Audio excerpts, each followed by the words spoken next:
Hello and welcome to the Meltwater Champions Chess Tour.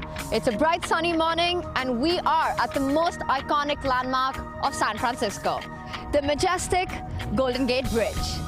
The suspension bridge is a story of human courage and determination. It's an engineering marvel that spans 1.7 miles across the Pacific Ocean. In the background, breathtaking views of the city of San Francisco. And not far from here, there's another fight of grit and determination as world champion Magnus Carlsen takes on global champion Wesley So in round one of the Meltwater Champions Chess Tour final. Action starts now.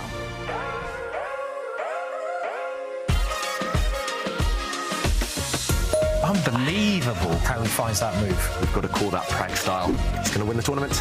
He's going to show the checkmate to us. Wow.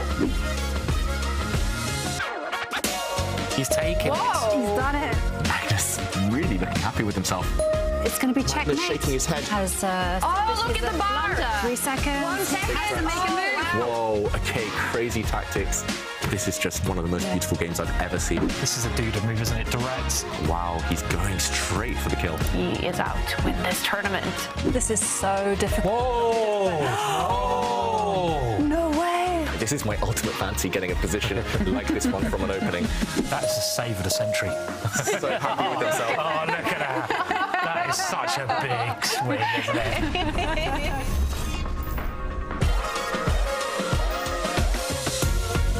San Francisco is hosting the 2022 Meltwater Champions Chess Tour Finals. 4 lucky players will be gathered in an arena on the US West Coast, and 4 players will be competing from their homes all around the world.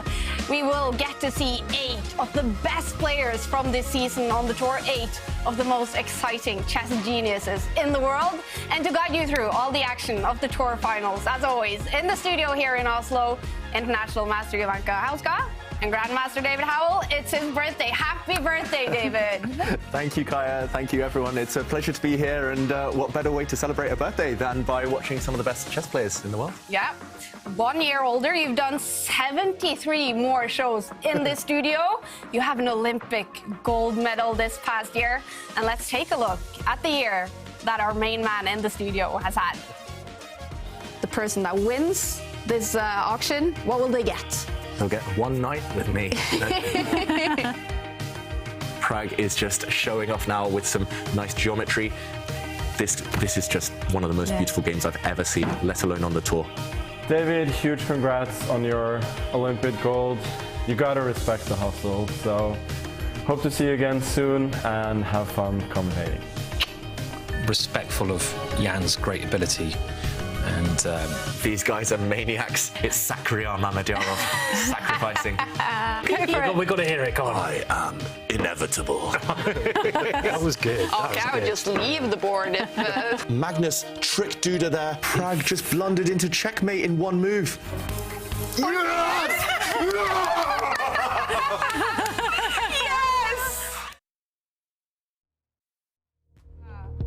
I can see it on your face, even looking at it now. Beating Magnus 10 brings back some good memories, David. Yeah, not just the highlight of this season, but the highlight of my career, I think. And yeah, what a year it's been. Yeah. 1 year older, but probably not wiser. Has it been a fun and a good year, David? Yes, it has. And it's been a pleasure spending half of that time with you guys. And yeah, I mean, chess-wise, on and off the board, it's been great. Yeah. But first, back to the chess. Yeah, and Jovanka, we're going to celebrate David today. We're going to celebrate the 2022 season today. Jovanka, how do you look back on this second season of the Meltwater Champions Chess It's Tour? been fantastic. I mean, I can't believe it's actually flown by so quickly. I mean, what can I say? I just think it's fighting chess. You know, I've been so impressed by the players. I've been so enthralled by the drama they've been bringing. Just loved every second of it. Definitely. And after 8 tournaments, 62 days of chess and more than 1,000 rapid games with 45 different players, we have reached now the tour finals. And let's take a look at the tour standings, because all the top 6 players on the tour standings will compete this week. Magnus Carlsen, he has already secured his #1 spot and will be the winner of the Champions Chess Tour 2022. So David, what is at stake this week in the tour finals? There's a lot of pride at stake, a lot of money at stake, and remember when these top players come together, they just want to win. So despite the fact that Magnus has won this season overall, there's still plenty to play for, and 7 days of action, 7 days of high-quality chess. And in addition to those top 6 players, Arjun Erigaisi will be in the tour finals. He played the final in the Julius Baer Generation Cup and qualified. And also, Wesley So is invited as a wild card. He will make his debut on the tour this season, but he gave Magnus Carlsen a tough fight last season. So, Jovanka, how excited are you to see Wesley So back on the tour? I love it. Magnus Carlsen's old nemesis is back. I mean, these two have played such fantastic matchups. I remember at the beginning of the season 2021, where Wesley was the one winning everything, and Magnus was furious. I mean, it's fantastic that he's back here for the big finale. And Wesley So, he is one of those 4 players competing from the arena in San Francisco.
This is a hybrid tournament with 4 players competing from Shack 15 in San Francisco and 4 players sitting in their homes all around the world. Games will start at 12 p.m. in California, but for Arjun Erigaisi sitting in India, he will start the games at 1:30 a.m. in the morning. Wow, that must be difficult, David. He's going to play at night.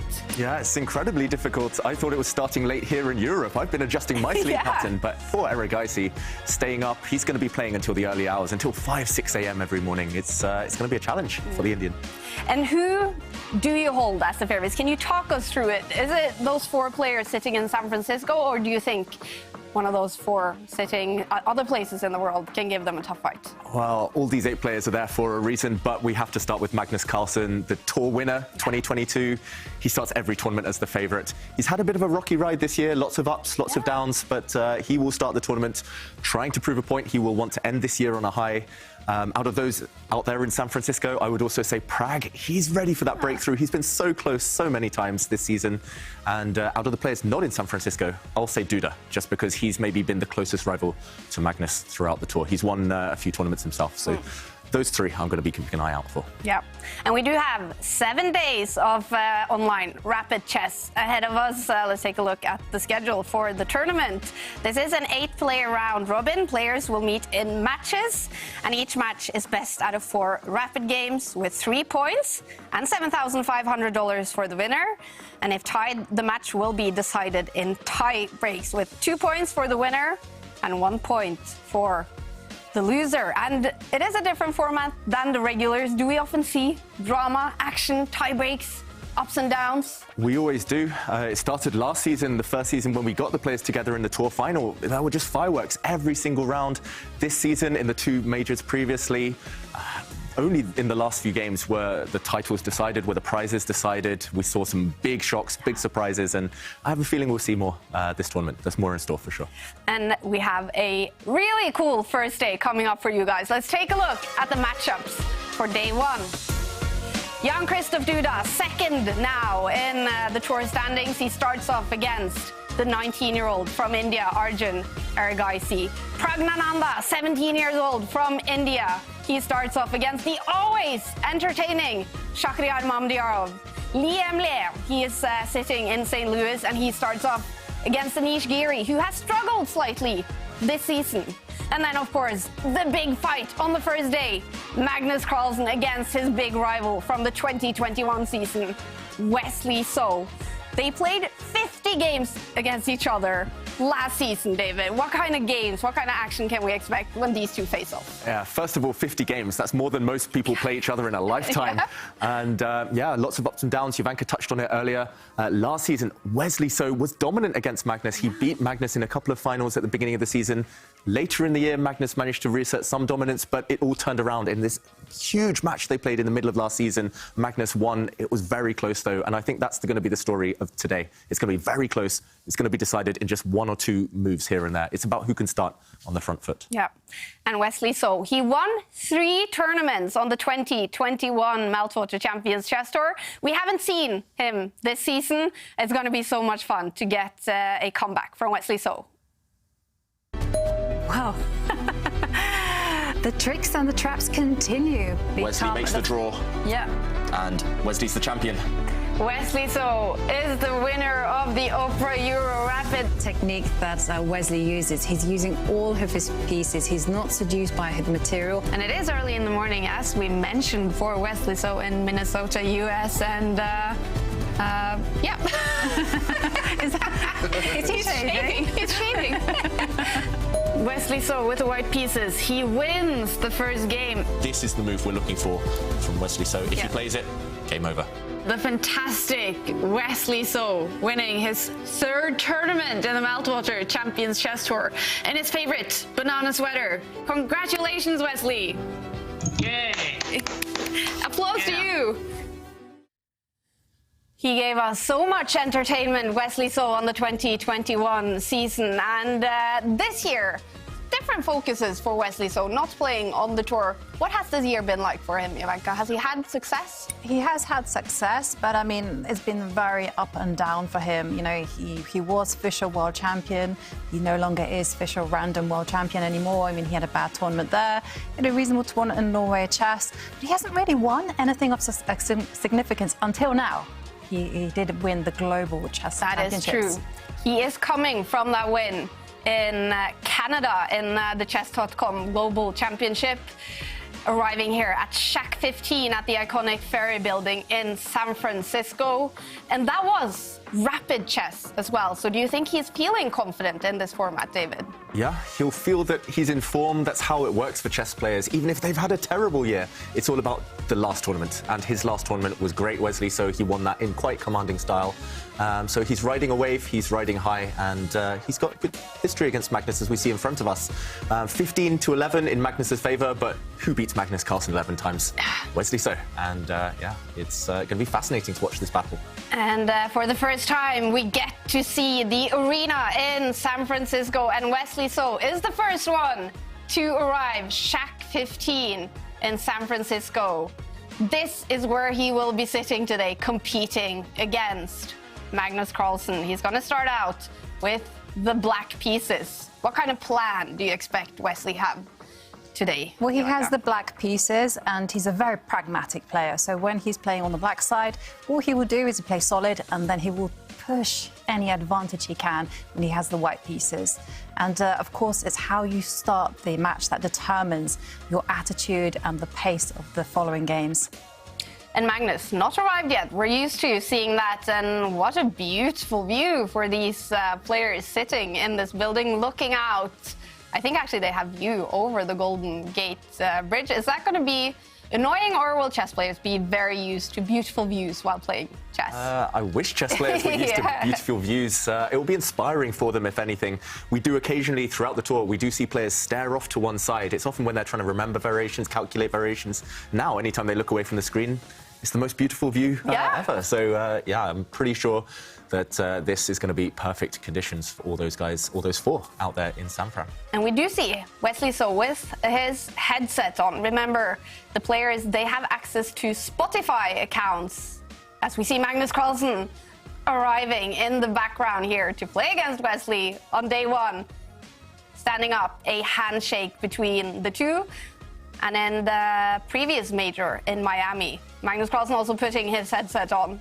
Magnus was listening to podcasts. Do you think he's going to do that now? Because it did seem to put him off quite a bit.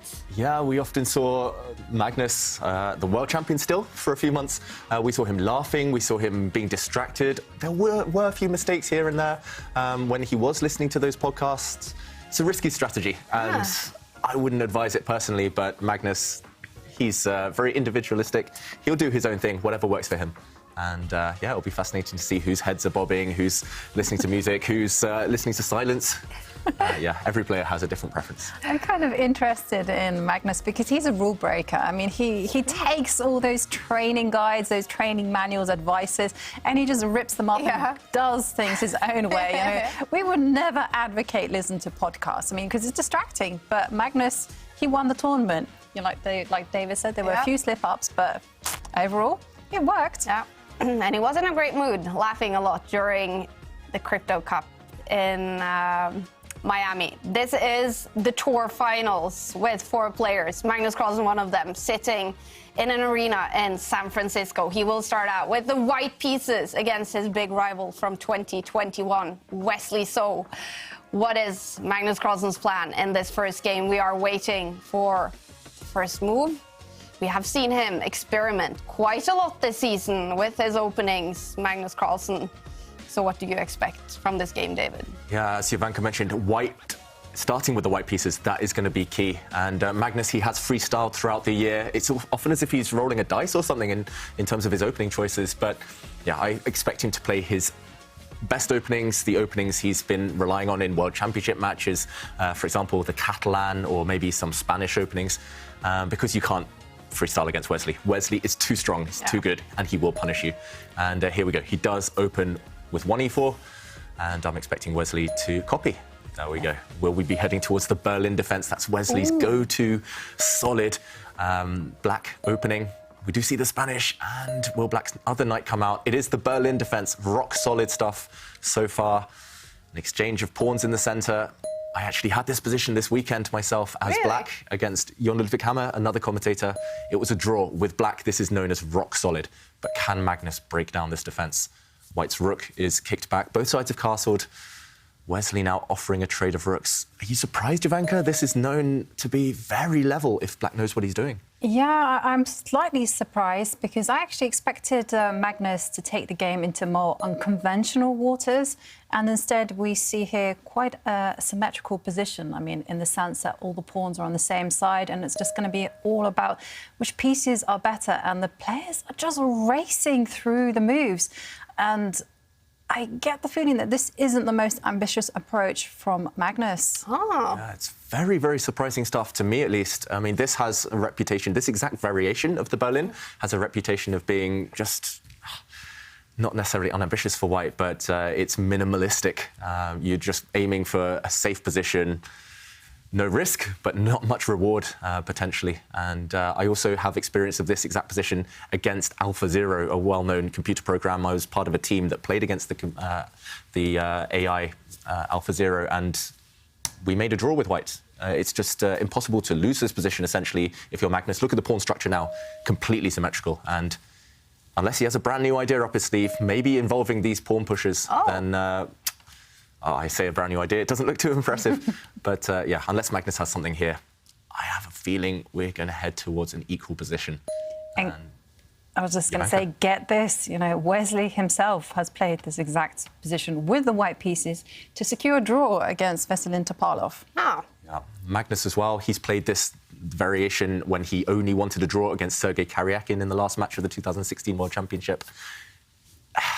I'm so surprised, I've got to say. And, I mean, unless Black does something crazy, how are you ever going to target any weaknesses? Black's position has no targets at all to probe at. White has slightly better pieces. If you look at White's queen, it's on an open file. If you look at White's bishops, they're slightly superior to their counterparts on better diagonals, but it's hard to get excited about this position, Jovanka. It is very difficult. I mean, what does Magnus Carlsen have up his sleeve? Because, again, checking the database, I can see that Wesley has played it with the white pieces and also the black pieces. This exact same position happened in his game with Maxime Vachier-Lagrave, and that was, surprise, surprise, a draw, and they're still following that game. So I can tell you Wesley actually moved the knight to the square in front of the king. and relocated the pieces just to initiate some trades. Yeah. 2 words here, comfort zone, and both players are well in their comfort zone. Yeah, no surprises so far in terms of moves, nothing flashy, nothing to write home about. But yeah, I think Wesley, after a little bit of thought, look, he's looking down right now. He's just going into recall mode.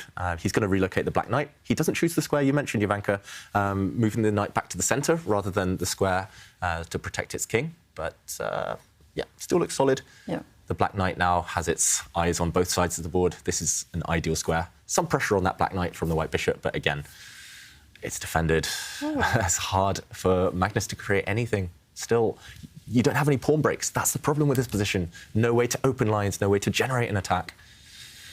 So if one of them comes up with something new in this one, would that be like huge news in the chess world? Because the Berlin is just so well tested. Yes, and especially this variation of the Berlin. There are ways to make the Berlin defense kind of interesting. There are ways to keep the tension, change up the pawn structure, create imbalances, but not this line. Shift the reality, right? The whole perception of this line, if Magnus manages to kind of concoct some very powerful novelty. I mean, just look at the position, it looks totally net level. But one thing I would have to say about these two is they do sometimes play it very quietly. I mean, Wesley is known to be pragmatic and he's happy with a draw, safety first in certain situations, and they leave the fireworks to the later stages of the match. So I was thinking of there's so many times that we've seen this particular position from these two, or not this particular type of position, but these type of very symmetrical games. And yeah, so this game is probably not going into history as one of the highlights from the 2022 season, but we want to know today, Jovanka, what the viewers look back on when thinking of the 2022 season of the yeah, definitely. We are asking everyone at home, what is your favourite moment from the Meltwater Champions Chess Tour 2022? I mean, there's so many fun moments. And as always, you can tweet your answer using the hashtag ChessChamps, and we will feature your memories and your recollections and your clips, pictures, or anything you want to send us on the show. Look forward to hearing them. I mean, this is tournament number 9. There's been so much action on the board. There's been so much fun in the studio. There's been drama, chess drama. There's been interesting interviews. So much has happened over the past year. And for Magnus, what a year it's been, giving up his world championship title, the drama with the cheating allegations. I mean, it's been a life-changing year for Magnus. Yeah, it's been I mean, it feels like there's been drama every single month, every single tournament. There's always been a chess story featuring half these players, actually. And yeah, for Magnus, it's about getting back into the chess, refocusing. He's very ambitious and he will want to win this tournament. And yeah, I mean, that's why I love the format of this tournament, just because we will find a winner every day of each matchup. It's as if it's knockout chess every single day. But yeah, for him, it's been an up and down year, and he'll want to end it on the high. And meanwhile, Wesley's been thinking for a while, and that gives us more time to focus on our favourite moments, because I definitely don't think this game is my favourite of the season so far. We can mention the other matchups going on. Jan-Krzysztof Duda, number 2, heading into this tournament in the overall Meltwater Champions Chess Tour 2022. He is sitting here in Poland, in his home, fighting basically against Pragnananda for that 2nd place in the tour overall. And today he is playing against Arjun Erigaisi, who's been on fire over the last couple of tournaments. He is playing from India in the middle of the night, basically, 1:30 a.m. in the morning, starting the tournament every day. And then Pragnananda, he is also playing from San Francisco, flew all the way from India to sit in the arena today, playing against Mamedyarov. And I bet there's going to be fireworks in this one. Absolutely. I mean, Prag was famous in the Oslo esports for winning his matches in 3 games. Oh, that's true. And one person who he did beat in those 3 games is Shakhriyar Mamedyarov. And of course, Mamedyarov is such an exciting, confrontational player that when they do meet, I mean, there's just going to be fireworks and excitement. And from what we saw of Mamedyarov in the previous tournament, he's just getting better and better. Do you think is he one of the players, do you think maybe that can compete to win the whole tournament? Possibly. For Shaq, consistency is the key. I mean, he's synonymous with entertaining chess, with spectacular moves, but sometimes if you're inclined towards sacrificing, that can backfire, and maybe that's been his Achilles heel throughout his career in terms of kind of reaching the pinnacle of world chess. But yeah, I mean, his games are just a joy to watch, and I have a feeling the viewers, we've asked them their highlight of the season, I have a feeling that some of them will mention Mamajerov's games. Yeah. They've been amazing, another level. And another player who's done fantastic this season is Liam Lea, playing from his office in St. Louis, also sitting in the US. He is playing against Anish Giri, the 4th player in the San Francisco arena. It's been a tough year for Anish in the Meltwater Champions Chess Tour. We haven't seen him in a single final. What an end it would be for him to this season's tour to finish off with a victory in the tour finals. What chances do you give Anish, Jovanka? He hasn't done so well this season, as you mentioned. I mean, I'm thinking back to Miami, and I'm thinking he placed 7th there, and things just seemed to go wrong. He didn't do very well in the Oslo Esports in his match format. So, I mean, I know that he will definitely be motivated. He will be looking to improve on his game. I mean, but will he be the winner? I really like you, Anish. Yeah. But I'm not so sure. An underdog. Yeah, maybe it will suit him to be an underdog. Anish, often the moments where he doesn't make those breakthroughs, it's when he feels the pressure. And now there's no pressure on him. Nobody actually expects him to win. He's up against giants, probably the 2 best rapid players in the world, or 2 of the best, Magnus, Wesley. Yeah, it feels like Anish has nothing to lose, and that's often when the top players, they perform their best. I have a sneaky feeling he'll cause a shock or two, Anish Giri. The one problem for him maybe is the playoffs. The blitz format doesn't suit his style necessarily. He's not as quick as some of the others, so I genuinely think he has a chance, but yeah, he has to hope that a lot of things fall in his favour. I agree. I mean, playoffs is definitely his weakest. I mean, he put out a tweet after he lost a critical playoff against Nihal Sarin, where he was winning quite a few games. He quoted Taylor Swift. He said, "The problem is me." Yeah. Struggle this season, Anish Giri, but maybe he can cause some trouble for the other players here in the tour finals. We are following game 1. Magnus Carlsen taking a sip of maybe some energy drink. It's not a very energetic position in game 1 against Wesley So, the Berlin. And even as a non-chess player, I know the Berlin means... Say it, Kaja, say it. Yawn. Well, there's one open line on the board. That's true. And Magnus' queen and the rook, they're taking full control. Whether he can do anything with this, very minor advantage, well, that's up for debate. Yeah, you control this file. Your pieces are very good. Actually, your bishop is on a great diagonal here. Your light square bishop points on the right side of the board, but yeah, unfortunately, everything is defended for black. And here, I do think it's the first small critical moment of the game. Wesley has to be slightly careful because black's rook is asleep. Black's queen is a bit stuck. She doesn't really have too many squares to go to. She has to stay defending her knight in the centre. And the one way that AlphaZero, I mentioned earlier, I had this battle against it. The way it solved its problems for black was to eliminate this white knight. Slightly different scenario, but if you eliminate white's knight, then your position pretty much is safe. For example, after a trade here, white's queen is kicked off the open file. White has to take this way to preserve his pawn structure. And now for black, I think you can just safely move your queen. You can bring your rook to the centre and challenge next move. It looks a bit loose, potentially. This is why Wesley's hesitating, because black's bishop is undefended, but there's no way to take advantage of this. Black's knight is covered as well. Simply, if you get one more move, swap off the rooks, you're in safety. So I'm expecting this from Wesley. So the reason you want to exchange off white's knight is because white's knight could potentially jump into a very nice square in the centre of the board. If the black queen were to move first, for example, then this knight jump would be almost deadly, attacking the queen, attacking the bishop. If the knight is traded, then black has traded off his better bishop, and white is able to install a monster in the middle of the board. This bishop now peers onto these squares on the king's side. White's queen is ready to swoop in as well, and there might even be a checkmating attack on the cards. So I think this is the key moment. Wesley should and probably will just capture this knight, take it off the board, play safe, and not too much to worry about. What do you think, Jovanka? I agree with you. Objectively, black is absolutely fine. Psychologically, though, I do think that Wesley will be feeling the pressure because, yes, I do agree with your suggestion of trading the bishop for the knight. But at the same time, you're giving white the bishop pair and potential attack on the right side of the board and against the king. Yep. So some hope of going for the black king later on. At the moment, it's pretty safe. But, yeah, I agree. If anyone, you would choose white here, right? I would choose. And this reminds me of a position that I commentated on with myself and Simon in your game in Gibraltar. You'd had something with a very similar pawn structure. I think there were more pieces. There was another set of rooks on the board. And I remember we went, David.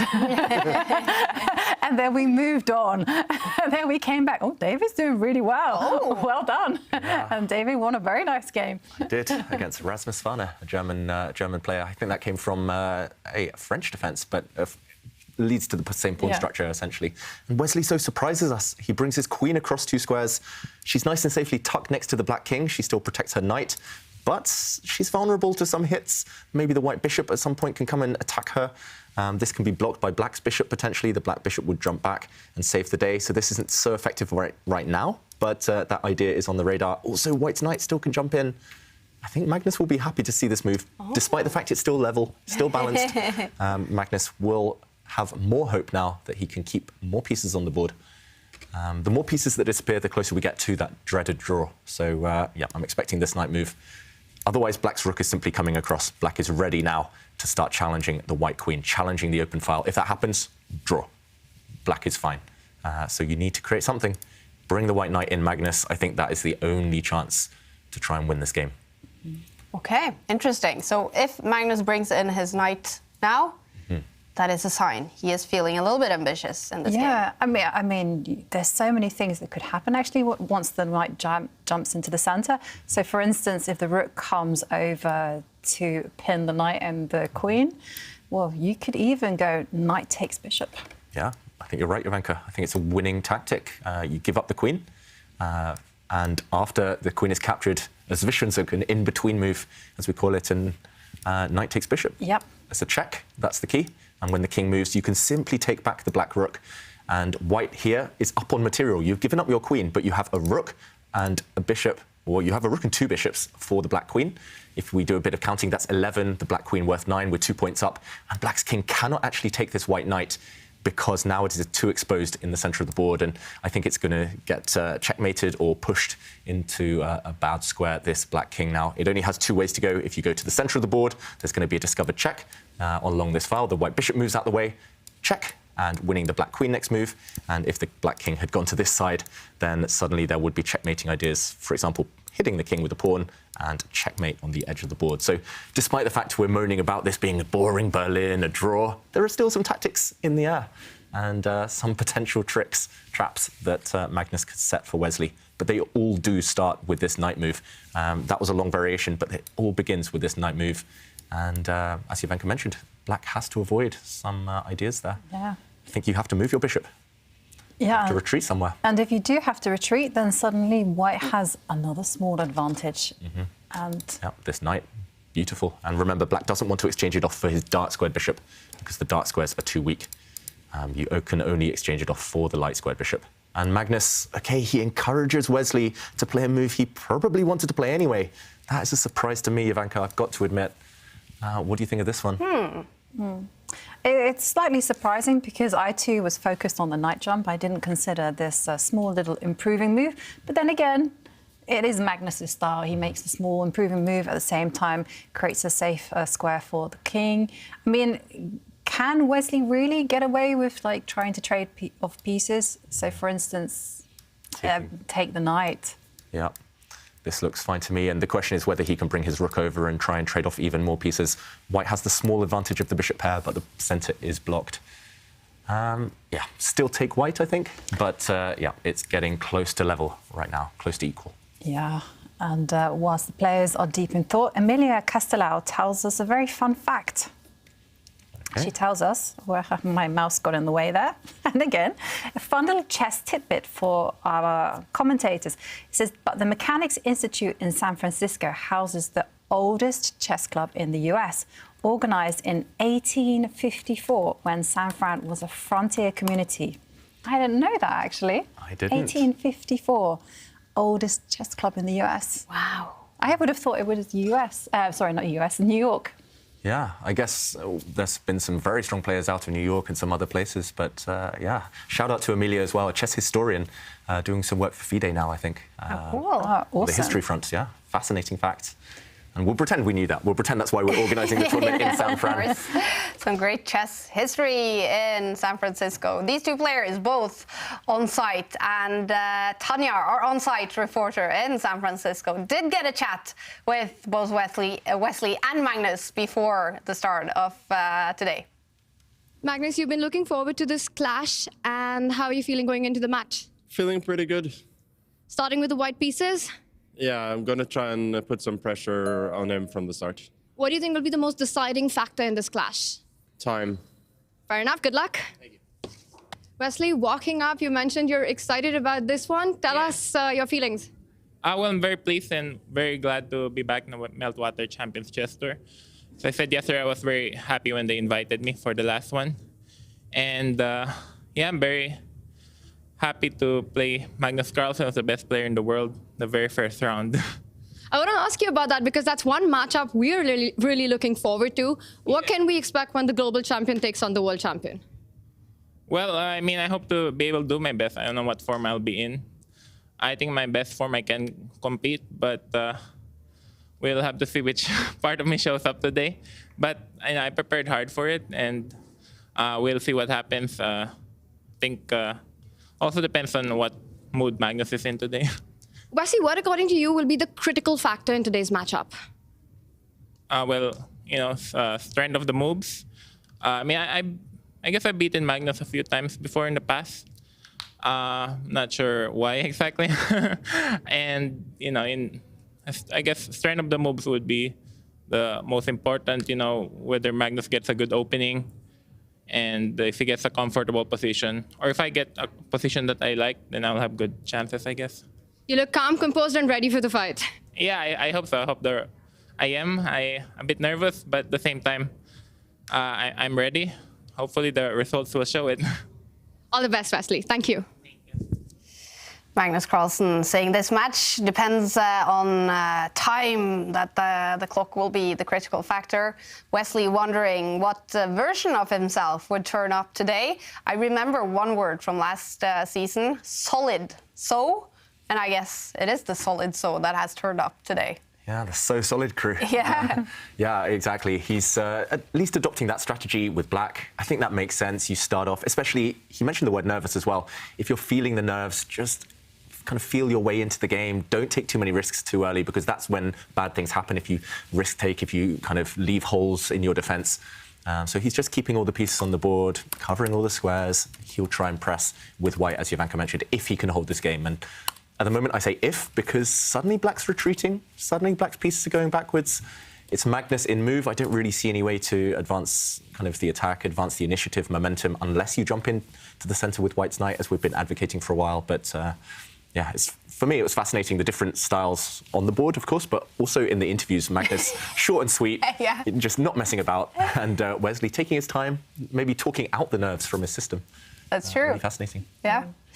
Magnus, he seemed to be in a good mood, I have to say, though. And I thought he was seen in a very direct move. You know, to the point, business-like, move on to the game. Yeah.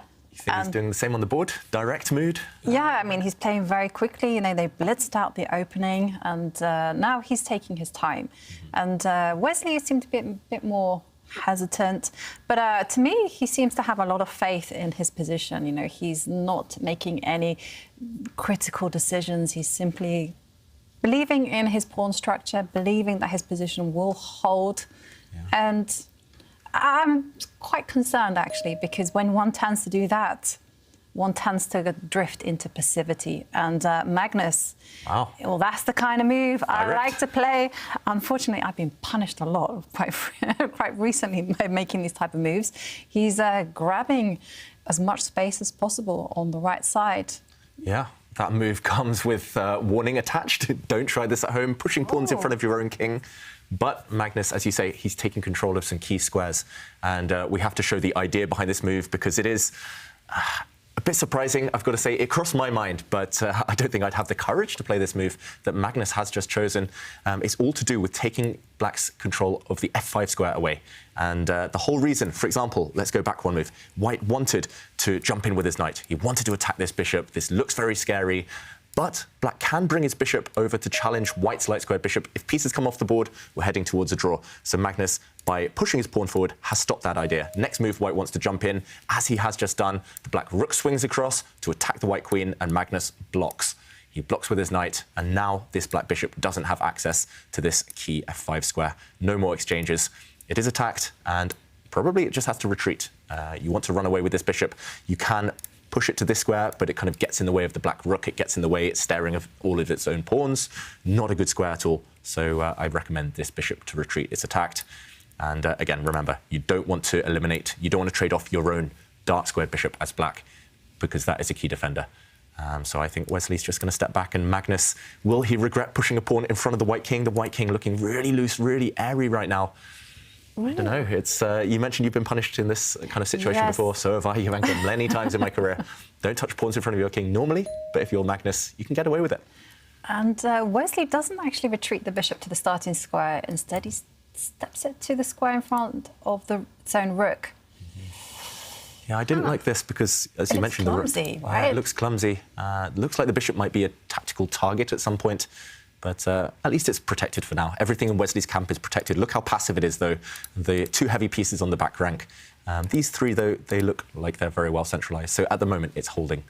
But Magnus Carlsen opening up around his king. Maybe we will see some action in this game after all. And the action is happening in San Francisco, where our roving reporter Tanya is on site. What's happening, Tanya? Kaja, it is so much fun here to be here and to see chess happen. San Francisco is the global tech hub. So many smart, bright minds. So chess is just the perfect fit. And to tell us what chess is like in San Francisco, I've got a very special guest with me. It's Juliana. She's the founder, the organizer at the Bernal Chess Club. Juliana, welcome. Thank you. It's great to be here. Very exciting. It's super nice to have you here with us. Tell us a little bit about the chess scene in San Francisco. I can tell you the main thing in San Francisco is the Mechanics Institute, the oldest chess club either in the country or on the West Coast. That's kind of the main thing. My little corner of the San Francisco chess scene is the Bernal Chess Club, which happens in the Bernal Heights neighborhood. Saturday afternoons, a bunch of people get together and play. It's just kind of a good time. And then on Wednesday, the fourth Wednesday of every month, we have a lecture at the library about historical chess games. I did get a chance to go to the Mechanics Institute. It is the oldest club in the United States, a very special place. Yeah, it's wonderful. It's kind of where I started playing, taking a class there. It's the first time I played over the board, so it's a special place to me. You mentioned you got into chess about 5 years ago. How did that happen? I love solving puzzles, and a friend of mine said, "Oh, do you play chess?" And I said, "No, you know, I know how the pieces move, but I don't really play." And then that night I went and did some Googling and wound up on chess.com and started playing against bots. And then about a year later, started taking a class with humans. That's awesome. And tell me a little bit about the Bernal Chess Club, because it sounds like a really fun place where do you have regulars who come in for a game of chess? A lot of regulars over the years. We've been doing it for about 3.5 years. And some regulars come for a few months and go and come back, and some have been there the whole time. Lots of adults, lots of kids, and it's just a really friendly vibe, very casual. Sounds a lot of fun. We've got a big matchup today here, Juliana, with Magnus taking on Wesley. Are you for home team? Are you supporting Wesley in this one? I hadn't really picked a team yet. I guess I should do that. We'll see how this game turns out. All right, well, enjoy your day here at the Meltwater Champions Chess Tour Final. Thank you. Juliana from the Bernal Chess Club telling us about the chess scene in the city. We did see images there from this Bernal Chess Club.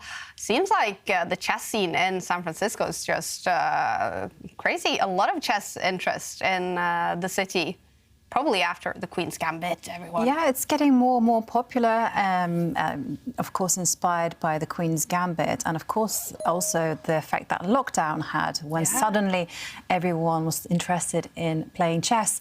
And I'm just going to stop there because there was a move I totally did not expect coming from Wesley, because it looked like he has been baited into also opening up his king.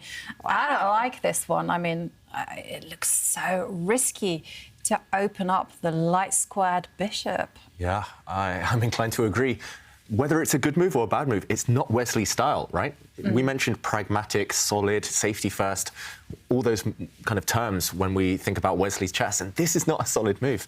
Yes, it's kicking back one bishop, but let's see the downside. Wesley as well. Remember the clock, he's down on time. So the downside behind this move is that the light squared bishop has a clear diagonal, has a clear target. It's only one piece attacking right now. Black's king is, however, going to feel the heat along that diagonal, and the one positive to this push is that White's other bishop is kicked back. And Magnus now, he's doing a bit of calculating. I don't really think he has any alternatives other than moving this bishop. I'm expecting it to retreat. It's unclear which square is best. You can choose from this square, or even the whole way back. Bishops are long-range pieces, so it would make some sense to retreat the bishop the whole way back. I'm inclined to drop back to this square just to protect the white rook. White's rook was a bit loose. I'm wondering whether Magnus has other ideas in mind. The white knight, for example, could jump out the way, but no, the bishop was attacked, and he does retreat the whole way back. So he's safe here. He won't get hit by the black knight jumping anywhere, but Wesley has some maneuvering to do. I was going to say maybe the black queen can act as a defender around her king, but first the bishop drops back, and this is really mysterious stuff. Maybe it's genius, though, from Wesley. He's getting ready to kick back White's best piece. It looks so counterintuitive, so unnatural, but this is why these guys are the best in the world. They find these really odd-looking, unorthodox moves, which do have concrete ideas behind them, and they're so good at calculating that they realise, yes, it's ugly, but it works. And yeah, it takes a very, very strong player to put aside their prejudice, put aside the aesthetics. And actually, where's White's knight going? If Black gets this pawn push, it's going to get kicked back, and suddenly Magnus will be on the retreat. What do you think, Jovanka? Is there a way to take advantage of this loosening, this weakening of Black's position? It has to be now, and I'm thinking you've got to strike when the iron's hot, and I'm thinking push my pawn forward, the f-pawn, move it 2 squares, and try to liberate the dark square bishop as well. Yeah, for example, Black really shouldn't touch this pawn, really shouldn't capture it, because suddenly the bishop jumps back to where it came from. And yes, the white bishop has lost a couple of moves, but in the meantime, Black's king protection, especially along the g-file, has been completely destroyed. So yeah, I love that move, I've got to say. But it comes with some risk attached. Again, any pawn pushes, right? They leave weak squares. And the problem with this pawn push is later on, not right now, but later on, this square might be available, a very juicy square for the black knight.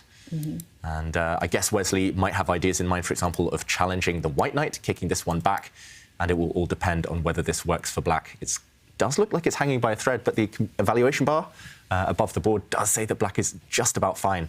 So is Magnus feeling aggressive? He's shown some hints of aggression so far. If he really wants to push, really wants to attack, he'll throw this pawn forward. But 3 minutes now for Magnus. He said time would be the key. And it is time and pressure. I love this type of position, actually. It's very subtle, sophisticated chess. And, well... It always starts that way, and then it evolves into just a mess a bit later on. Rather like my games. And I know he moves his knight back. Okay. I did not expect that, because I thought once the fireworks had been started, that you needed to continue that way. You've got to be consistent. But the mark of a great player is to be flexible. And Magnus now just saying, that's fine. OK, he's gone for another pawn push. Harry the H-pawn. It is the H-pawn. We wish Simon could be here to enjoy that move. Yeah, we miss the Ginger GM.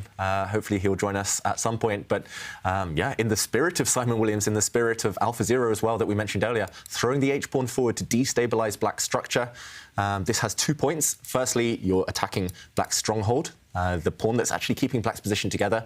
You're attacking this pawn on g5, and if the pawn is captured, then White's knight happily recaptures. Suddenly, Black has isolated pawns, so even long term, even if black survives the upcoming attack, there will be structural problems. Normally in this type of situation, you never ever want to capture away from the center, which black would be doing.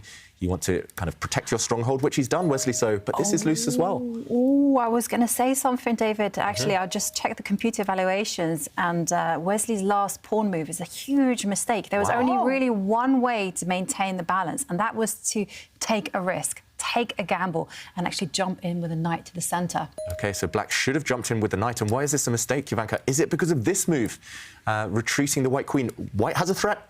Bringing the queen to h7, this would be checkmate. The black king would be trapped. The white queen would be defended by her bishop in the center. So massive threat on the board. Black has to now play your idea, has to jump in. And Magnus is simply trying to erode this knight. He isn't even interested in grabbing a pawn. You could capture this knight and win a pawn in the process, but bishops are the key pieces in this position. So white's knight is retreated, attacking the black knight on e4. Can he hold it together? There's a huge threat of pushing this pawn forward, hitting the black knight. The knight is pinned. If it moves out the way, wherever it goes, then remember, this checkmating idea, the white queen swooping up to h7, trapping the black king. Yeah, you've got to be really careful as Wesley. So right now, evaluation bar still says it's equal. He does block this diagonal after the white knight retreat. Remember, this was a threat, so he pushes the pawn. This diagonal is blocked, but can he survive, Wesley? Ooh, evaluation bar starting to react. You were right, Jovanka. It's become, in practical terms, difficult for black. Definitely. And you can just see that the weaknesses around the black king are starting to creak, and also white's pieces are springing forward to life. And, well, I guess Magnus must be calculating what's going to happen if he trades off pawns. Yep. So first thing move that you look for in this type of position, checks, captures, threats, direct moves. He was in a direct mood. In the interview, Magnus Carlsen, he does indeed trade off this pawn. You could make an argument next move as well for trying to get rid of this black knight. Does he trade it off? Yes, he does. He's removing defenders, black's strongest pieces. And which way is Wesley going to exchange? Even though pieces are disappearing from the board, it's still the black king that's the target. It's still black's king that's weak. Let's go back to the players. It is heating up, both down now to 3 minutes. Wow. And fireworks are ahead. This one, it started slowly, but it's been simmering for a while. What is that Magnus is drinking? Energy drink, maybe? And he will need energy in order to break through and win this game. Wesley's definitely on the defensive now as black.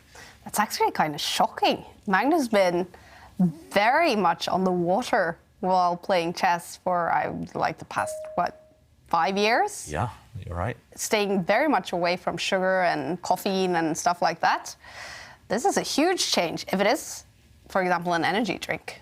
Yeah. He even quit the orange juice, right? I thought that would be pretty healthy, but no, water it was. Yeah, and meanwhile, a set of rooks have left the board, and still I would say that Magnus has the preferable position because black's king so weak, and also take a look at those two pawns there.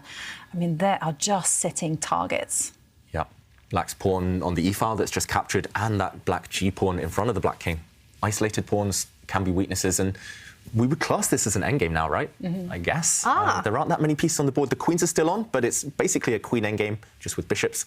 And despite the fact we're in an endgame, still a lot of life left. Magnus as well is the master, essentially, in endgames. Not many people can compete. Maybe Wesley can in certain endgames, but this one will be difficult. Magnus needs to create some threats before the black queen gets into the game, and he shuffles up just one square with the white queen. She's hinting at coming in on a diagonal, going towards the black king, delivering some checks, also stopping the black queen from jumping into any squares. I think a queen exchange might favour white in this type of position because black's pawns are so weak. And apparently no drama in the drinking situation. It's sparkling water. But drama on the board. You think this will end up with a winner? The bar is very much over to Magnus Carlsen's side. I'm not sure whether it will end up with a winner, but there's only going to be one person trying for the victory, and that's Magnus Carlsen. And I just love this little queen move that he's played, you know, mobilizing the queen, getting ready to launch some checks, and at the same time, still hinting at attacking those pawns. And Wesley stepping forward with his king. Yeah, stepping out into no man's land, potentially walking into some checks. Whether there's a result in this game or, I mean, there's a decisive result in this game or not, look at the other games as well. Just below the players' cameras, we can see Duda has a winning advantage. But earlier, he was actually losing, and Mamedyarov turning things as well in his favour against Prague. So a lot of drama in game one of the finals. Magnus, what a calm move. I would have been too tempted. I would have swooped in with the white queen, given some checks. Maybe that wouldn't have come to anything, though. And instead, Magnus is using every single piece, inviting everything to the party. The white king steps forward. But according to the computer, this has blown some of the advantage. White's king is slightly vulnerable to checks itself now. And, OK, what do you think of this decision, Jovanka? Stepping forward with the white king, now Magnus going after some pawns. Surprising. I mean, I didn't expect it, but I still think it's great for white. And there we see Magnus mobilising the bishop. But the big question is how to improve. I mean, white does have the potential, actually, to push some pawns there on the left side and perhaps use those pawns as a decoy to take the black queen away from the protection of her king. Yeah, and Wesley, his king, is definitely the more vulnerable of the two, so he marches up the board. Looks counterintuitive, but actually there's no checks available now. The king wants to hide on light squares, the black king. Both kings, actually, because both bishops are on dark squares. So Magnus, will he go for that idea now? I think he might, Jovanka. I think you might be right. White's pawns on the queen side. You're a bit stuck elsewhere, so why not push them? But Wesley has potentially the idea of bringing the black queen across 2 squares to f5, offering a trade of queens. If the queens come off now, because black's king is so active, probably is draw. Probably fine for black. I think Wesley might be over the worst. Maybe Magnus was trying to be a bit too clever, a bit too sophisticated by bringing his king up. White's king, not necessarily on a great square, and he could have used that one extra move to get active with the white queen.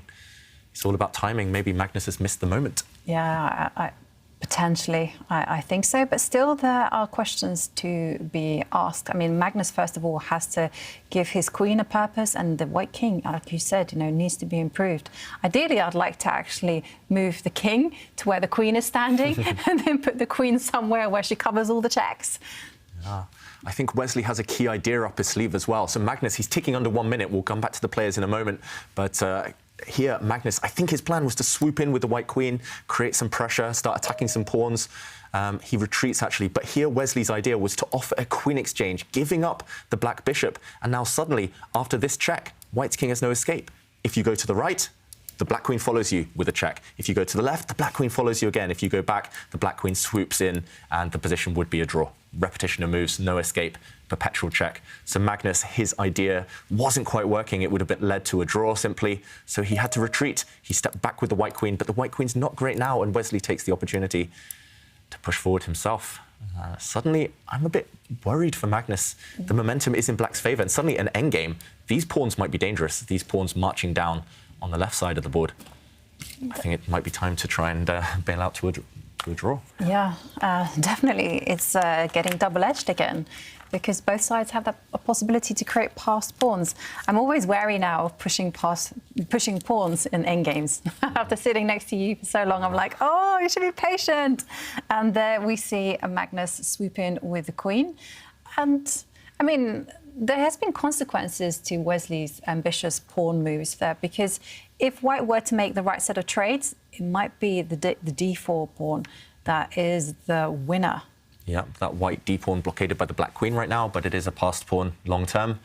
I'm wondering whether, firstly, Wesley can just lock things up. He's closed down the queen side. Everything's blocked now on the left side.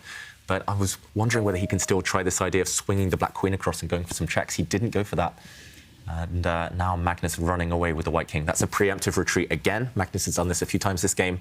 He knows the opponent's plan. Black's queen was going to come in with some checks, as we showed. So he's running away. Yeah, I like this king move. It's been on my radar now for the last few moves. I've been thinking, what happens if the white king runs all the way to the left? And then when the queen trade does happen, white's is primed for that. Yeah, and did you notice Wesley shook his head and he exhaled? He did not look happy. I think he maybe regrets not going for the draw, not bringing that black queen towards the white king earlier. Now that white king is running, as you mentioned, that way. And, OK, a check. Will the white king continue its journey? If it gets pushed back towards the right side of the board, then the black queen will go back where it came from. Your idea in action? We got a runner, a renegade king. And, yeah, the king is coming in. And now Magnus is free with the queen to give a few checks. And remember that weak pawn, especially the e4 pawn? It's target. Yeah, black's bishop is also under fire right now. Black's bishop no longer protected. Does Wesley have to go back with his queen where he came from? That would be a passive retreat and negative move. Both players down around the 1 minute mark. This one is going to be a scramble. Who can hold their nerve? Wesley mentioned he was nervous before the game. Could that play a factor? It's still black fighting for the draw. Even after everything, even with the computer evaluation at 0.0, and black's bishop just moves. Very calm. It is very calm. Allowing the white queen to give a check. Yeah, and there's suddenly the e4 pawn is up for grabs. I mean, the black king has to step forward. Yeah. There we go. It's running. Ooh, that's out in the open. Yeah, exactly. Very vulnerable now. More checks inevitable. Another check. The black king goes back where it came from. The problem for white is if the black king sits on light squares, only the queen can attack. White cannot combine his queen and bishop on the light squares. White's bishop is a bit of a passive piece. So I think Wesley might have found the best way to defend. Looked scary. Again, these top players, they're so good at weighing up the danger, weighing up the risk. Wesley hates risk, but he knew that his king is safe enough for now. Yeah, what do you think? Draw, Jovanka? Or can Magnus play for more? He can repeat the moves, he can continue giving checks, and that would force a draw instantly. Or do you push forward with the white d pawn? It's hard. That might come with some more some downsides.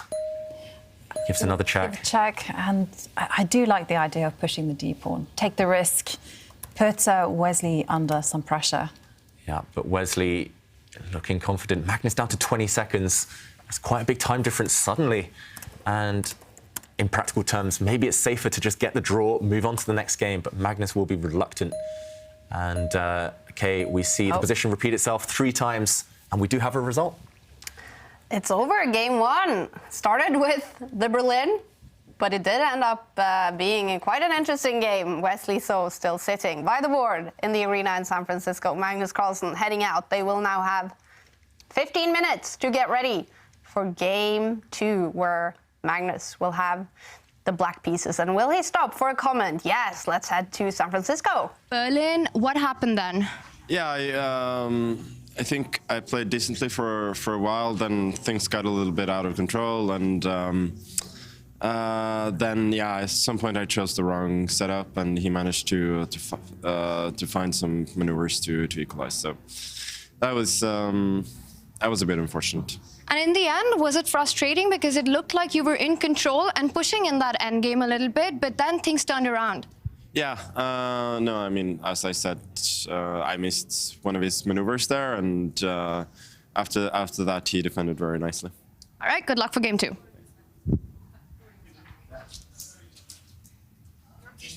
Yeah, come more inside. Yeah,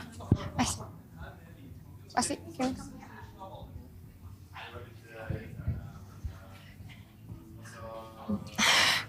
Wesley, draw with the Berlin, with the black pieces in Game 1. Are you happy with the outcome? Yeah, certainly drawing with black against any top player, but especially Magnus, a big deal.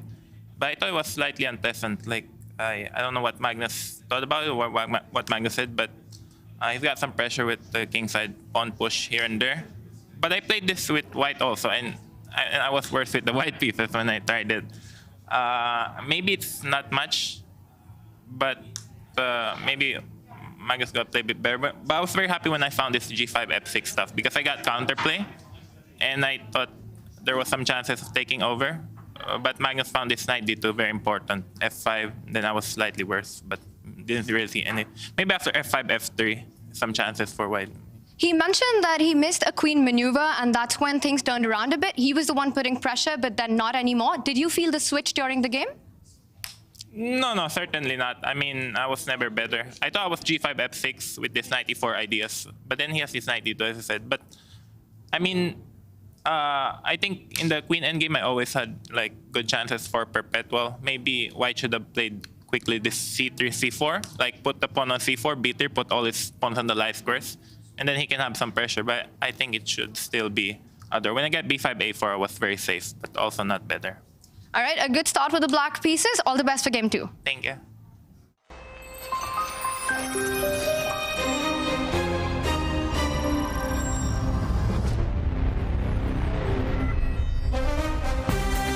And Game 2 between these two will start on top of the hour. Wesley So with the white pieces in Game 2 against Magnus Carlsen. He is the Tour winner this season. The Norwegian has won 4 tournaments on the Tour, and at times the 31-year-old has simply been dominant. Wow, Magnus, what a move. Okay, well, okay. Nice trick. Magnus, this is dirty. He's just winning, Jovanka. The king can't move. Yeah, but Magnus, he's retreated his queen. Okay, he stopped any checks. This is so clever. Magnus in full control once again. Magnus, trick Duda there. Look at that smile on the champion's face. Magnus Carlsen wins the Charity Cup.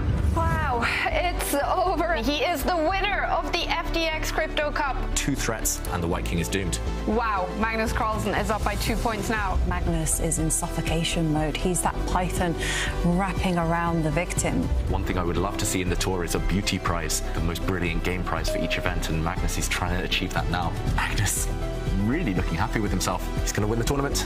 And there it is. It's over. Ordinary Geisy resigns, facing an impossible world #1, Magnus Carlsen. I should have congratulated you yesterday on winning the Tour overall. There is no chance Duda can now catch up with you. So first of all, congratulations with that. Yeah, thank you. It's obviously a nice constellation. David mentioned in the story a beauty prize that Magnus was fighting for, and there is a beauty prize. Our experts across all the Chess24 streams have nominated their favorite games from the 2022 season, and it's now up to you to vote for your favorite, and you can do that on chess24.com/tour. So head in there to cast your vote. We're going to take a quick commercial break, and when we come back, we're going to sum up the first round in the Tour finals. 2 games ended up with the winners. We'll be right back.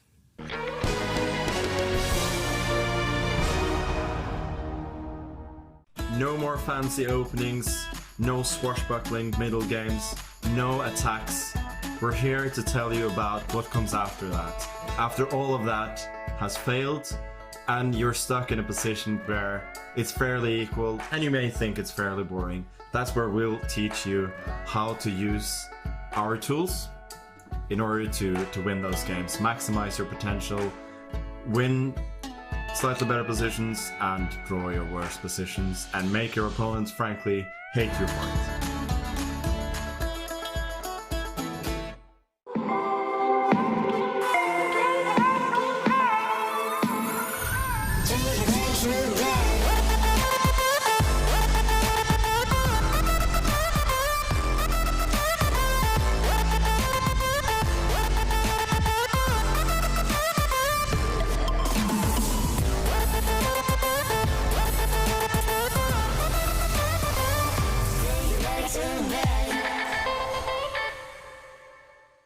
Hello everyone, I'm Grandmaster Pragyananda. Do you want to use my games to improve your chess? Now you can do.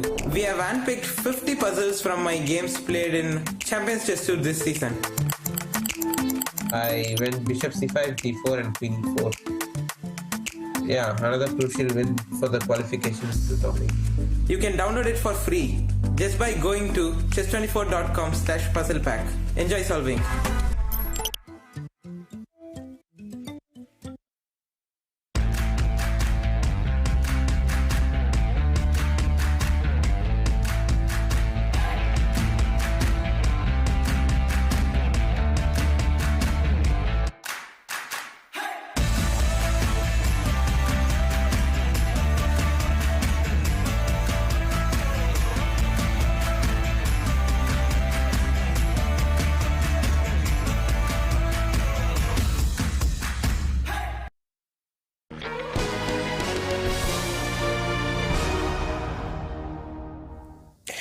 Welcome back. We are waiting for Game 2 on this first day in the Tour finals between Wesley So and Magnus Carlsen. It is the debut for Wesley So this season on the Tour, but last season he gave Magnus Carlsen a tough fight for the overall victory on the Tour and played some fantastic tournaments, winning 3 tournaments overall, Wesley So.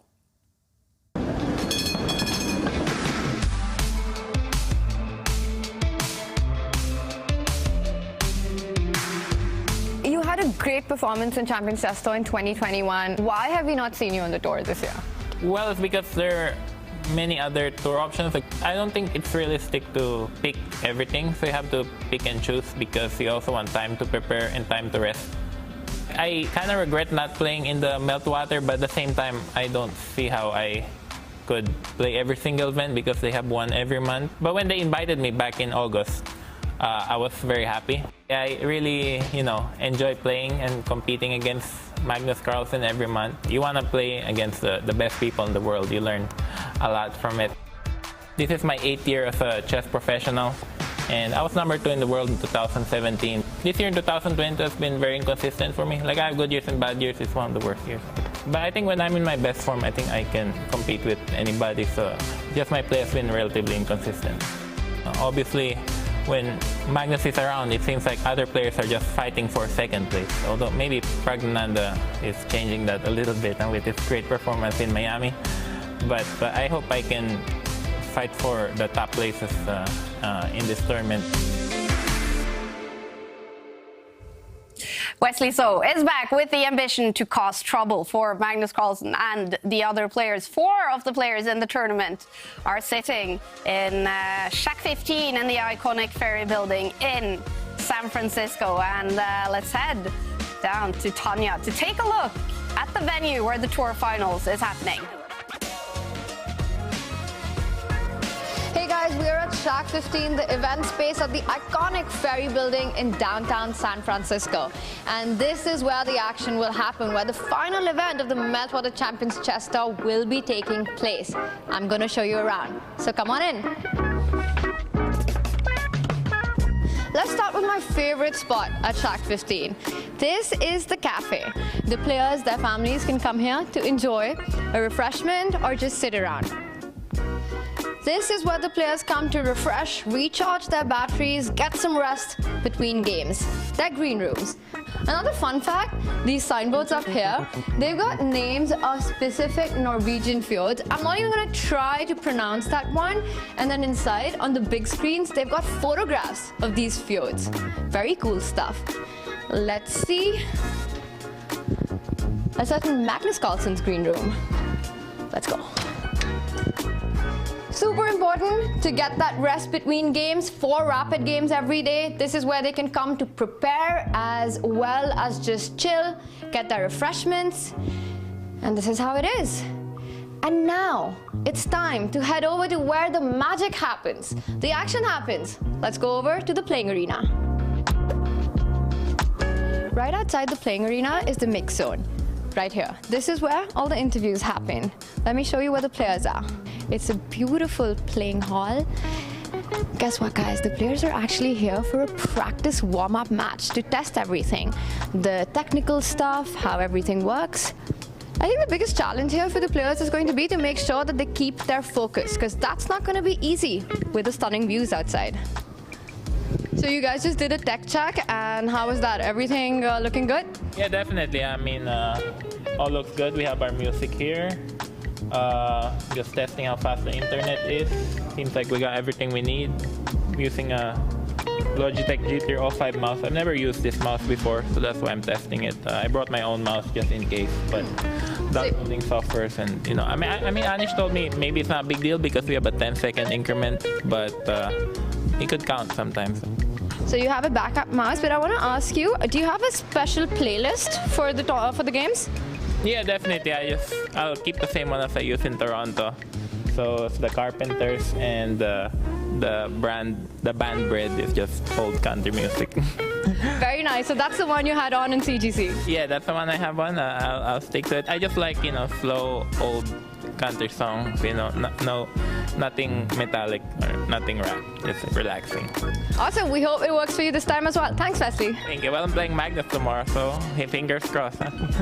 All the best for that one. We're looking forward to it. Thank you, Tanya. And that's Shack 15, the venue for the Meltwater Champions Chess Tour final. I can't wait to see all the epic chess action happening here.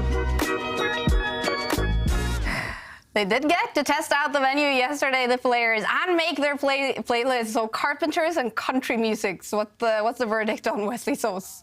I approve. I mean, it's maybe not what I would listen to. It's maybe not what some of the other players are listening to, but everyone has their own taste. Yeah, now you guys know. That's why Wesley So is listening. While playing against Magnus Carlsen, Game 1 ended up with the draw.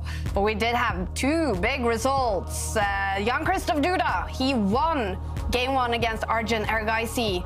And Shakhriyar Mamedyarov taking the first point against Pragnananda, and I understand that was a cool game, David. That was a cool game with a very nice finish, as we're used to from Mamedyarov, finishing it in style with the discovered check, some really nice tactics there, nice geometry. And Prague has an uphill battle to fight back. Bad start for Prague, sitting in San Francisco, one of 4 players. These two are fighting against each other in Shack 15. Magnus Carlsen and Wesley So. Game 2 is coming up, and in this one, Wesley So will have the white pieces. And I feel I remember from last season, it was with the white pieces that Wesley So was the most dangerous. He was very dangerous. He was even using his own chessable course against Magnus. And I mean, he put the pressure on the world champion. And well, I expect him to do the same now. You know, he has the white pieces. He survived a slightly unpleasant position in Game 1, so he'll be feeling optimistic. Yeah. What do you expect from this second game? The first one started kind of calm, the Berlin. Some chances, especially for Magnus in that one, as we see players getting back in the arena.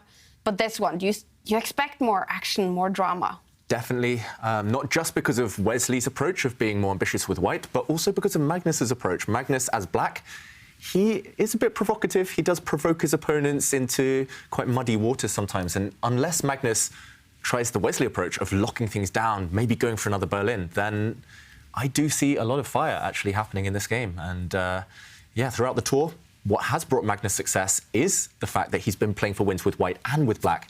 So for Wesley, it's not going to be easy. It's not as if he's going to get a position where he can just slowly try and put pressure on, just as Magnus was trying to do in the last game. I have a feeling Magnus is going to really push Wesley in the early stages. Yeah.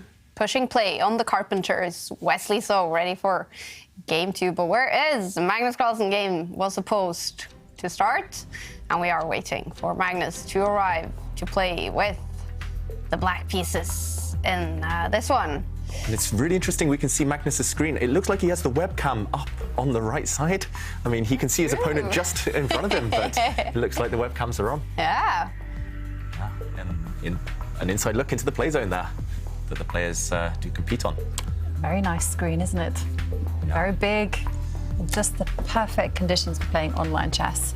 And we did, in the first game, it didn't seem like two players were tempted to look too much out on the beautiful view of San Francisco. Wesley So taking a look right there, but focused on the games, both of them. And it's a pretty cool name for the drinks, it's got to be said. Liquid Death, that's the name of the drinks that they are both consuming, the fizzy water. And yeah, will we see death on the board in one of these games? It feels like the first game was just warming up to that. And that is the cool thing about the format. We will see a winner every day. Either in the rapid portion, they play 4 rapid games, but if they are tied after those 4 games, then we will head straight into tie breaks, first with 2 blitz games, and if it's still tied, then it's all decided in Armageddon. So will we see a winner in the rapid portion between those 2, or will we see tie breaks? We did see blitz tie breaks between these 2, even Armageddon on the 2021 season, a lot of drama. But who will get the first point in? Will we see it in Game 2? Wesley So making the first move here in Game 2. Yeah, what do you think, Jovanka? 1 e4, that brought him a lot of success last season against Magnus? Yeah, I think he will play that move. I mean, why break a winning formula? Push the king's pawn and enjoy those classical positions. I'm still laughing about sparkling water being called liquid death. I'm like, that drink needs to come to Norway. It needs to come to Europe. We need to have that overly dramatic things in our supermarket. What are you buying? Oh, there we go. We have the king's pawn opening. And will Magnus follow suit? And no, he doesn't. Yeah. And instead employs an opening called the Perk defense, or maybe now the modern. Yeah, so Magnus, he's not going for anything solid. He's not going for anything calm here. He's playing very much in the spirit of his strategy throughout the tour this season. Provocative chess. He's letting white have the center. He's just pushing pawns only to the third rank, or black's third rank, and he's letting white do what he wants, essentially. Wesley stepping the queen forward. It looks like he's prepared. No pause. Most players would be surprised by this, but Magnus has been employing this before, remember. White is getting ready to castle queenside, throw pawns forward towards the black king in the center, and we're going to see fun. We're going to see chaos in this game. That's almost guaranteed with this opening choice by Carlsen. And Magnus now bringing his knight to the center. Black is just going to kind of curl up into a ball. Very flexible for black. You can play on both sides of the board, but I don't know. I don't like this strategy. I've seen Wesley punish too many people. Yeah, I mean, we saw Wesley. I mean, I've seen him in a similar position like this, and he just said, yeah, I'll just play my chessable course. But intriguingly, we see that Magnus has actually played this before. He played this against Arjun Erigaisi. Yeah. And he was successful there, and it managed to work well. But you don't win twice playing such risky openings. Yeah, it's lucky to win once playing such risky openings, but Magnus has done it several times throughout the tour. Wesley, Kaja, you mentioned looking out into at the Golden Gate Bridge. He was staring off for ages before playing this move. He was eventually inspired. The white knight came out, and look at white's setup. Perfect centralization for white. Knights on the ideal squares, pawns in the middle, controlling everything. Again, flexible, which way is the white king going to go? And Magnus has to strike back. You can't continue playing passively as black, because at some point you will get steamrolled. White's pawns in the center will continue advancing forward and just go for the black king.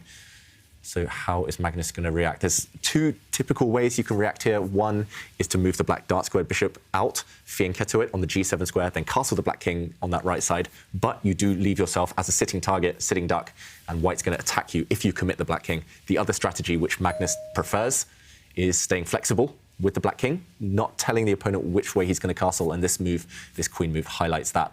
This black queen move as well stops white from advancing in the center, and black's maybe ready to push some pawns on the left flank. Yeah. If the white king is the first to show its intentions. Intriguingly enough, only 3 games in my database, and there's actually someone with a name, a Dutch version of your name, David. Oh, wow. Van Houwelingen. I love it. I'm going to change my name first. Houwelingen. Yeah. Yeah. And how did Van Houwelingen do? He won. He won. Oh, yeah. Very good fate. game. Yeah. And now they're in new territory, actually. But then still similar. This is kind of a position that's been seen before, even though the exact move order hasn't actually been played. I mean, the ideas are very common. White simply just develops the pieces, waits for black to react in the center, or maybe take some space in the wings, and the white king probably will go over to the right. Mm-hmm. Yeah, a few moves ago, I thought Wesley was going to be maybe a bit more ambitious, castle off to the left, then start going straight, really direct for the black. Especially the black king, but Wesley's taken maybe a more traditional classical approach, as we call it, just happy to develop those white minor pieces. Anyone who's new to chess, anyone watching who's just learnt chess in the last year or so, look at white's setup. If your opponent doesn't fight you in the center, these are the ideal squares for your minor pieces, the knights and bishops. And Wesley, he's showing, even the top players, they follow the rules. Yeah. They follow conventional wisdom. And especially if your opponent is kind of keeping you guessing, you're not sure what they're going to do. If there's no tactics, if there's no threats, captures, no way to attack, put your piece on good squares. When the center opens later, Wesley will be ready. That is his strategy, at least. And OK, Magnus not going for the idea of castling his king yet, not throwing any pawns on the flanks forward. He's just fighting, finally, for the center. I think it's about time. I think he needed to do this sooner or later, Magnus, before anything too bad happened. But now, how is Wesley going to react? Do you think he's going to castle to the right, Jovanka? Yeah, I think he's going to castle. I mean, now that the pawn has stepped forward, though, I think he might take a timeout to perhaps secure the position of the dark squared bishop. Yeah. Other moves that kind of spring to mind are just really just castling the king. Or another thing is to expand on the left side of the board, push the a pawn 2 squares. Yeah, so you can advance on this side, it's just stopping black from ever pushing on this flank, and now white holds the key, maybe on this left side of the board.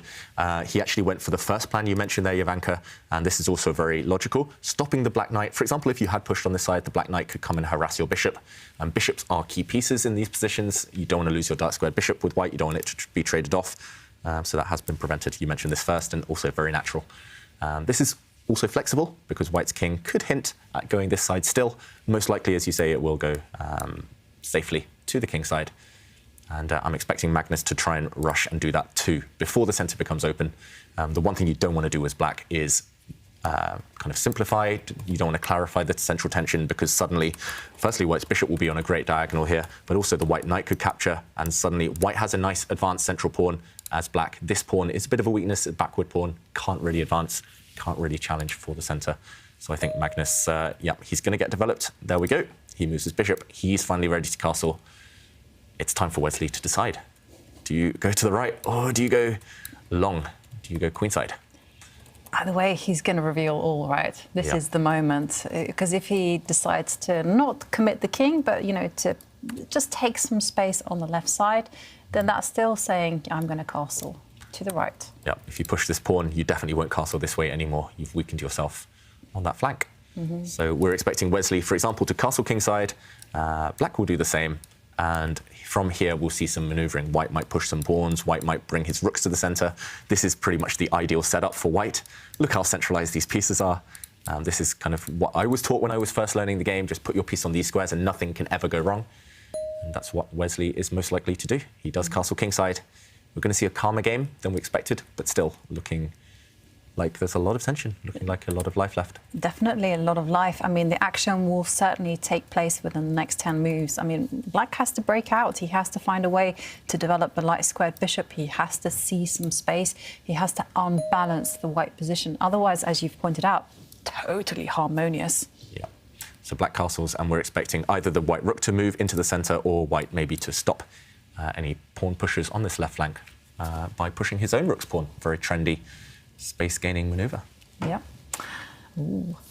And whilst the players are thinking, you know, we're asking everyone, what is your favourite moment from the Meltwater Champions Chess Tour 2022?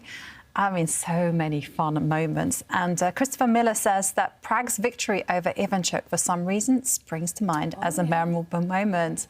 I remember Ivanchuk was there, he had him, and then he let it slip in the last few seconds, and it was, you know, Prag's reaction. And there we see the space-gaining move.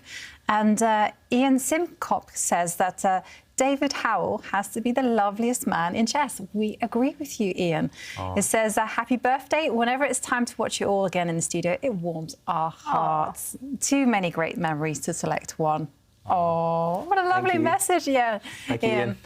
And Pedro Ferreira says, shares with us a selfie saying, learning chess with laser beams, right by Shack 15. Oh, look at that.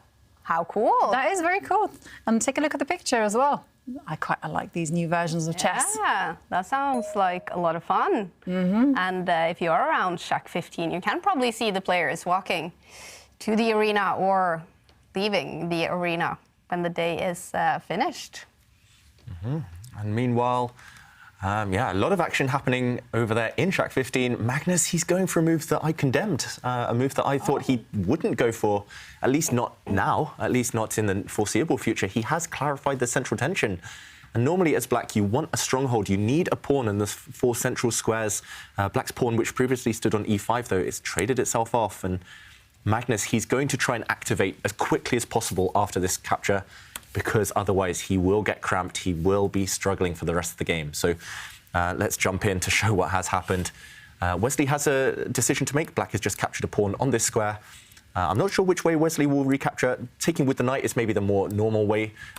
It's very tempting to capture with the bishop too. But Magnus's idea is that this pawn is very strong long-term, but short-term could be a target.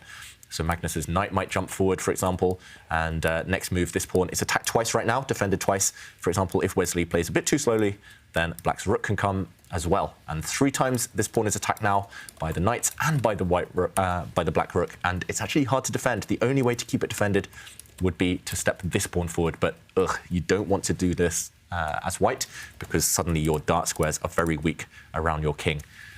So there's some small nuances here, some small details to check for Wesley. So I wouldn't be surprised if in the current position he takes with the white bishop, if we go back.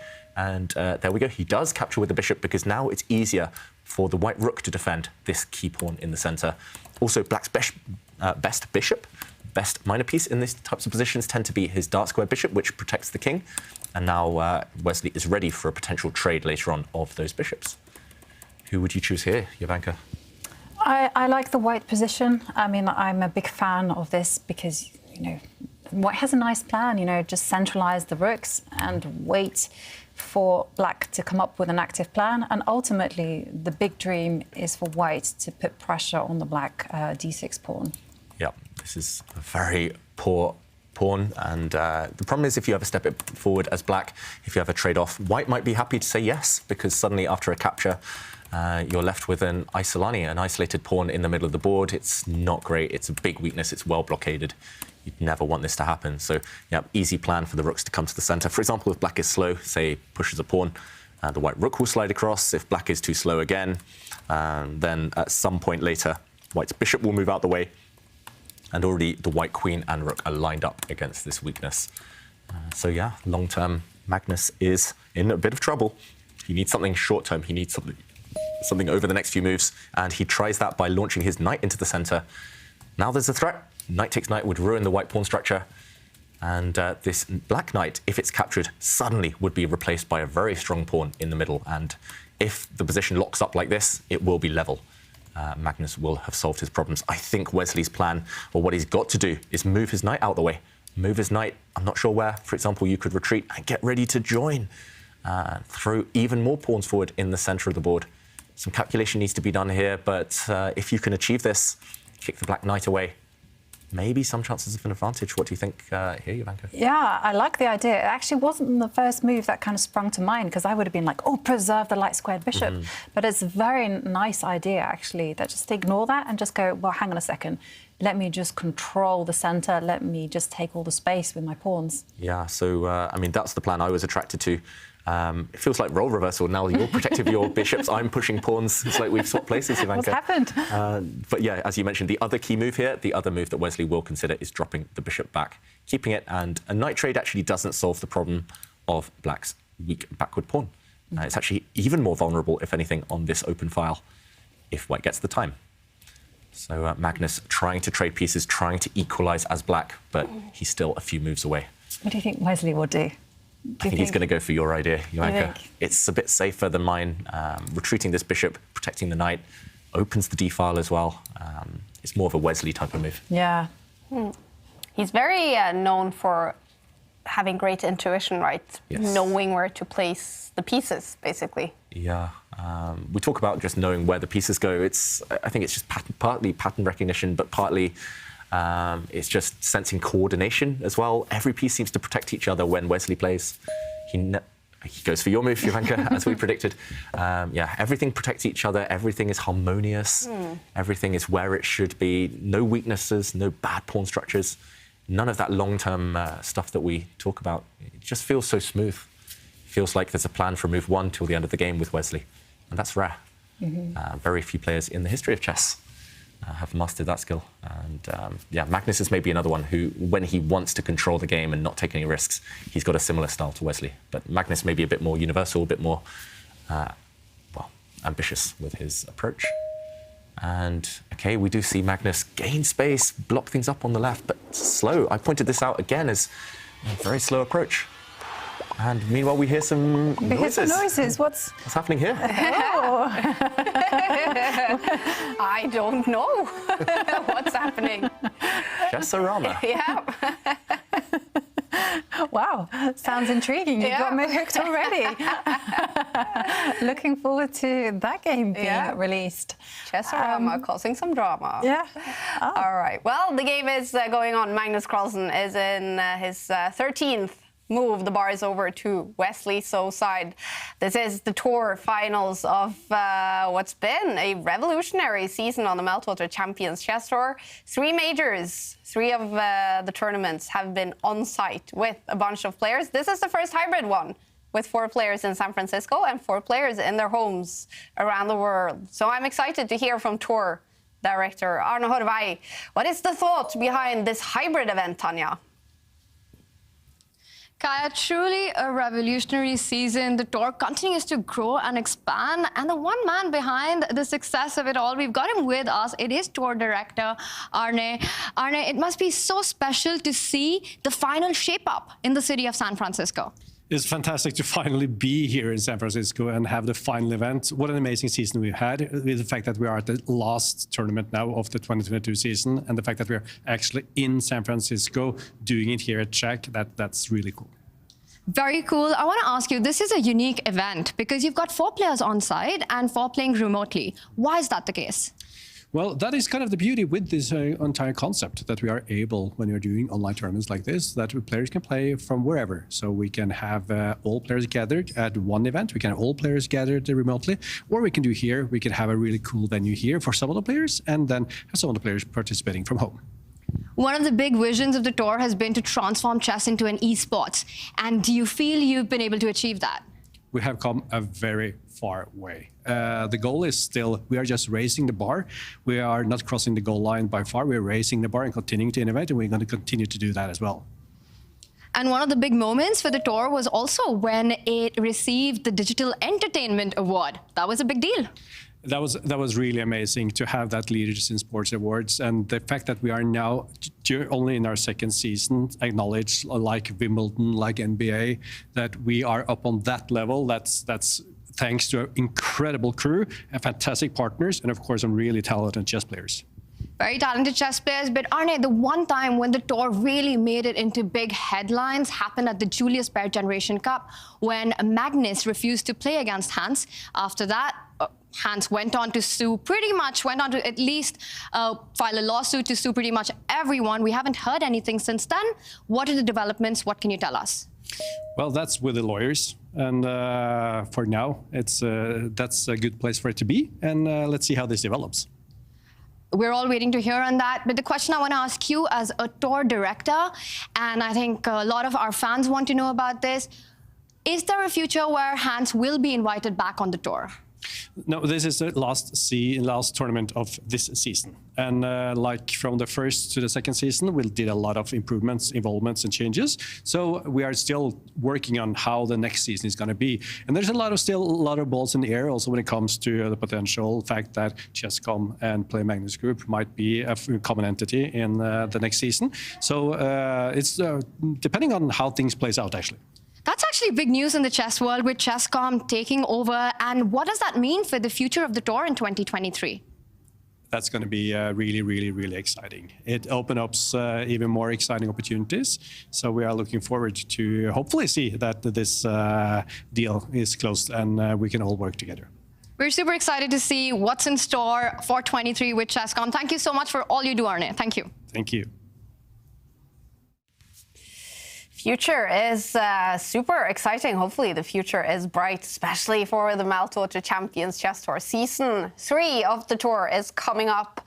Probably will start in February 2023. This is the end to the 2022 season. Day 1 of the tour finals. Wesley So with the white pieces here in Game 2 against Magnus Carlsen. What a start to the tournament with these two facing off in the very first matchup. The bar is over to Wesley's side in this Game 2. First game was a draw. Do you think Wesley will win this? Yeah, I mean, there's exciting times in the chess world for the tour, but also exciting times ahead, I think, in this game for Wesley So, because look at the White Queen. She's just already planted herself, entrenched herself near the Black King. That Black King is not safe with all those dark square weaknesses around it. White's knights are ready to pounce. White's rook on that open file. It just looks beautiful for Wesley. Still no threat, still no follow-up, but Jovanka, I mean, I'm worried for Magnus Carlsen in this game because how does Black defend? I'm also incredibly worried because I have to say, when I played Fabiana Caruana in a classical game, I let the queen get to that square. And I was like, well, it doesn't do anything. Let's just play around it and let's focus on the center, just like Magnus is doing. And the one piece of advice that Fabi gave me after the game said, you played great, but you should have kicked away my queen. Don't let that queen sit there happily. And I don't know why Magnus has voluntarily gone for this, because like you say, Wesley, within the next few moves, is going to be primed to strike. You know, the white knight is getting ready to spring forward. Pawns are going to be launched towards the black king. Danger is brewing. Yeah, if this knight can join the white queen in the attack, it looks almost deadly. For example, if the black bishop moves, there's many problems here. Firstly, the white queen could even step back and we could target this pawn. Again, we mentioned that that was a potential idea earlier in the game. It still exists. The white knight, for example, if the black bishop moves, could spring forward. And this is the idea you mentioned, Jovanka.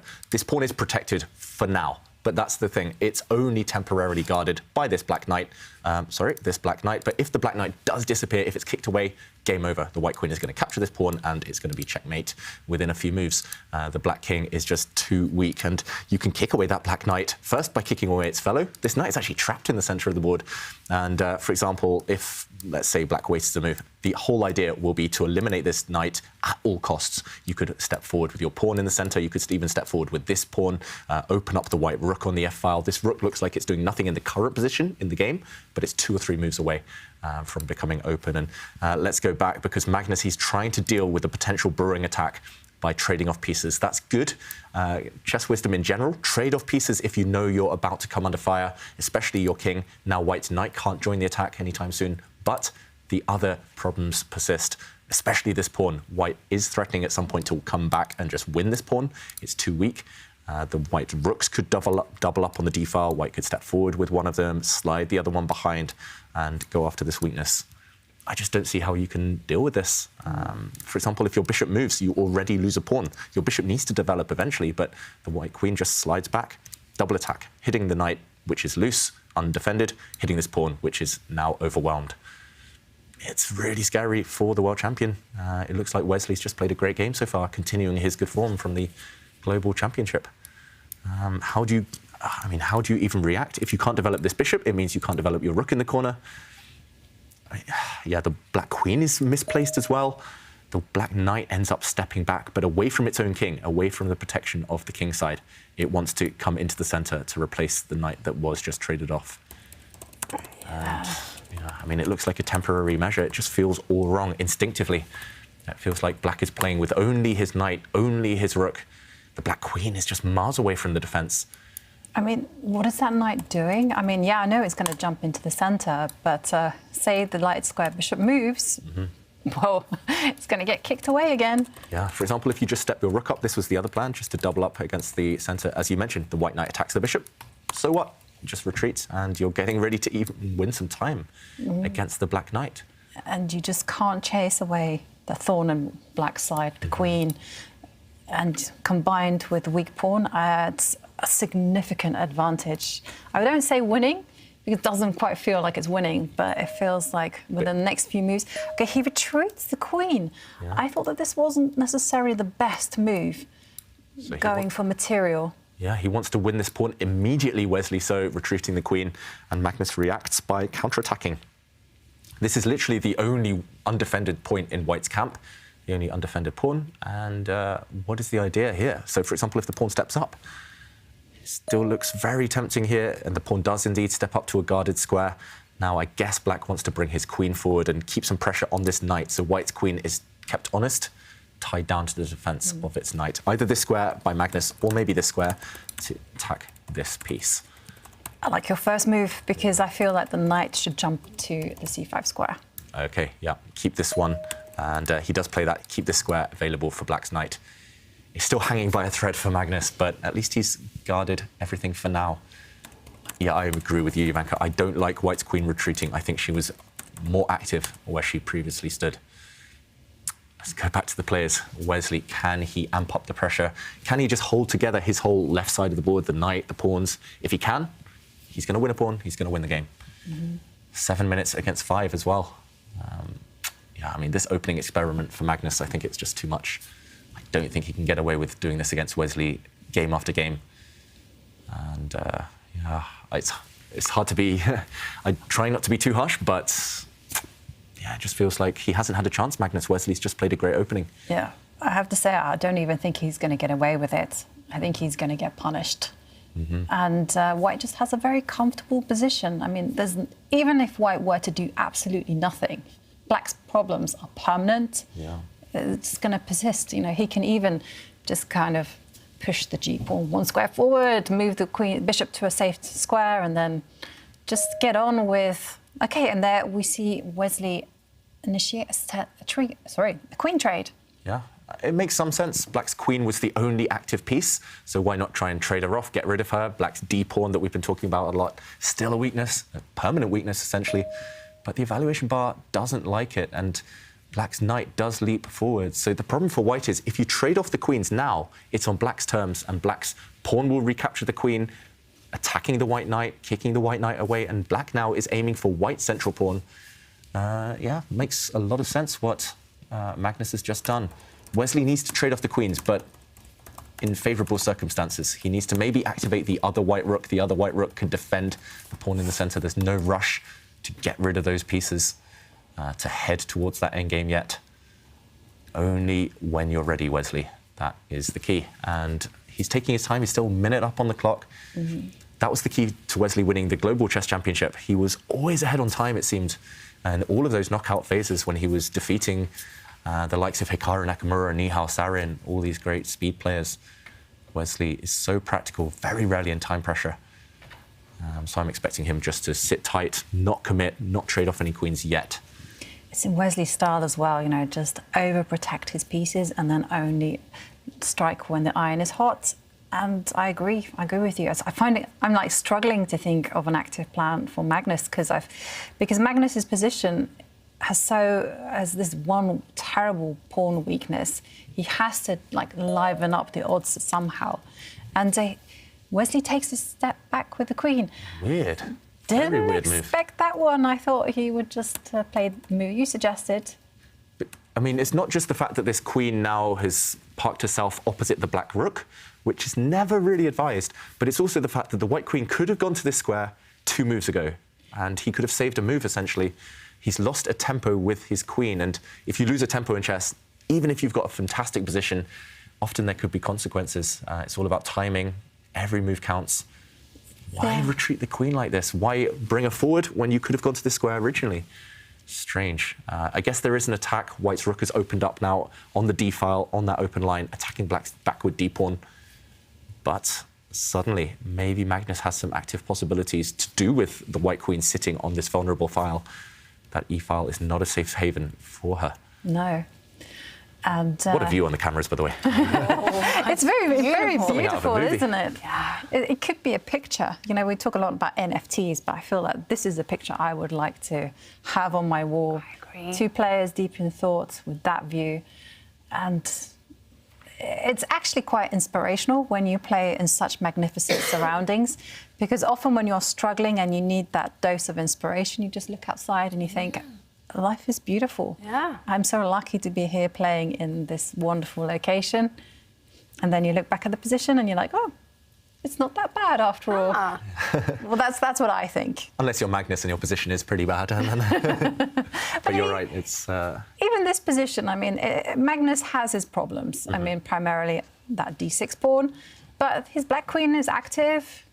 Yeah. And there's still some counterplay. I don't think Wesley has an immediate threat, actually. So he has the time to develop a piece, say, for instance. Yeah, maybe just move this bishop out.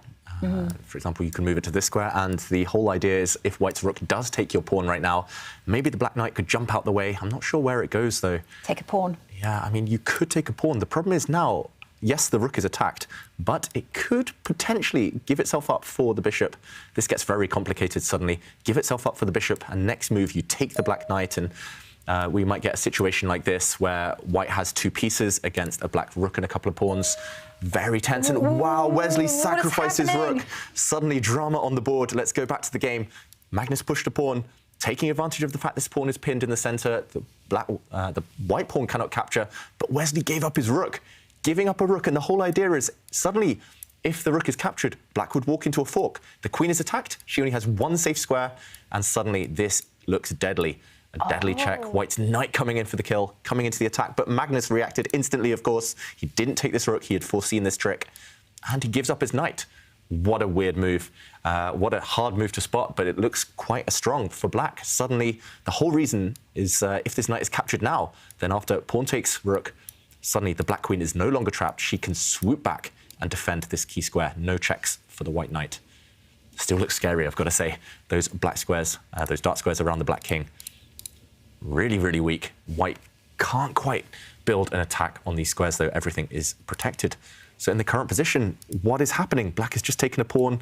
Suddenly there's two threats. Firstly, you're attacking this knight. Secondly, you're attacking this rook.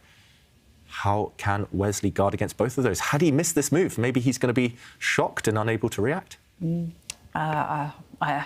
seems shocked, to be honest. I don't think he anticipated that Magnus had seen this crafty blow, especially as the world champion, just reacted instantaneously. And I do think that he has to bite the bullet and just go into that line, because otherwise, if he just retreats the rook to defend the knight, then it does feel like Black has gotten away with it. No. You know, after the trades, where is Black's advantage? Not there anymore. White's advantage, yeah. I mean, Sorry, if anything, like you say, anyone is better, it's Black.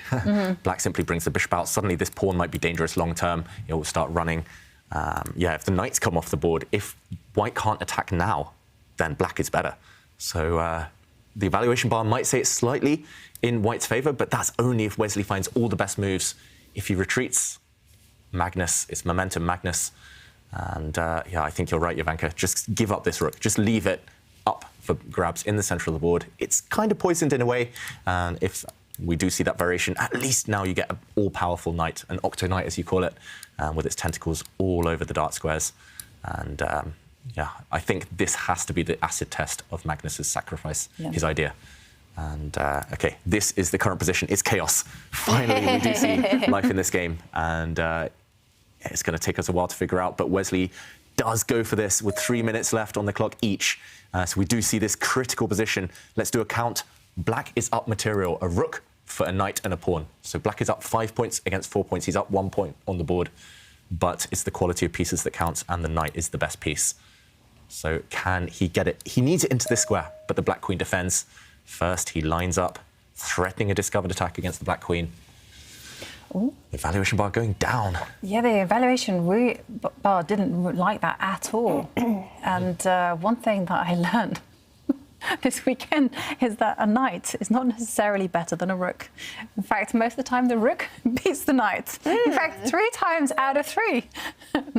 Yeah, you had 3 games in a row where you had this material balance. Yeah, I mean, what are the chances? And now we're seeing it here in a game that I'm commenting on. The universe is trying to tell me something. Study your material imbalances. Yeah, rook versus knight. In some positions, the knight can dominate. This is one situation where it has the potential to dominate, but Wesley's shaking his head suddenly. He's retreating his bishop. He's getting ready to kick back the black queen with a pawn. We mentioned the f-pawn pushing forward earlier, gaining space. What a view that is, by the way, that the players are treated to. This is basically a POV, like a point of view, what Magnus and Wesley can see right now out the window. And, OK, suddenly the black queen is kicked away, but she's gone to a very active square deep in the white camp. I mean, it's just chaos on the board. White's knight has to jump before it's captured. Yeah. If the white knight is captured, Magnus will win. The bar went opposite way off the boat. It jumped up for Wesley there for a moment. Is Magnus in big trouble? He was in bigger trouble. Okay. I think he's out of the worst. But he has to give back some material. This white knight has delivered a fork. Wesley, look at how much he's shaking his head. He knows he's not in that much trouble with white, but he knows he was probably winning or had a massive advantage earlier. Yeah. Suddenly, after the white knight has to capture one of the black rooks, it has to make a choice. We will see level material again. But black has a 2 versus 1 pawn advantage on the queen side, on the left flank. Looks pretty strong, potentially long term. It certainly does, and the knight taking the rook in the corner. But still, for the time being, there is some danger for Magnus. I mean, especially because the king is unguarded. So I'm thinking, you know, maybe it's possible for Wesley to push the f-pawn forward, to seize as much space as possible, because as David's highlighted, there is some potential danger. Yeah, if the queens and rooks disappear, black is almost winning in the endgame if it's just bishops and pawns on the board. So Wesley has to go forward. I think you're right, Jovanka. F for forward, push that f-pawn, go for the attack. If you stop pedaling, you'll fall off your bike. It's one of those types of positions. And Wesley's shaking his head, momentum against him. Go for it, Wesley. Push the f-pawn forward. We need to see some action and drama. The position demands it. Another potential move would be to mobilize the rook, get it into the 7th row, But I always prefer my pawn pushes. Yeah, go for some pawn pushes. Black's queen is on such a good square. She's keeping an eye on white's rook, bishop. Also, she's eyeing up white's remaining pawn, that white A pawn on the queen side. If that one falls, it's trouble. So you have to seize the moment. He does go forward. It's still getting spicy on the board. I'm expecting Magnus to move his bishop. There we go. You didn't want to touch that white pawn that advanced. If you captured that pawn, you would only open up the black king. And now there's a trick on the board. If white's bishop is deflected away, then its rook will fall. So you cannot capture the black bishop. It's poisoned. Oof, 2 minutes now for Wesley. I said he is very good at avoiding time trouble, but he is on the brink now on the clock. Wow. You have to be quick. You have to be resourceful now, and you have to up the pace. And this is always the time where Magnus is in his element. I've noticed when the clocks tick down in the last seconds, Magnus, and especially the younger players, they play incredibly accurately with good instincts. And Magnus, well, he has a big threat on the board, so I'm expecting Wesley just to move the bishop. He moves it one step forward. And now this is the big question. Should Magnus take some time out to protect his king? Or does he get greedy? Yeah, he can get greedy. Black's queen can go and win the white A pawn. It feels risky. The black king has no protection. The white queen can go back where she came from. She can swoop in again. The black king is vulnerable in the back rank as well. White's pawn, the F pawn, if it steps forward to F6, sets up a mating net. But Magnus does activate his rook. This is classic Magnus. All the pieces in the party. But the evaluation bar hates it. And suddenly, can Wesley strike? Can Wesley attack while the eye in his heart go for that black king? I mean, yeah. It has to be an attack, otherwise the evaluation bar would not react. Long term, black is doing great. It has to be a short-term measure. Yeah, definitely. I'm just thinking, you know, push the F pawn forward, trap the king. Massive threat on the board, as you say, trap the king. There's a checkmate in 2 threat. If Wesley can get his queen back where it came from, it's going to slide into G7, and that is mate. No way to stop that. I mean, how do you stop it now? If the white queen gets in, it's deadly. For example, if you move your king, this is one way to try and stop the queen coming in. This doesn't work either, because white's rook will come and deflect the black rook away. And if the black rook moves, suddenly checkmate again. How do you stop this if you're Magnus Carlsen? Deadly threat on the board. Or you have to move the queen, slide her one square to attack the F pawn. But this isn't that satisfactory either, because white can simply push forward the E pawn and say you cannot capture that because of potential back rank issues. Yeah, back rank issues. This pawn on F6, if you can ever get it there in a real game, you're destined to get a big attack. The black king here would be trapped. And look at the Stockfish suggestions. The computer says there's only one move for Magnus to survive and limit the damage, and that is to slide the queen back for a queen exchange. That is not obvious at all, though. The whole idea is you're threatening a queen exchange. If the white queen, he finds it, though, Magnus Carlsen. If the white queen moves now, then there is a cunning check hitting the white king, and you're just in time to capture this white pawn, eliminate all the danger. But Wesley, of course, spots that geometric motif, and he does protect his pawn. He keeps the queens on the board. A queen exchange favours black, remember, and now the pawn is protected. Wow, he survived, Magnus. I would not have been sure about that. And even now, Stockfish, look at it. It says there's still only 1 or 2 moves to survive. And they're not obvious, but Magnus does again find the best move. He pushes this pawn forward. It looks like a big blunder, of course. If you take this pawn, however, this check saves the day. Check, and black swoops back just in time to defend with the queen. And yeah, still it's lively, Jovanka. The white pawn stepping forward. This is an idea. You mentioned clamping down these 2 squares. Now the threat exists, but I guess the black king can swoop to the defense and guard everything. Yeah, it's the only move, but it's sufficient. It's enough to hold the position. And it's such a nice, classy move, this pawn H6. Yeah, this pawn push that he pushed earlier, just to cover dark squares. You can cover weaknesses with pieces, or you can cover them with pawns. And what is Magnus thinking about here? He surely needs to defend this pawn before it's too late. Let's go back to the players. 1.5 minutes for Wesley, so under 1 minute for Magnus Carlsen. Who would you take here, Jovanka? I still would take Wesley, just because you know, he has the initiative, he has the momentum, and there's still a lot of margin of error for Magnus. Yeah. And the white rook is still going to come to the 7th row. Maybe now. Now is the time. Now definitely is the time. Actually, the more I look at it, the more I'm thinking that Magnus is in real trouble. Wesley has good chances to turn this around into a win. Yeah, very, very good chances. And Magnus needs to continue defending super accurately just to survive. So now there's maybe a small threat of white's rook just going to take the black b-pawn, protected by the white bishop. The black bishop does guard the pawn nearer the black king, so you're OK on the king side for now. But yeah, you have to be 100% sure that everything is protected. Magnus under 30 seconds. How do you keep a position like this one intact? He pushes a b-pawn, very calm. He's trying to distract white, distract Wesley So's attack against the black king by playing on the other flank. But the black king still bereft of any protection. All you need is to introduce another piece into the attack. I'm not sure whether that's the white bishop right now. I don't see any direct way in. You could just exchange a set of pawns on this left flank. But Magnus, he's trying, and Wesley's not got too much time either. So, no, he doesn't. And I'm thinking that his position actually demands a sacrifice, or maybe there you go, he's building it up. And the whole idea is the bishop will come and capture the pawn on g6. King is forced out into the open. Yeah, if this happens, this would destroy the black shelter. For example, pawn takes pawn, and this is a winning tactic, right, Jovanka? Bishop takes pawn, as you say, and there's a pin along this rank. Sorry, the pawn can't capture. And king takes would end in checkmate in a couple of moves. This is the key checkmating pattern. And Magnus, wow, so calm, so collected. He tries to prevent this by dropping his bishop back. And in this position, it doesn't stop the idea of bishop takes pawn, but after the king is forced out into the open, there's no good available checks for white. The white queen can't check from this square because it's covered by the bishop, and it can't check from this square because it's covered from afar by the black queen, hanging by a thread. But it looks like he's surviving, Magnus. And Wesley, he's really upping the pressure, creating a threat on every move, hitting the black rook. Yeah. Rook takes rook would allow white to come through and make a new queen. You can't allow that.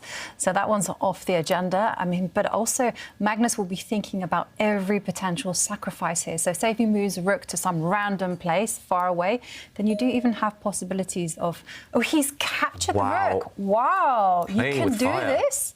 He's given up. He's given white a very strong pass pawn, but he's going to swoop back and defend against it. He's given a check, and when the white king moves... Oh, look at the bar for the first time in the tour finals. Huge reaction. Huge reaction, but why? Why is the evaluation bar showing such a big advantage for white? Because suddenly the black queen, it has come back and defended this pawn. Wow, the other pawn's just running through. Is this the idea? Is Wesley just going to make a new queen with his other pawn? The evaluation bar going down slightly, but after queen takes pawn right now, Magnus has to eliminate this very strong pawn. There's another passed pawn on the radar, 2 squares away. I think you're right with that reaction, Kaja, because this is going to be a new queen on the board. Wow. How do you stop it? Magnus is trying to make a new queen of his own, but he's slower in the race. Black needs 3 moves, white only needs 2. Just push the pawn, Wesley. You're running through. Crown that pawn, push it forward to glory. This looks winning for white. White is closer in the race. Yeah, what a game so far. I mean, and there you go. Queen has to defend against the b-pawn. And Wesley plays such a chill move, drops the queen back and keeps an eye on the a-pawn. Yeah, and Magnus is stuck. The black queen is fixed permanently, guarding against just the pawn. Queens are the worst blockaders. They want to be active. They don't want to be defending. And can he play this? Wow, this is so calm from Wesley. He's trying to trick Magnus. If the black queen takes the white pawn in the centre of the board, the white queen's going to swoop back where she came from, and a queen exchange will help the white pawn run through. So Magnus, he's locking down the white king. The question is, can Wesley swoop in, offer a queen exchange again? Why not? It's almost winning at this point. The only thing you have to guard against is that the black queen will come down to the c1 square and threaten a perpetual check. If you keep that covered, if you have a safe home for the white king, Wesley is 100% winning. Nothing Magnus can do. Do you think Wesley's going to go on a bit of a king walk, start moving the white king towards the centre? Because it's a bit trapped, it's a bit boxed in right now. OK, he drops back. That's very classy. Nice. From Wesley. He's threatening to promote his pawn now. That white b-pawn is about to become a new queen. I was going to say the black queen had to blockade that pawn, but nope. Magnus blocks the white queen's vision.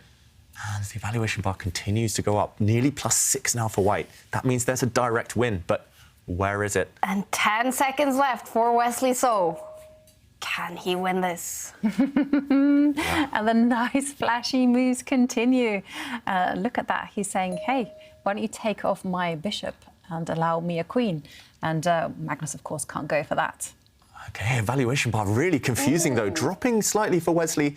There was again a trick. If white had captured the black bishop, black would have had time to eliminate that very dangerous white pawn. So you could not allow that.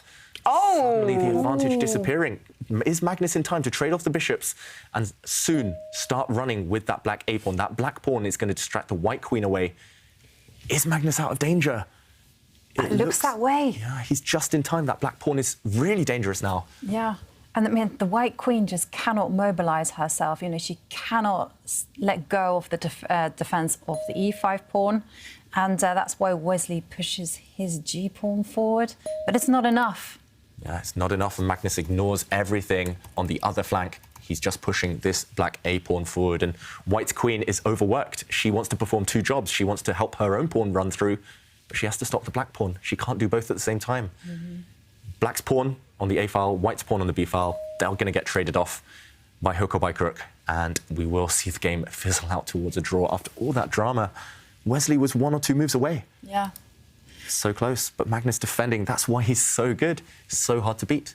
It's quite incredible defense, actually, from Magnus. I mean, I thought it was all over, and we see Wesley shaking his head, and he looks away now. He knows the position is no more than a draw now. He's let it slip. Yeah, no way forward. You've run out of ammunition. You need to keep the bishops on the board. I think that was his big mistake, trading off those bishops. Otherwise, he was simply winning. But, yeah, Magnus, we have to give credit to him for surviving. That's all you can do, essentially, in situations like that. Just try to survive. And 4 seconds, 3 seconds for Wesley. Ooh. Played that move with 1 second left. Wow. Talk about brinksmanship, playing on the edge. And he's given up a pawn. Could Magnus try to win this game now? It doesn't look possible, but suddenly the white king is very open. Lots of checks on the cards. Wesley shaking his head. Yeah. It's time to just liquidate. This pawn distracts the white queen, remember, and now a check. If anyone can win, it's only black. White has really ugly doubled h pawns. Black has a passed f pawn. This one, of course, should be a draw. Queen endgame, level pawns, but Magnus looks still pretty determined. I was going to ask that. Do you think Magnus will kind of go, well, you know, I was lucky to survive this, so I'll be happy with the draw, or will he now play for the win? Will he grind it out like the grind master he is? I think he's going to try and grind it out, Magnus. These top players are very in tune with the momentum in every game, and he survived the worst, Magnus. And look at the evaluation bars inching slowly in Black's favour for the first time ever. And yeah, there's no risk for Black. Worst comes to worst, it's a perpetual check or a queen exchange and a drawn pawn endgame. So why not try to squeeze this one out? White's king is more vulnerable in queen endgames. That's a very relevant factor. And also Magnus can just build up the time on the clock by giving as many checks as possible. And there you go. Puts his queen in the center, attacking one weak pawn. Yeah. It's a difficult pawn to defend, actually, because you don't want to be trading off queens. Absolutely not. Those doubled H pawns are useless.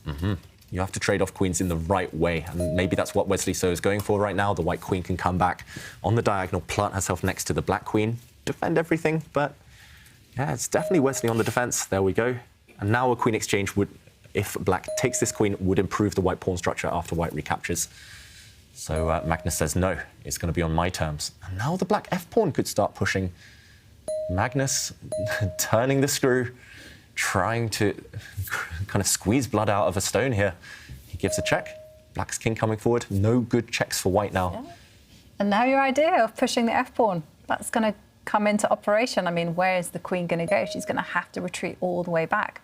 And there, Wesley, oh, he must be in such a bad mood now. Because he would have been thinking in the past, he'll be thinking about all those missed opportunities. Whereas Magnus, he's just living in the present. He's enjoying his moment. Yep. Wesley has to forget the ghosts of the previous moves, of that winning middle game, the winning end game he had. And both sides looking super focused. This is a great lesson again for everyone at home. Even when things have gone wrong, you have to keep focused, otherwise you might lose the whole point. And Wesley, he's made that switch to playing for the draw quite well so far. He's actually threatening checkmate. Black gives a check now, but white's queen, if it gets one more move, slides into the corner. H8. That's Black king is trapped. So Magnus might not have enough time now to make progress. He has to defend against that threat. You give all the checks you want as Black, but you have to defend against white's queen. And OK, centralization, also important in queen endgames. Queens dominate. They control most squares from the center of the board. And this is a nice square as it controls the H8 square. Mm-hmm. And I would give a few more checks. Yeah, it's hard to make progress. The problem for Black is you can't advance your king. The worst move on the board now would be moving the Black king forward because the white queen slides behind checkmate. If you can't move the king, you're playing just with the queen. OK, trying to bully Wesley, trying to force his queen out of the way with the queen exchange. I don't think you can exchange. The pawn structure does favour Black in the king and pawn endgame. You don't even want to go there. Don't calculate. White has much better chances of saving the game when the queens remain on the board. I would just slide the queen over to the D8 square and again ask Black, how are you going to progress? And Wesley does do that. Yep. This is nice. I love the square that Wesley chose that you suggested just because it defends White's pawns from afar. It threatens potentially some checks.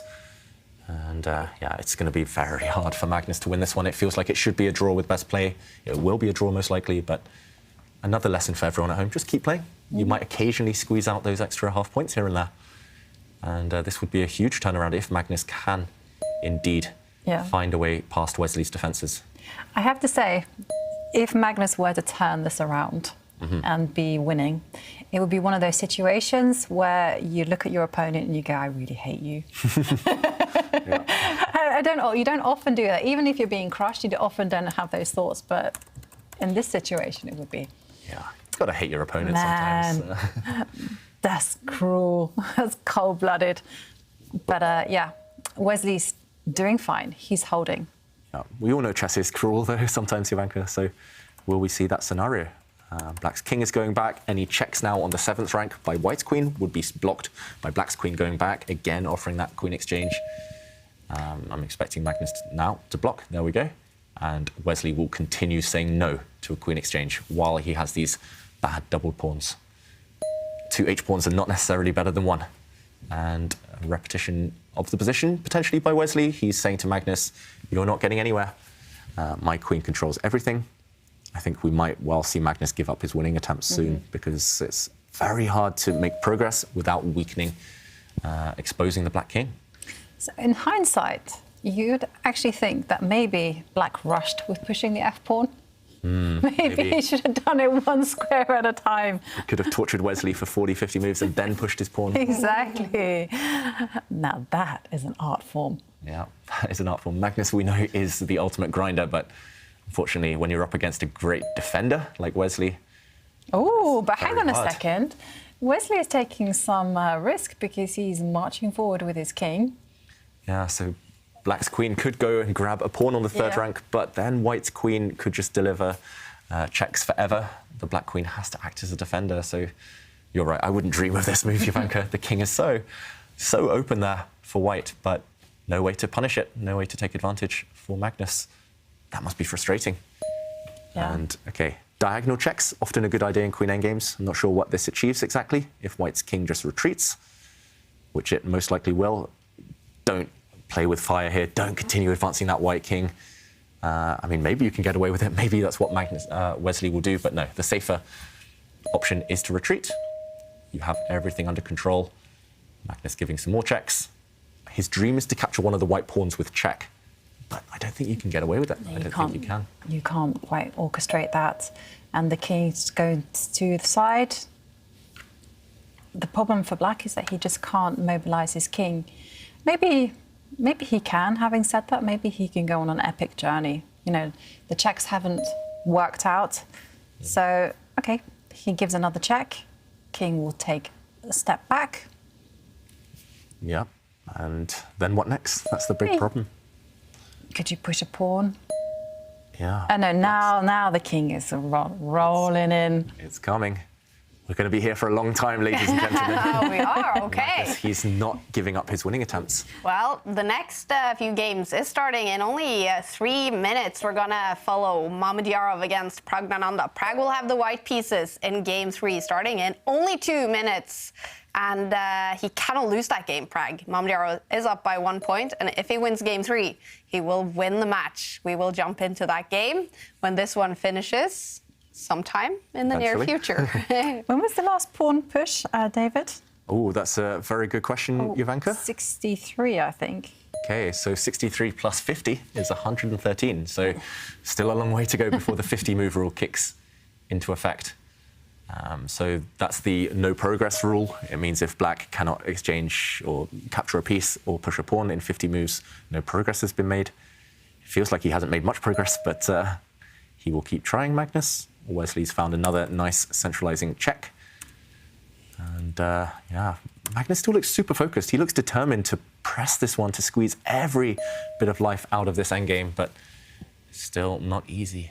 Okay, he offers another queen exchange. Again, Wesley shuts the door and says, no, I like this move, blocking black's pawns. If you can maintain this setup, if you can continue blocking black's pawns forever, the 50 move rule will become very relevant.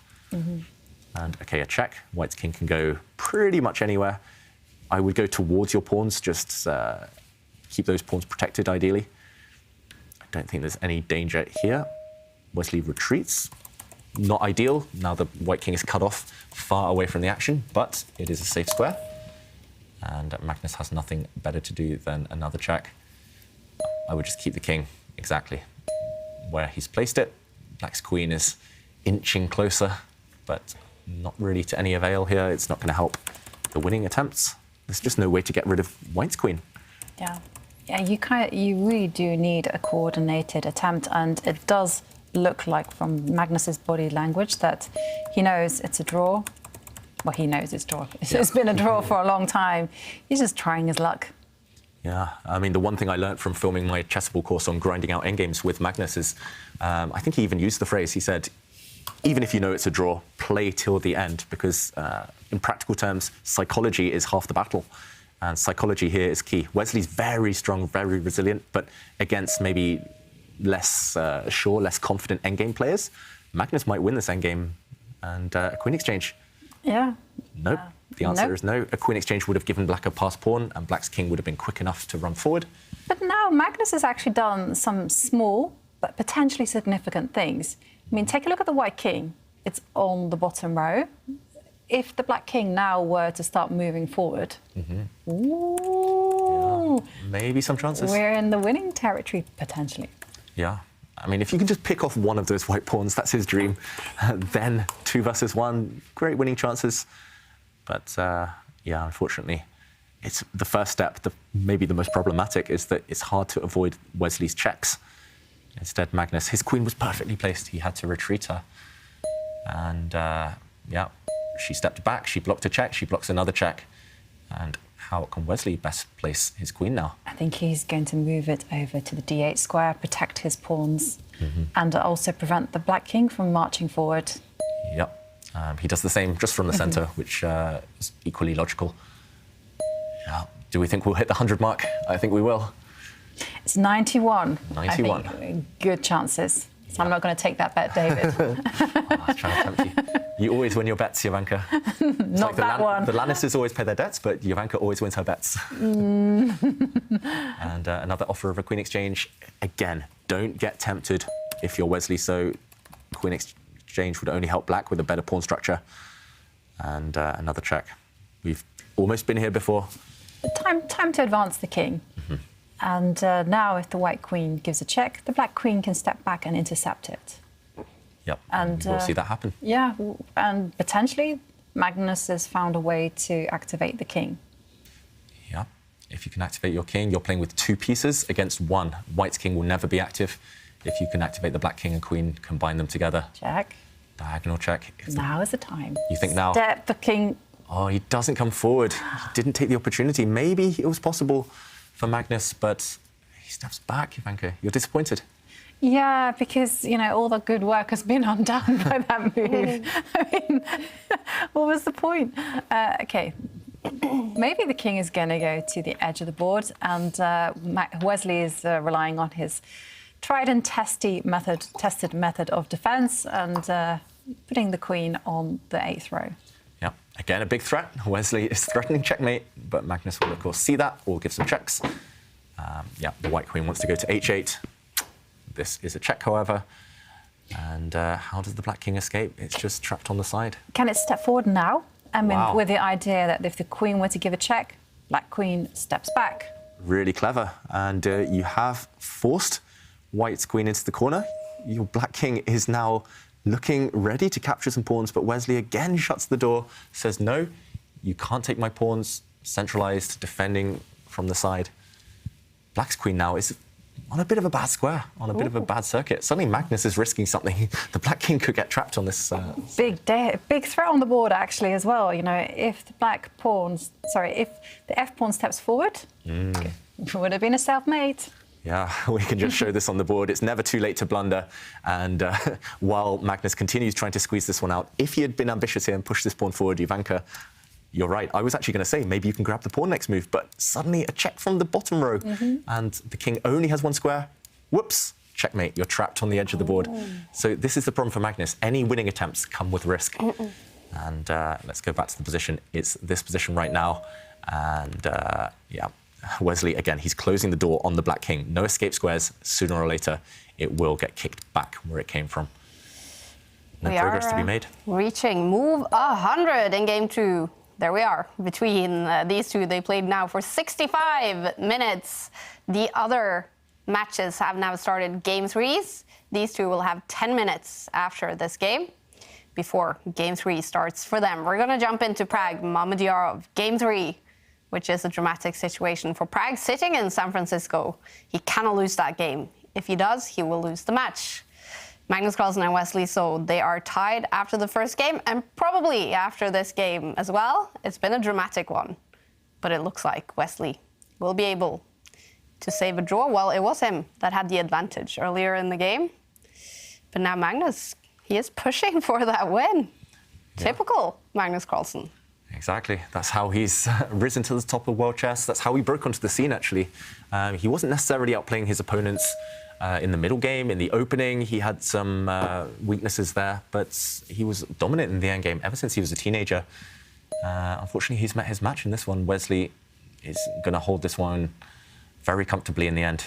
And only 10 more moves now before we hit the 50 move rule. The last pawn was pushed on move 63. That means move 113. Is the golden mark, where a game will be technically, I mean, it'll just automatically be declared a draw. Yeah, the players have no choice. I mean, the computers just say, nope, draw. Yeah. And I really like the way that Wesley has been defending this. Very calm calculation. And all the time, he's just mobilizing the queen, just harassing the black king. And there you see Magnus put his queen on the corner of the board, gives a check, intercepts. Nothing much has changed.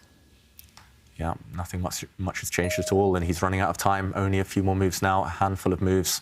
105.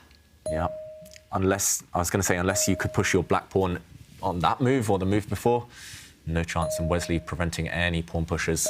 If I were Wesley here, I would just plant the white queen in front of that black f pawn and say, you're not going to move that. We're 5 moves away from the 50 move rule. And he should be aware the players can see the move count on their screen. Okay, he gives a bunch of checks. This is equally viable, getting closer to that magical mark. And it's coming. He's 4 moves away. Ironically, Magnus has made quite a lot of progress in the last few moves. He's actually got his king out of the corner into the centre. So he's probably got the best position he's had all endgame, but he's only got 3 moves to make a pawn push or a capture, and there won't be time for that. Wesley can give a couple more checks, get closer to that magical mark. Here we go. One more check. And Magnus. How to run away from this? Yeah. Because you only have how many moves left? 3 moves. Magnus is calculating blocking this check with the black queen, but no, he goes back, and we'll see. Yeah, we'll another see. Check. The game end.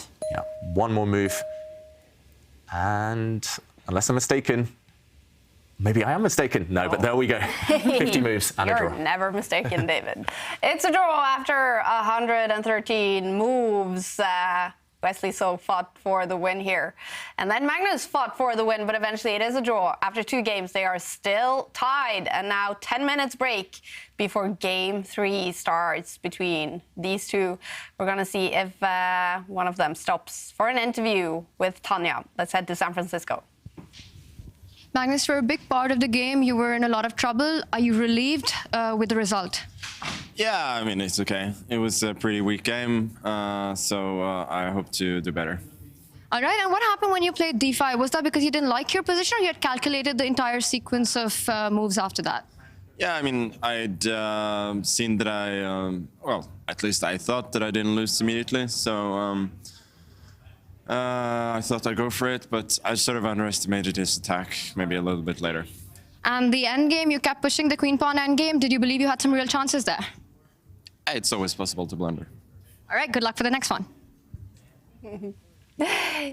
Yeah, seems to be in a good mood, Magnus Carlsen, after that super long game.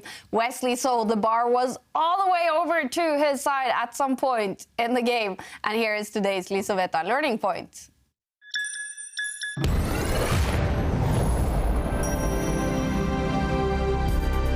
Today's learning point is about not giving your opponent a passed pawn, a dangerous passed pawn, unless you're 100% sure that you can block it and capture it. And here, Magnus, the reason he was on the brink of defeat is because he gave Wesley a passed pawn.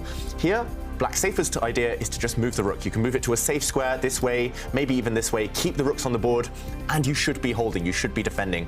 But after a rook exchange, after a queen check, Magnus was banking on the fact that the black queen could swoop back and capture this pawn, eliminate it, and save the game. But Magnus maybe hadn't calculated quite deeply enough. Wesley played a strong move here. He played pawn takes pawn, creating a passed pawn that proved to be very dangerous in itself, but it wasn't enough to win. And Wesley later did mess things up. But maybe if he'd had a bit more time to think, Wesley would have found the winning idea of bringing his queen forward 2 squares. The whole concept is that after, no matter what black does, for example, pawn takes pawn, bishop takes pawn, a sacrifice crashes through and wins. For example, pawn takes bishop, and now the white queen steps forward. It's inevitable. You will make a new queen with your passed pawn, and Wesley would have won the game.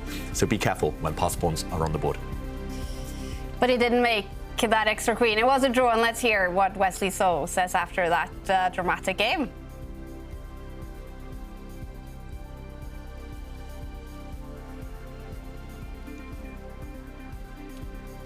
Coming very shortly, we do have a reaction from Wesley So. Wesley, a really nice, tremendous fight. You gave it your all.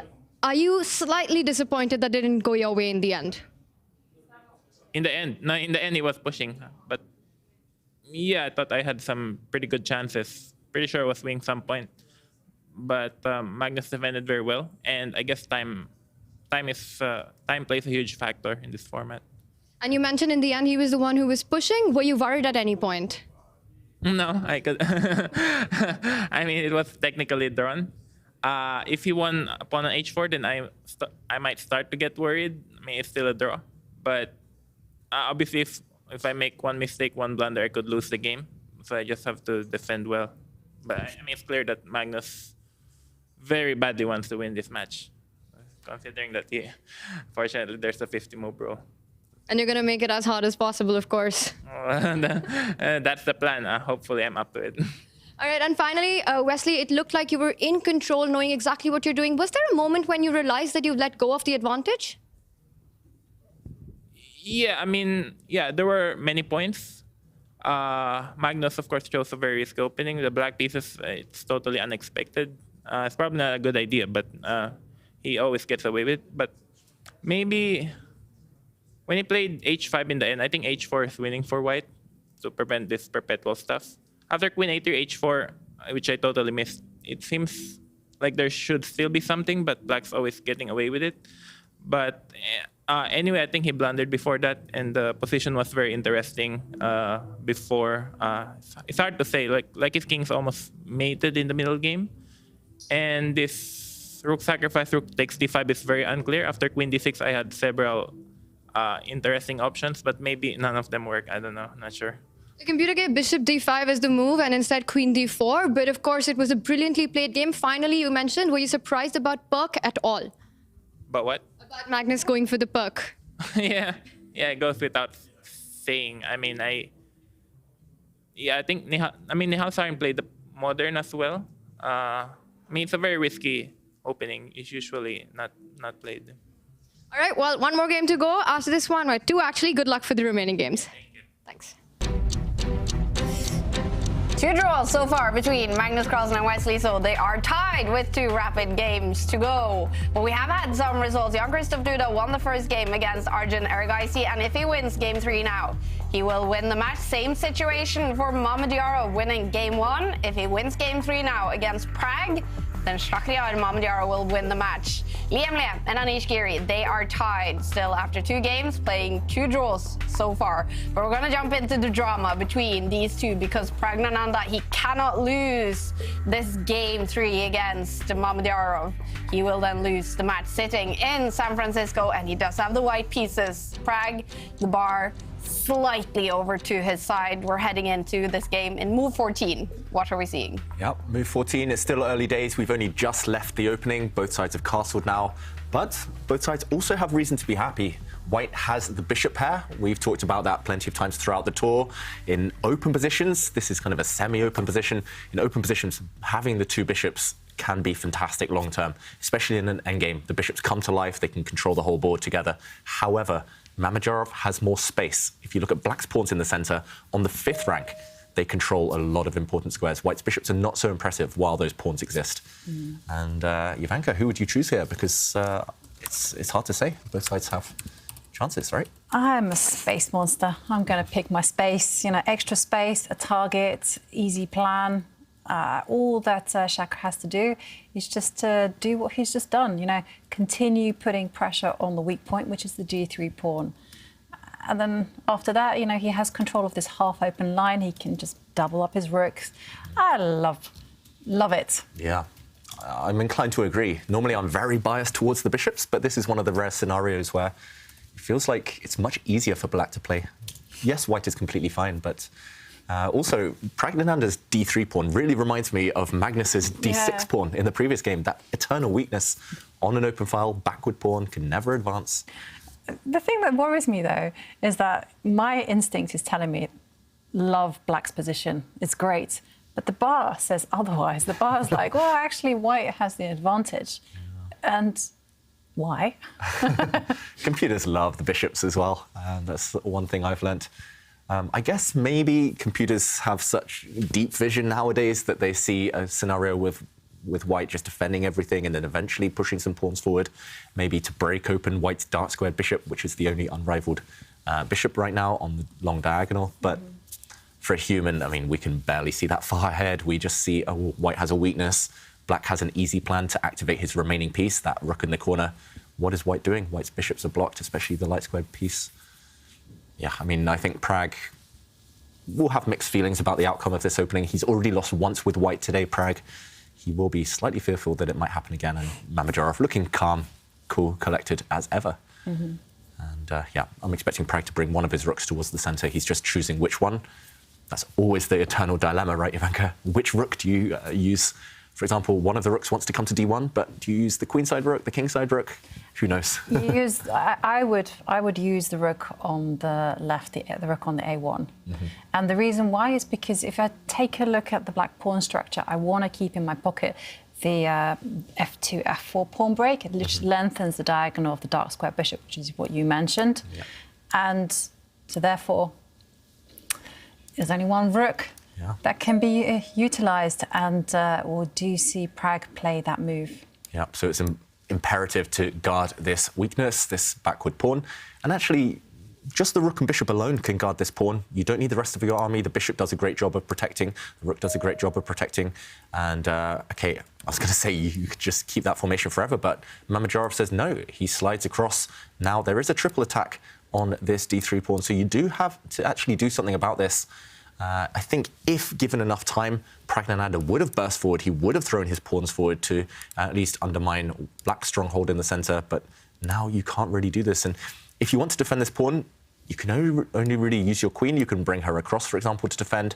Or you have to make a very committal decision. But you have to calculate this very, very carefully. You could push forward. The reason I say that this is maybe not a good thing is because after the black bishop moves, suddenly the black knight has a nice outpost in the center of the board. If you want this as white, you have to throw more pawns forward. You have to be active, and just to justify this eternal weakness you've made and given to your opponent. Instead, Pragg finds a third option, one that I hadn't considered, I must admit, just dropping the queen back. And the whole idea is that now a queen exchange will help the white bishops long term, but also this pawn is now poisoned. You cannot capture on d3 because suddenly after, for example, rook takes, the defender of this rook is now going to be eliminated after a queen exchange. And at the very end, if we do a quick count, white has won a piece. White has 2 bishops against just 1 knight. So you are defending indirectly with a bit of calculation, which Pragg is so good at. You're indirectly defending your weakness. Yes, Pragg's calling card, isn't it? Yeah. You think that he's going to defend the pawn. He says, no, I'm going to go on the counter-attack and use tactical ideas to defend my weaknesses. And what happens if we do see a trade of queens? Which we do. I mean, Pragg still has that bothersome pawn to defend. Yeah, that's right. So, for example, black could move a rook. I'm not sure which square you could use, but you just double up your pressure against this d-pawn, use all of your pieces pretty much. I think Pragg's idea is to just push, expand, throw pawns forward. Maybe it starts with this one that we've mentioned, throwing this pawn forward. Actually, indirectly now, you will be attacking this bishop. You'll gain a bit of time there. For example, if black trades off, suddenly white gets a whole bunch of central pawns.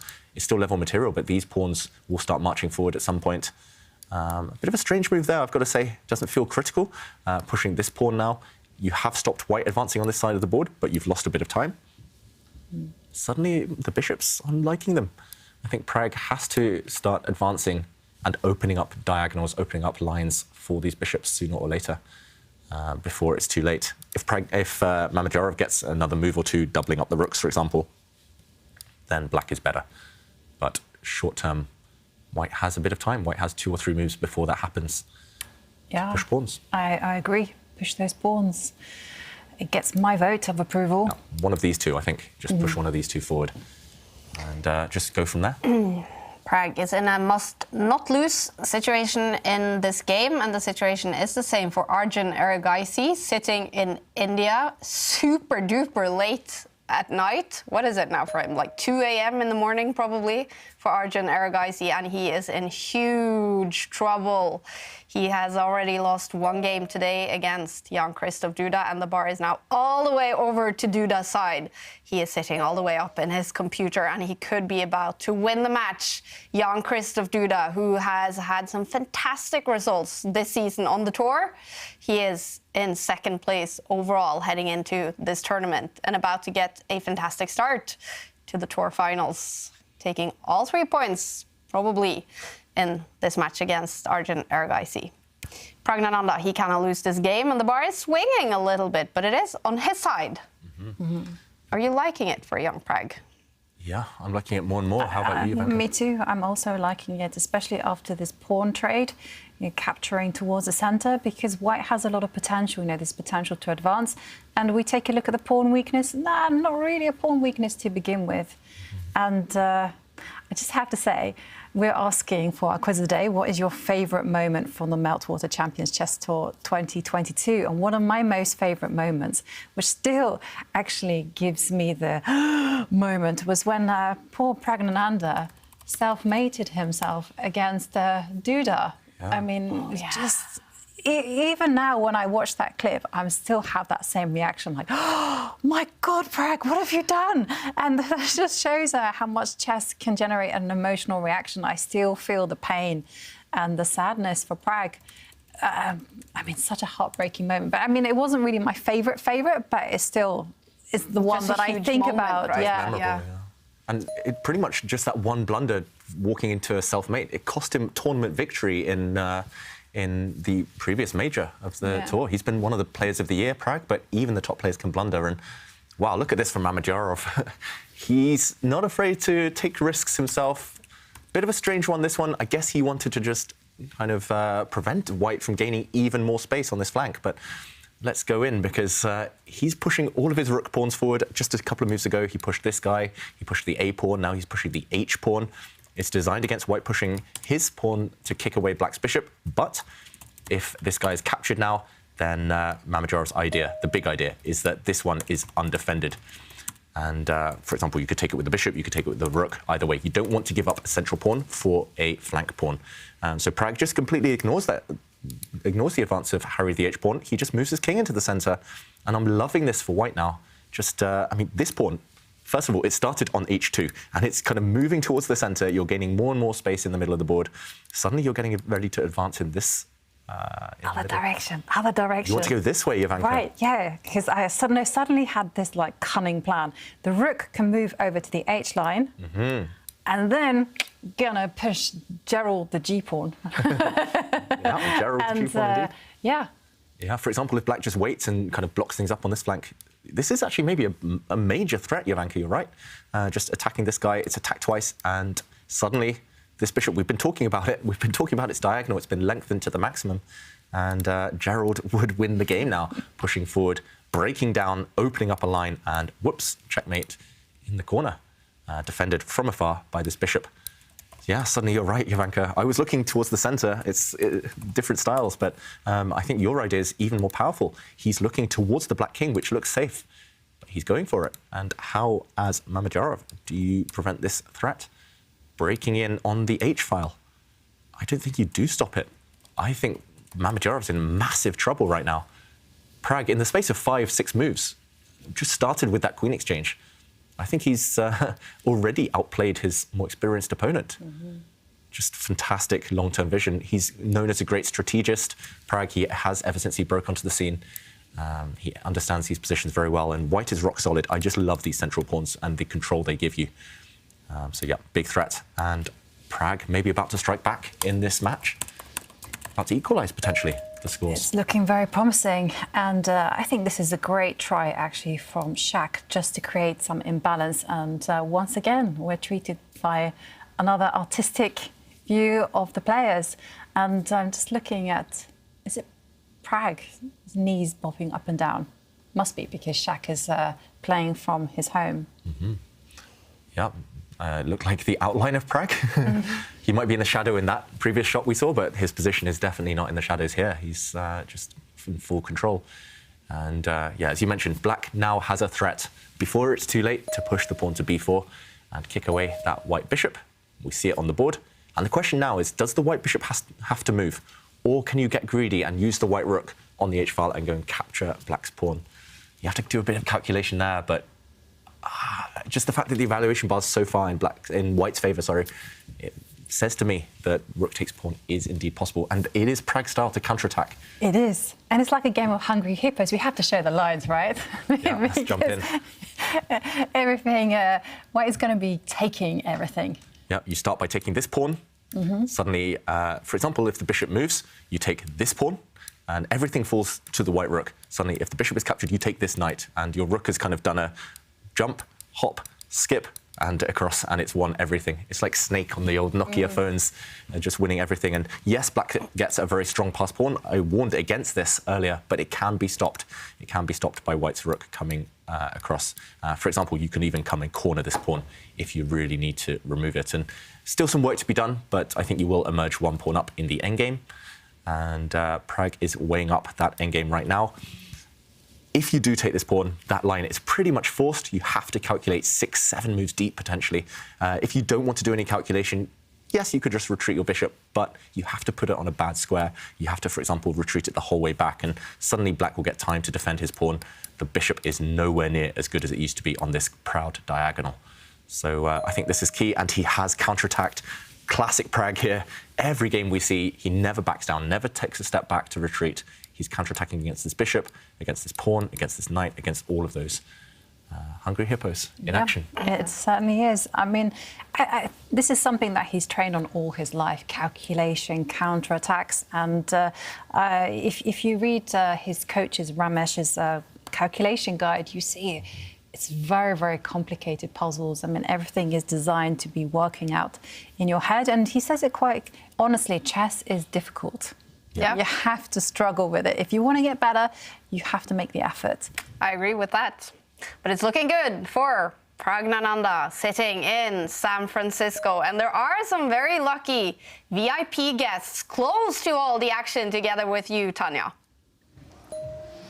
Absolutely, Kaja, and we have a very special one. He is somebody from Singapore, Hans, and he's come all the way down here to San Francisco after getting his hands on the first ever Champions Chess Tour trophy NFT. Hans, welcome. Hi. Nice to meet you. How's it been here so far? And tell us about the whole experience of coming down from Singapore for this event. Oh, okay. Yeah, I mean, it's amazing so far. I had a game with Magnus yesterday. And yeah, I mean, just incredible having him in front of you and playing a real chess game. He's real. Yeah? And yeah, of course, the trip here, 14 hours ride here, jet lagged and all that. That's why I lost, right? Yeah. But then, yeah, I'm inviting him to Singapore next year. Yeah. In home ground, maybe I'll have a better chance there. I have to ask you, Hans, the whole experience of winning the first ever Champions Chess Tour trophy NFT and coming to play against Magnus, it's been all worth it. Yeah, it's all worth it. I mean, it's one whole year of waiting, but then again, yeah, it is every chess player's dream, right? To play with the GOAT, the greatest of all time, GM, right? So yeah, I have no regrets. Yeah, it was quite a competitive auction at the end of the day. I won it, and yeah, I think the trip here just justifies everything. Yeah, makes everything worth it. Yeah. The opportunity to play against Magnus, was that what motivated you to be the highest bidder on that trophy? Yeah, definitely. Yeah, the utility to be able to meet Magnus Carlsen live, and yeah, he even analyzed the game after that, right? Yeah, so had some short conversations. I think that's what all chess fans around the world, right? People that can't play chess very well, yeah, we love to have, yeah. So yeah, this NFT created this chance for all of us for all chess fans to have a chance to meet the great ones. Yeah. Yeah, that sounds amazing. And yesterday you had this game with Magnus. He also spent a lot of time with you analyzing after. Tell us about that experience. Must have been special. Yeah, must have been. It was special in that way. I mean, I was quite jet lag. I was telling you, right? Yeah. So didn't really make the best moves, but his analysis, opened up some ideas for me, and yeah, I think it's an experience that you can buy. I mean, not you can buy now. Yeah, maybe. Yeah.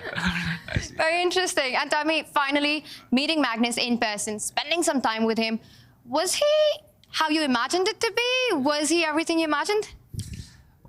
Yeah, I mean, yeah, I think he's larger than life, right? I always thought he's shorter than me, but he's much taller than me. That's for one thing, right? And he's such a gentleman, classy, yeah, nice person, yeah, and yeah, no errors, and I mean, he's a great guy, yeah. Are you rooting for him today as well?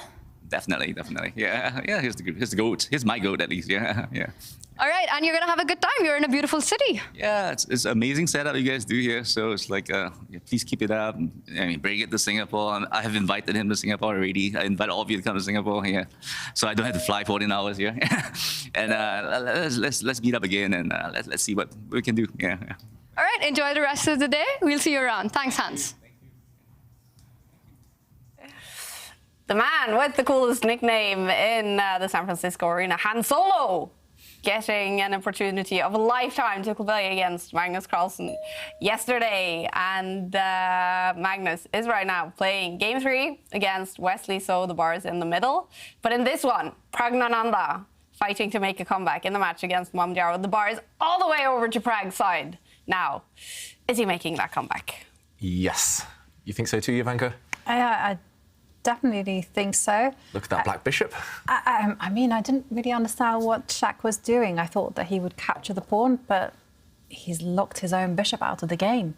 Yeah, I mean, one bad piece often makes a whole position bad, and not only is black a pawn down, but that black bishop is going to take a while to get back into the game. Mamedyarov is starting that process now with this king move. Black's bishop does have a retreat square, but it shouldn't be enough for Mamedyarov. It should just simply take too long. So let's go into the position.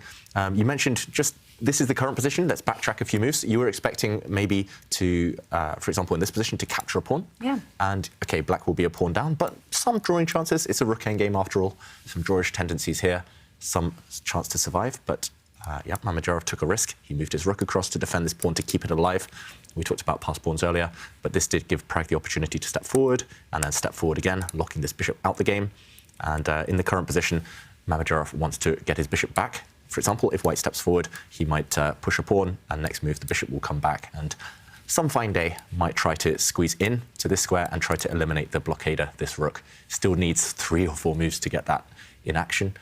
But Prag now has that luxury, 3 or 4 moves to stop this plan. So how will we stop this bishop getting back in the game, Jovanka? How do we prevent that? I mean, firstly, you could start moving back with the king. Prag decides to go after a pawn. Is this quick enough? Looks decent to me. Yeah, I was just thinking, do we need to stop the bishop getting back into the game? I mean, after all... So a good point. yeah, extra material. I mean, I like Prag's approach. He's just focusing on rounding up some weak pawns. Yeah, and that weak pawn is not protected. It's not Mamedyarov's style to protect and go passive, so he pushes a pawn. The whole idea is if Prag takes this guy now, then at least Black's bishop is back on a decent diagonal. At least this pawn is still alive, paralyzing White's rook. But again, it shouldn't be enough. White would now be 2 pawns up. White's king can always come back and deal with this pawn. White's bishop later on, if this rook ever moves, can move and try to defend as well. But at least there's now a threat. For example, again, moving the black rook out the way and bishop to a2 coming in. I like what Mamedyarov's doing from a practical point of view, but it should not be enough. Yeah, I agree. Prag has to be a bit careful. I was going to say, don't capture that pawn. But Prag, you know, he's worked it all out. He says it's fine. I guess his idea is simply now just to move the rook over to where it came from and step back. Yeah, so before it's too late, go after Black's big weakness or strength. I'm not sure which one. This b2 pawn, you can target it. Another idea would be, for example, to step back and then go across one square to trade off this rook. And he does play that move. Prag is so good at finding these counterattacks just in time before Black was able to create that threat. Unfortunately, you can't jump over your rook. That would be a great trick in chess, but you can't jump over your pieces unless you're a knight. And now there's not enough time for Mamedyarov. For example, if he moves across to try and prevent this rook idea, then Prag will just take a step back. And as soon as this becomes a threat, just one move before it happens, Prag will block, force an exchange of rooks. And again, just in time, his king is going to come over and he's going to pick off this passed pawn. And this is happening on the board. Look at Prag's wall of pawns here. He's going to end up a couple of pawns ahead and winning in the endgame. Not much to do about that. And Mamedyarov, he's found nothing better than to just move the black king. But this does not change anything. You can start this process immediately. You can move the bishop back. You can move the king across. You can even move the rook across. It's all winning now for Prag. It's just a matter of time and technique. And we already have a match winner. Jan-Krzysztof Duda has now won Game 3 against Arjun Erigaisi to decide the match after only 3 games. He takes all 3 points, all $7,500. Jan-Krzysztof Duda finished after 3 games. Tough start for Arjun Erigaisi here in the first round of the tour finals, playing at night in India. The day or the night is over for him now. He can now go to sleep and get ready for day 2, where he's going to play against Magnus Carlsen, Arjun Erigaisi. Great start for Duda and Pragnananda in this one. Probably making a comeback against Mamedyarov to take it to a Game 4. Yemlia and Anish Giri, they have played a draw in Game 3 and are still tied. 3 draws. Will it be decided in Game 4, or will they have to decide the match in blitz? Tie breaks. Magnus Carlsen and Wesley, so they are in Game 3. They have played 2 draws so far in San Francisco. And we will see what happens here in Game 3. Will we have a winner, or will it be another draw? Game 2 was dramatic between these two. Yep, and I'm expecting an equally dramatic Game 3, judging by the opening choice of the players. It's another Berlin, but a very spicy version of a Berlin. And meanwhile, exactly what we just showed on the analysis board has happened in this game. So Prag has found a way to trade off a set of rooks and eliminate Black's dangerous b-pawn. Next move, when the black rook runs away to safety, White will simply capture 2 pawns up. We know Prag's very good in the endgame. Yeah, and just take a look at Black's bishop as well. I mean, it's such a terrible piece. And Mamedyarov just drops the black rook, and that will end the game slightly prematurely, but it won't change the result. Mamedyarov shaking his head, hung a rook, dropped that piece, and Prag takes the win. Impressive stuff by the young Indian. He makes a comeback. The match is now tied. And we will see a game 4 starting in 23 minutes. Long break for these two before the final rapid game of today. Let's see if we get a reaction from Prague in San Francisco after this great win. Nope, he heads straight to his lounge, but I would like to see, David, on the analysis board, how Prague was able to win this great game and make that comeback. Yeah, and I just want to praise a couple of moves by Prague, because when we joined, it looked level. It looked like the game was in the balance. It looked like, if anything, Mamedyarov had the easier position to play. But just with that queen exchange that we saw earlier, initiating that trade, pushing some pawns forward at the right moment, centralizing the white king, Prague did turn things in his favor. And it all happened very quickly. Mamedyarov just unable to find an answer to Prague's strategy there, his understanding. And this move, not obvious to me, not obvious to most chess fans, I think, but this was the start, the key to Prague's victory. And it was dropping the queen back. And notice how good White's pawn structure becomes over the next few moves. It looks really passive, these 2 weak pawns, these 3 pawns doing nothing. But after a queen exchange, Black pushing now, suddenly White starts advancing in the center. We saw the final position with White having a wall of pawns. This is how the wall began. White's pawn started on h2, it came to g3. After a trade, it came even closer towards the center. And now the White king moves forward, and the key move. After White's bishop was attacked, counter-attacking chess. Rook takes pawn, hitting the bishop, hitting the pawn behind it, hitting the knight. With this, Prague calculated his way to victory. He emerged 2 pawns up in the endgame and took the game from there. Mamedyarov, one small mistake, maybe allowing the queen exchange, and no chance after that. Wow, impressive stuff by the 17-year-old from India. This is game 3. Magnus Carlsen, Wesley So. 2 draws so far, but a dramatic game 2. And now Magnus has the white pieces. You said we had an interesting opening, David.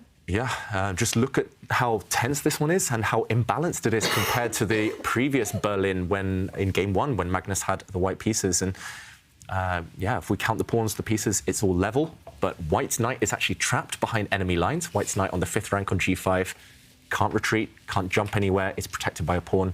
But is it a strength? Is it a weakness? We also noticed the pawn imbalance. White has 4 versus 3 on the king side, on the right half of the board. Black has 4 versus 3, but a set of double pawns on the other flank. And Black's king in the middle. It's unclear where that's going, which side it's going to castle on.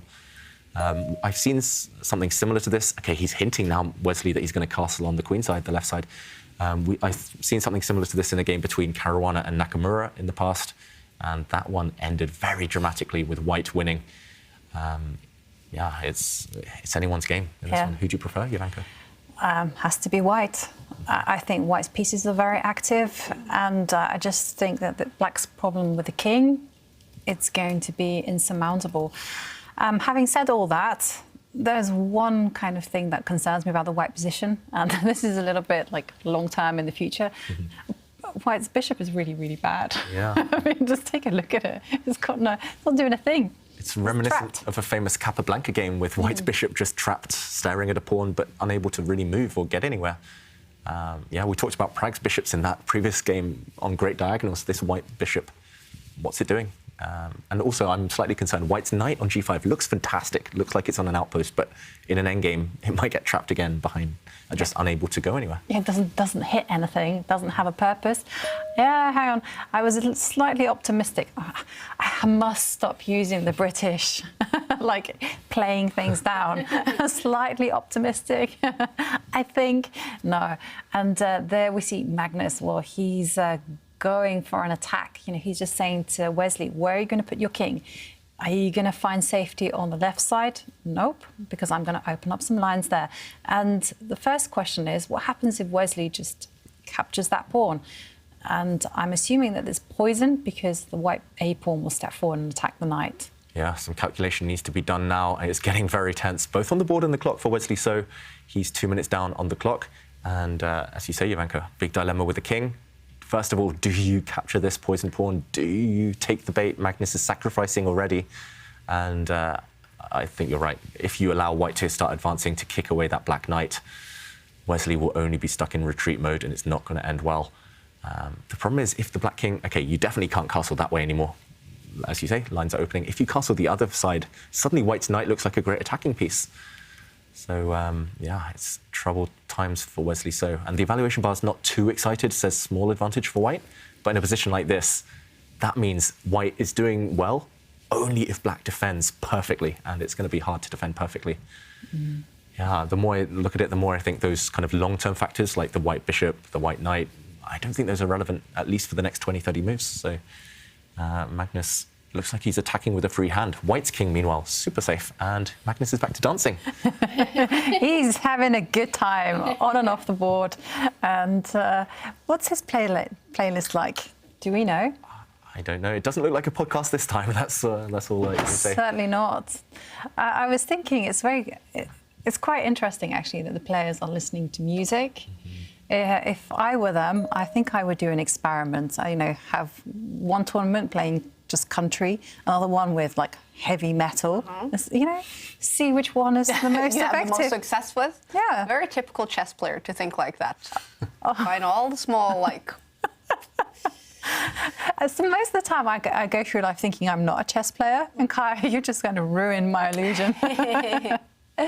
Yeah. Or if you're Wesley So and you found country music, why not stick to it? Yeah. It seems to be working for him so far. But Magnus... I don't think that's country music. Yeah, he's gone for something different. Yeah. And he's in the zone now. He's in the rhythm. The first two games, he didn't play badly, Magnus, but maybe not his usual self. And now he looks more confident. He's in the flow. He's playing much quicker, Magnus, in this game, despite the fact it's more complicated than the previous, his previous one with white, at least. He's playing much quicker, more confidently. Maybe it's the music. And in the control room, they can actually see what kind of music they are listening to. And they just told me Magnus is listening to a song called Self-Control by Laura something. Wow. Self-control. And do you think he's sending himself a message? Stay in control. Possibly. And he's trying to assert control now. He's actually just gone down a pawn, Magnus, but he's created a pin with this queen retreat. He's trying to keep that control. OK, the black rook was undefended, so the black bishop on the edge couldn't move. But suddenly, the black rook steps back, and the evaluation bar is just so confused. I mean, I must admit, I'm confused, because the fact that Magnus blitzed into a position where he's down a pawn and no immediate way to compensate, to win it back, to justify it, that's confusing to me. Yes, he's gained a considerable advantage on the clock, but your opponent has two bishops, your opponent's up a pawn, you need to be very careful. And White's queen is actually vulnerable where she stands. Definitely. And I also have to say there's no clear plan of attack. It's not easy for White to orchestrate any pawn breaks, and neither can the knights get going on any good squares. So what is his idea? And so he just moves his rook over to the b1 square. Showing some self-control. Improving a piece, not panicking. It's not entirely clear what he's threatening. Is he planning some sacrifice? Rook takes knight? Is this in the air? Possibly. Let's jump in, because right now black is a bit stuck. So the one idea that Magnus had by planting his queen on this diagonal, it is vulnerable, remember, to the black rook. Maybe there's some discovered attacks, but the one idea is that you're covering any kingside castling. The black king cannot run towards this side. I don't think it wanted to anyway, but that is impossible now. Also, occasionally you can support a knight jump coming in using your queen. But you mentioned a threat, Jovanka. For example, if black is to pass and wait, I really don't know how, to be honest. Black can't really do nothing. If black moves a rook, maybe not the best move, then, yeah, your idea, rook takes knight, giving up a piece. Maybe this would allow the other white knight to jump in. You have to be 100% sure about this. OK, Wesley says, no, I'm not going to give you time to sacrifice to get active. Instead, he drops his bishop back, hitting the white queen, and the white queen just jumps out the way. And first question that comes to my mind, Jovanka, what if black goes back? So I don't think black wants to exchange rooks. He does go back. This would only allow white's rook access to the open file. So instead, Wesley tries to silently offer a draw by saying, OK, I'm coming to attack your queen. If you want to keep the game going, you have to run away. You have to move to a different square. And Magnus grimacing after he drops back to this square. White is a pawn down, and white's queen is not active anymore on this long diagonal. It's not on a great diagonal anymore. Don't know what it's doing. Don't see Magnus's next move, to be honest. I do. I have an idea. Okay. The knight can jump forward. I mean, it's been there in the air to c4. OK, so for example, in this position, oh, wow, maybe this is possible. You're right. So jumping forward with the knight, the whole idea is it looks like you're losing a piece, dropping a piece on on an empty square, but suddenly white's queen will jump forward, hitting the rook, and if the rook moves, it doesn't have that many safe squares, but if it moves, then your queen can come back to the center. Now the black king is vulnerable. Check. The next move, you win the black knight back, and you've gained a pawn in the process. Wow, Jovanka, I think you might be right. This might be a key move in the position. Black's king looks safe for now, but over the next 2 or 3 moves, it might be hit with a key check. Maybe you can jump forward to this square with a knight. I just peeked, and this is the computer's second choice. Oh, only the second choice? The best choice, actually, and I have to mention it, it's such a calm, ice-cold move, is to move the knight to the f1 square with the whole idea of relocating it to the f5, where it will thrive. Yeah, that's the dream destination. And yeah, I mean, for example, we could see a situation where the knights team up together. That's going to be deadly. If black ever allows, I'm just giving black some kind of slow moves there, but if black ever allows these 2 knights to sit both on outposts, both within vicinity of the black king, that's going to be game over. Black's king will simply not survive the onslaught. You have to give up some material to get rid of these knights, and it won't be enough for black. So, wow, that would be really, really classy if Magnus finds it. And I think by process of elimination, you can't move your knight, can't move your bishop, you can't really move these 3 pieces. You're stuck with the knight. And both those moves look good, as you mentioned, Jovanka. Yeah. Jumping forward, more tactical, but your knight can be eliminated, or retreating. That would be so calm. You're a pawn down, looks like the action's kind of heating up, and then you just retreat. This is where it's quite good. Well, I was thinking it's quite interesting stylistically, because if you're inclined to sacrifice, you're going to see the flashy move, which is good, but not the best. Meanwhile, if you're kind of inclined for more safety-first approach, then you're going to go for that knight maneuver. Yeah, you're right. I mean, the sacrifice wasn't even on my radar, I've got to admit. So maybe by eliminating all the other moves, I would have retreated and accidentally played the best move. But, I mean, the knight coming forward, as Magnus plays now, I think not just is it strong, but it's also got psychological... I mean, it's going to be a blow to Wesley. It looks like it wasn't possible, but he plays it, sacrificing a knight. Remember, if it's captured, queen takes pawn, hitting the rook. The threat needs to come back with a deadly check. Looking good. And the evaluation bar shows it is still very strong for white. Less patient, but more direct. Matter of taste, as you say. Yeah. And yeah, Magnus putting pressure on this one. It feels like Wesley's been on the back foot from move 1, or as soon as we've joined the game, essentially. And down to 3 in a bit minutes, and it's only move 24. Wesley up against the clock and up against Magnus, who's in the rhythm, who's really upping the ante. And there you see Magnus focusing hard, and a critical move on the board for Wesley. So, ooh, I just like that image of both of those players. You know, you could just see the way that they're thinking, their body language. It gives away a lot and tells about the character of the players. You see Magnus dominant. Meanwhile, Wesley somehow... Just not, you know, I wouldn't say like lack of confidence, but just totally different body seating. Yeah, different posture, different everything. And Wesley, he's very focused, very professional, as we saw there, just kind of very stoic. But inside, yeah, he will be very worried. And Magnus, he feels like the more creative one, who's a bit more relaxed, kind of freestyling a bit. Black's king moves, so now there's no more checks on the diagonal that we talked about. And now Magnus does have the option, firstly, to exchange a couple of pieces. He can look at knight takes knight, for example, knight takes bishop, or he can just retreat with that white knight going towards the magical f5 square that we mentioned. He's taking a different route to the one we looked at, but the white knight can hop back, keep itself on the board, no exchanges, you're a pawn down, and then go towards the black king side. I think that's what I would choose here. I agree. I mean, what are pawns here when you can checkmate the king? Yeah. We're taught that, you know, don't be materialistic. Just always look at the piece activity. Always try to harmonize and improve your pieces. For me, it's a no-brainer. Although I bet you, over the board, I would grab a pawn. I was going through my games with my trainer, and he's like, you know, you have a he says to me, you have a comfortable, safe advantage, or you can choose a pawn up with a mess. And like 9 times out of 10, I'm choosing the pawn up, and there's a mess, chaos on the board. I'm just like, why do I do this to myself? When I can just be a stable advantage, easy position. You're not the only one, Jovanka. Everyone craves a bit of drama. You know, everyone's greedy with the pawn sometimes. Yeah. But yeah, Magnus, what will he choose? Yeah. Read or control? Control. Self-control. Definitely. Treating the white knight. Sign of a champion. Yeah, and this ups the pressure on Wesley even more. You cannot allow, surely, the white knight to go towards the king, but he moves a piece away from the defence of the king side. Wow, that's so counterintuitive, I've got to say. Wesley feels like he's moving in the wrong direction, but...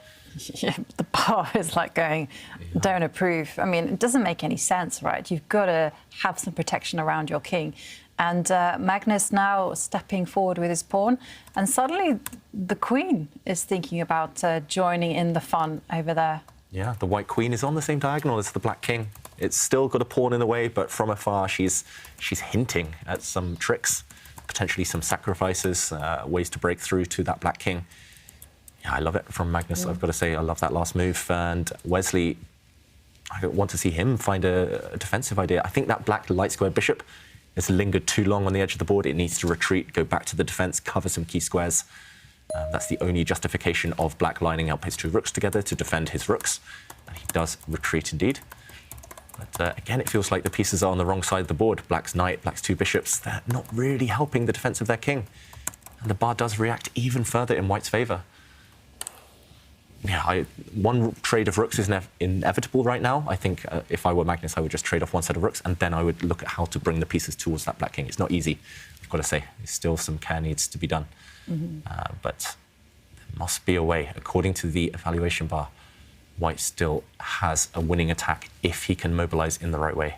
And we're seeing that trade of rooks, and I do think that he should step forward with his knight. Yeah, which way do you go? Do you jump towards the black king? Do you jump to that beautiful f5 square?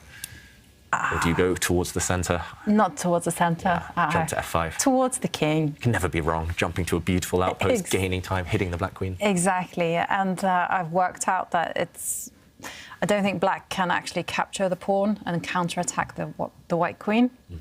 Let's show this. Too many loose pieces. Great view of the players there. It looks like it's lighting up in the arena. But yeah, you're right, Jovanka. Hitting the queen and knight takes pawn counterattack. This is what Prag would look at, but it doesn't work because the queen will just attack the knight. And we see Magnus jump in to the centre. Yeah, he jumps the other way. This looked good for white, but he jumps into the centre indeed. And now there's a choice for black. Maybe it's a choice of, picking the lesser evil here because your queen is attacked. If you retreat, it looks very loose. It looks like, for example, the white knight can jump in this way towards the black king. So it looks like you should eliminate this knight while you have the small window of opportunity. Do you take it with your bishop? In which case, white will capture towards the centre and black's knight is offside. Oh, he does retreat the queen. I was going to say here, white has a beautiful outpost launching pad for his attack with the knight now coming in. Hey, he just leaves this knight on the board. And surely now there's a knockout for Magnus. It just feels, with this diagonal, with the knights gravitating towards the black king, that there must be something. But the evaluation bar doesn't say it's decisive yet. It says advantage white, but what next? If the knight jumps this way, I was going to say you hit the queen, you hit the pawn, but maybe black can defend somehow. I'm not sure how. It's just a knight, though, that's attacking that direction. Yeah. And until white's able to bring in the queen, I think he should hold the position just a little bit further. As he's done. And then jump in. Yeah, at some point you can try and bring the queen in this way. Like, you might need to move your knight out the way to get to that diagonal, but that's one path. The black knight now can defend, however. And how is Magnus going to continue increasing the pressure? I think you're right, Jovanka. This knight, it looks pretty. Probably it's on a good square, but it kind of wants to be back this way. Feels like Magnus has jumped the wrong direction. Looks like Wesley's defending for now. The time is levelling up. Wesley's only down 40 seconds on the clock. Still up a pawn, remember, for black. And, OK, Wesley, for the first time in the game, really reacting. Maybe he's just trying to focus again. Magnus, this is where we've seen him go astray a few times in the tournament and throughout the tour, right? Building up a good position, just not really finishing his opponents off. It's actually a trademark of one of their matches in the Euro Rapid. I do remember that Magnus always had the advantage in every single game, and then Wesley held on until Wesley won the match. Yeah, I mean, that's a sign of a champion. That's why Wesley is so good at rapid chess, especially. I mean, he's good at all forms of chess, of course, But in rapid, he thrives, Wesley, because he's good at killing the fun, killing all the activity for the opponent. And OK, Magnus, he's tired of just manoeuvring in the centre, tired of manoeuvring with pieces. He's trying to crack open some lines towards the black king. So this pawn push, pawn breaks, they always open up lines, and white's rook will swing back towards the king side soon and try to infiltrate on the f-file. Direct chess here. Magnus has shown us in his interviews that he's in a very brutal, direct, to-the-point mood. Yeah. And I like this move. I mean, like you say, David, I think the rook will step up to the second row. And wait. This move is breaking the rules. Oh. Totally. I mean, look at the black king. It's in danger. And Wesley has gone and moved the queen all the way to the other side of the board. There has to be a killer blow. And Magnus goes for the simple approach. He just gives a check. Hitting the black king now, the black king has to move. And now, do you capture the black pawn in the centre? White's knight can come back and capture that. You can maybe capture the black bishop. It looks like plenty of options, but black's king is completely naked. It's devoid of any shelter, any defensive pieces, any bodyguards. He does trade off for a bishop, and now white's knight is going to jump in, maybe with a fork, hitting the black queen, hitting the black rook. Yeah, and the queen can also jump in as well. And this move is just a killer blow. Yeah, that's a simple fork. And maybe Wesley was planning to counterattack. He does go for this. If you move the black queen, the rook would have fallen. But this is the key. White continues the attack, hitting the black queen. He's also keeping an eye on the black rook, remember. And when black's queen moves on the A file, she has to. White's queen is going to go the other direction. It's jumping in now. And surely this has to end with checkmate. White is attacking with the queen. White's attacking with the knight. Black has no defenders. Queen and knight are the ideal attacking duo as well. So Wesley, surely he can't defend this. What is his rook and queen doing on the wrong side of the board? You called it. It's so unnatural. And plus 100 for white now. That means checkmate is coming. It's game over. Yeah. No way for that black king to survive on its own. Yeah, and the sad fact of the matter is the black king probably has to step forward to the f7 square, upon which white can just simply capture a pawn with check, which is like the most straightforward move in history. So this is not going to end well for Wesley, and he moves his king to the F line, and here you go, comes a check. Yeah, and this will start a series of checks, which will end eventually in checkmate. Black's king has nowhere safe to hide. You can try to run towards the centre, but that won't survive very long. Black's simply got no defensive pieces. White's rook at some point can swing across with some checks. All the pawns are actually dropping as well for black. And finally, Wesley does look out the window, seeking inspiration, because he needs help. He needs a miracle. Wow. Only way he'll survive. About to lose game 3, and that means he will have to win game 4, Wesley So, which will start 10 minutes after this game finishes. The other matches are now starting their game 4. We're going to jump into Mamadjarov Prague. They are tied before that game 4 when this one finishes. It looks like it will finish with a win for Magnus Carlsen to take the lead in this big match against Wesley So. Yeah, this will be a massive win. I thought these two, on paper at least, they're the favourites for this tournament. And Magnus striking an early blow. He gives a check with his knight. The black king retreats. There's too many tempting moves here for Magnus. That's the only problem, maybe. I think I would, if I were playing, I would simply capture the pawn and introduce the white rook into the game. And Wesley shaking his head. Yeah, there's a choice of pawns to capture. I'm guessing you want to capture with white's f pawn. Yeah. Just open up the f file. Yeah, looks very good. White's knight could go and capture the black bishop. White's knight can go and capture a pawn on that side as well. It does capture the black bishop, so now the white rook's opened from this angle and on the 7th rank. What can be done? Black's knight is trying to hold on its own. It can't. Yes, you can give a check to the white king, but white's king has got a perfectly safe square, hiding hole on the h2 square. No way you can attack it there. No. No way the black queen can come forward and defend her king, and it is going to be game over. Wow. First result today between Magnus Carlsen and Wesley So. Magnus Carlsen takes the lead in the match against his big rival from last season, Wesley So. 10 minutes now to rest and prepare for the final rapid game, and that will be a must-win situation for Wesley So. Magnus Carlsen, with a slight smile on his face, will we hear a reaction from the world champion? This one worked to perfection? Yeah, I had a safer king, and that was the only important factor. And once again, keeping a hold on the clock so far? Yeah. All right, good luck.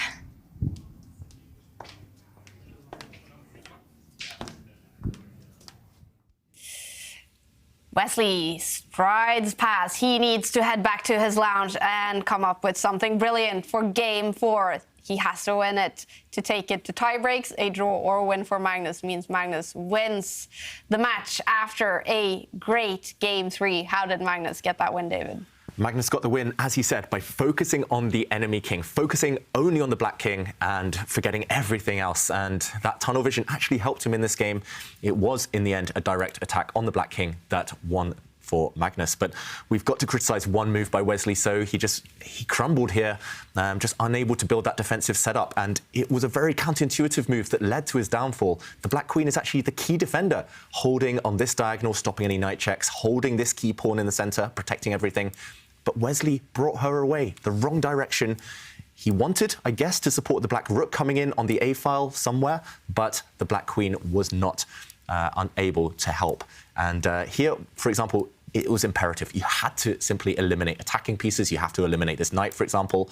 Maybe the rook can hope to defend along the 6th rank. Still difficult for Wesley, but some chance, some hope of survival. Instead, look at what Magnus did. Simple chess. After the black queen ran away from the defense of her king, he gave a check. He played this instantly. The black king moved. He simply captured a defender and jumped in with the knight. A simple fork, keeping things very straightforward. And when black tried to counterattack, he said no. No complications, no calculation. I'm simply going to retreat, continuing the attack. And when the black queen moved, he jumped in with the white queen. This was deadly. Nothing to be done. No way for the black king to survive. And Magnus finished it off a few moves later. And that means he only needs a draw in game 4. Magnus Carlsen with that win. Let's take a look at the results. All matches have finished 3 games. Jan-Krzysztof Duda is the winner of the match against Arjun Erigaisi, winning 2 games, finishing it in only 3 games to gain all 3 points. Great start for Duda. Pragnananda against Mamedyarov. They have won 1 game each. Prag was able to make a comeback in game 3, so they are tied. If we have a winner in game 4, that player will be the winner of the match. If it is a draw, we will see tie breaks. Liam Len and Ishgiri, same situation for them. They are tied, having played 3 draws so far today. And the game has started. It is Mamedyarov, the entertaining monster with the white pieces in this game. Move 12. Are we seeing drama on the board? It's funny you say that, Kaja. You've cursed it because oh no! It's not a Mamedyarov type of position. The queens are off. It's almost in an endgame. It's symmetrical pawn structure. It feels like Mamedyarov's playing it safe. I thought I'd never utter those words.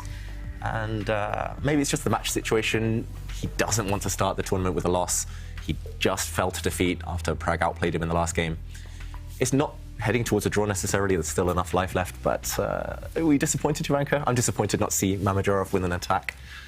I don't know. I think we might see the grindmaster Shakriar come into play, because we have seen that before. We have. I remember we all expected some fireworks, some aggressive, and he kind of played a similar position to this, and then before we knew it, he ground out, and I think it was Jordan van Forest, I think. Yeah, he's won some nice endgames this tournament. This season. He's even beat Magnus in an endgame. I think it was in the Oslo Esports Cup, and yeah, I mean, he's capable, Mamedyarov, but just as a chess fan, we want to see him going all in, sacrificing, throwing things towards the opponent's king. We've got to give credit to Prag as well, maybe, just taking Mamedyarov into quieter waters. I think that's just a good strategy for immature play. Yeah. So the evaluation bar slightly liking White. That's just because White has mobilized very well so far. White's rook is the first to occupy an open file on the D line, and White's knight's potentially very good. Yeah, I do agree. And one of the things that struck me about Shaq was in our conversation together, he said to me that he gets a lot of, not criticism, but a lot of comments from fellow players and saying, you know, you're getting older, Shaq. You play such high energy, dynamic chess. I mean, you can't play like this because you can't keep your energy levels up. And he's like, yeah, I will try to play it like an old man. I will try to play boring. And then he's like, he gets to the board and he's like, no, I can't do that. Yeah, it's a badge of honor for chess players to be entertaining, right? I mean, I played chess this weekend. I knew it was my birthday coming. I was like, oh, let's play old man chess. And it didn't work out. So you've got to embrace your true self. And it is Mamedyarov, remember, and he has spiced things up with this last move. It looks like he's losing a piece, white, but the whole idea is to distract away black's knight on f6, because then white's rook on the open file can go and capture black's bishop on the 7th rank. He's just luring away, distracting, deflecting a defender. And even in these quiet positions, there are always small mini tactics like this. I don't think Pragg can really allow white's rook to get active and go and capture that bishop. What do you think, Jovanka? Clever, sneaky move? A clever move. Has my seal of approval, just primarily because I like the flashy moves. Yeah. And why not? It solves a lot of problems for whites. Yeah, it does. And it also gives black problems, right? Suddenly, Pragg has an immediate tactical issue to deal with. So this was the position. The knight has just jumped into the center. I was expecting like a quiet old man move. It's the move I would play, just bringing a bishop out. But nope, he's far from an old man on the board. Mamedyarov brings his knight, deflecting this guy away. Remember, knight takes knight. Suddenly the white rook pounces. A trade of material, but white has obtained the bishop pair, a knight for bishop trade, and suddenly attacking very much on the front foot here. How does Pragg defend against this? Because you either have to allow white to capture on this square, or you can block maybe in the center with your knight. The downside here is that white's knight was not just planted in the center for no reason. It's also heading towards this key square, the c5 square. Pragg has had to play a move he's reluctant to play by capturing this knight. Suddenly this would be very, very nice for white. Again, creating threats. So therefore, Pragg decided, no, you can't allow the white knight to live in the center. So he captured, allowing the white rook forward, and just defends this vulnerable pawn. So white has got the bishop pair long term. That's very, very good news for Mamedyarov. But first he has to activate these two pieces. Not easy to do. Pragg is still relatively active. Yeah, I was going to ask that question actually, like how to mobilize the dark square bishop. Yeah. Because my vibe is kick away the knight and get it out that way. But once you start putting pawns on light squares, then you make one bishop, the light square bishop, bad. Yeah, that's true. Suddenly this bishop becomes bad. Suddenly, for example, if the knight steps back, if we see an exchange, suddenly maybe white is vulnerable on the dark squares slightly. So yeah, I think you're right, Jovanka. You have to kick back black's pieces. These two cover the magical d2 square, so white's bishop needs access to this square in order to get into the game, and in turn the white rook needs the bishop to get access to this square. So maybe you start with this, kicking this bishop back, and when the bishop moves, actually where does it move? I guess to this square. Maybe now you start kicking back the knight. I mean, it's going to be the same thing essentially. Yeah. But yeah, for example, something like this, and after a knight exchange, maybe now you start bringing the bishop out or start bringing the king towards the center, and it looks pretty level on the face of things, apart from the fact that white has the long-term potential. Could be in for a very long grind in this game. All right. 20 years separate these two players. Is both a long grind in favor of Pragg and also blitz tiebreaks in favor of Pragg, or is it Mamedyarov with his style? You know, he can just do anything. Yeah, he's a maverick. He can do anything. But I would think in blitz they're relatively balanced. I think it's 50-50. But the longer this game goes on, maybe the more Pragg's chances do go up in the blitz. Because also for Mamedyarov, it's super late at night, right, in Azerbaijan, where he's playing from. That's true. I mean, that's one kind of upside for the players out there in San Francisco. They start at a very kind of reasonable hour. Maybe too early for some, but yeah, starting at the games late at night. For Mamedyarov, especially, for Eric Geisy, it's definitely had an impact on him today. That feels like something Magnus Carlsen would have as a strategy. Sitting in San Francisco, starting the day at 12 o'clock, and when he plays, for example, tomorrow, Arjan Eric Geisy at night, that he's going to have a strategy to play super long games to take advantage. Do you think other players, such as Praggnanandhaa, is thinking like that as well? Yeah, they're sharks. Yeah. I mean, this is the way chess players think. We are using every single possible, and there we see the move that David suggested on the board, attacking the bishop. We use every single possibility to give ourselves those better chances. And if you know your opponent is playing late at night, is working the graveyard shift, as I like to say, then yeah, drag out those games. And it's a kind of a well-known technique that players do in round robins with the lower-rated player. Everyone plays out their game against this lower-rated player. So whilst they take, stronger players maybe take quick draws here and there, the poor lower-rated player has to slog every single game. And by the end of the tournament, the player is just simply exhausted and blundering left, right and centre. Also, do we think it's coincidence that Magnus, he played for over 100 moves in the Queen Endgame against Wesley, so just a couple of games ago, and then suddenly in the next game, Wesley fell apart?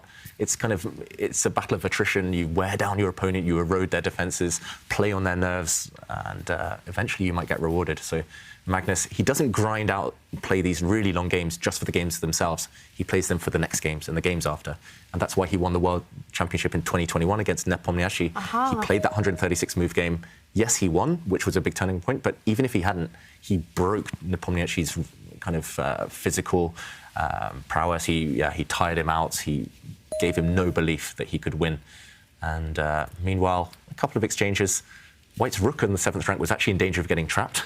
I think Prag set a couple of traps there, but now we will just see a recapture. I'm assuming that Mamedyarov is going to take this black knight off the board before it starts jumping around. And yeah, we'll see. I agree. Game go into a very long endgame manoeuvring position. It's the kind of position that we actually see Magnus win a lot of endgames, where Magnus has the bishop pairs, pawn structure is relatively similar, and it's actually symmetrical.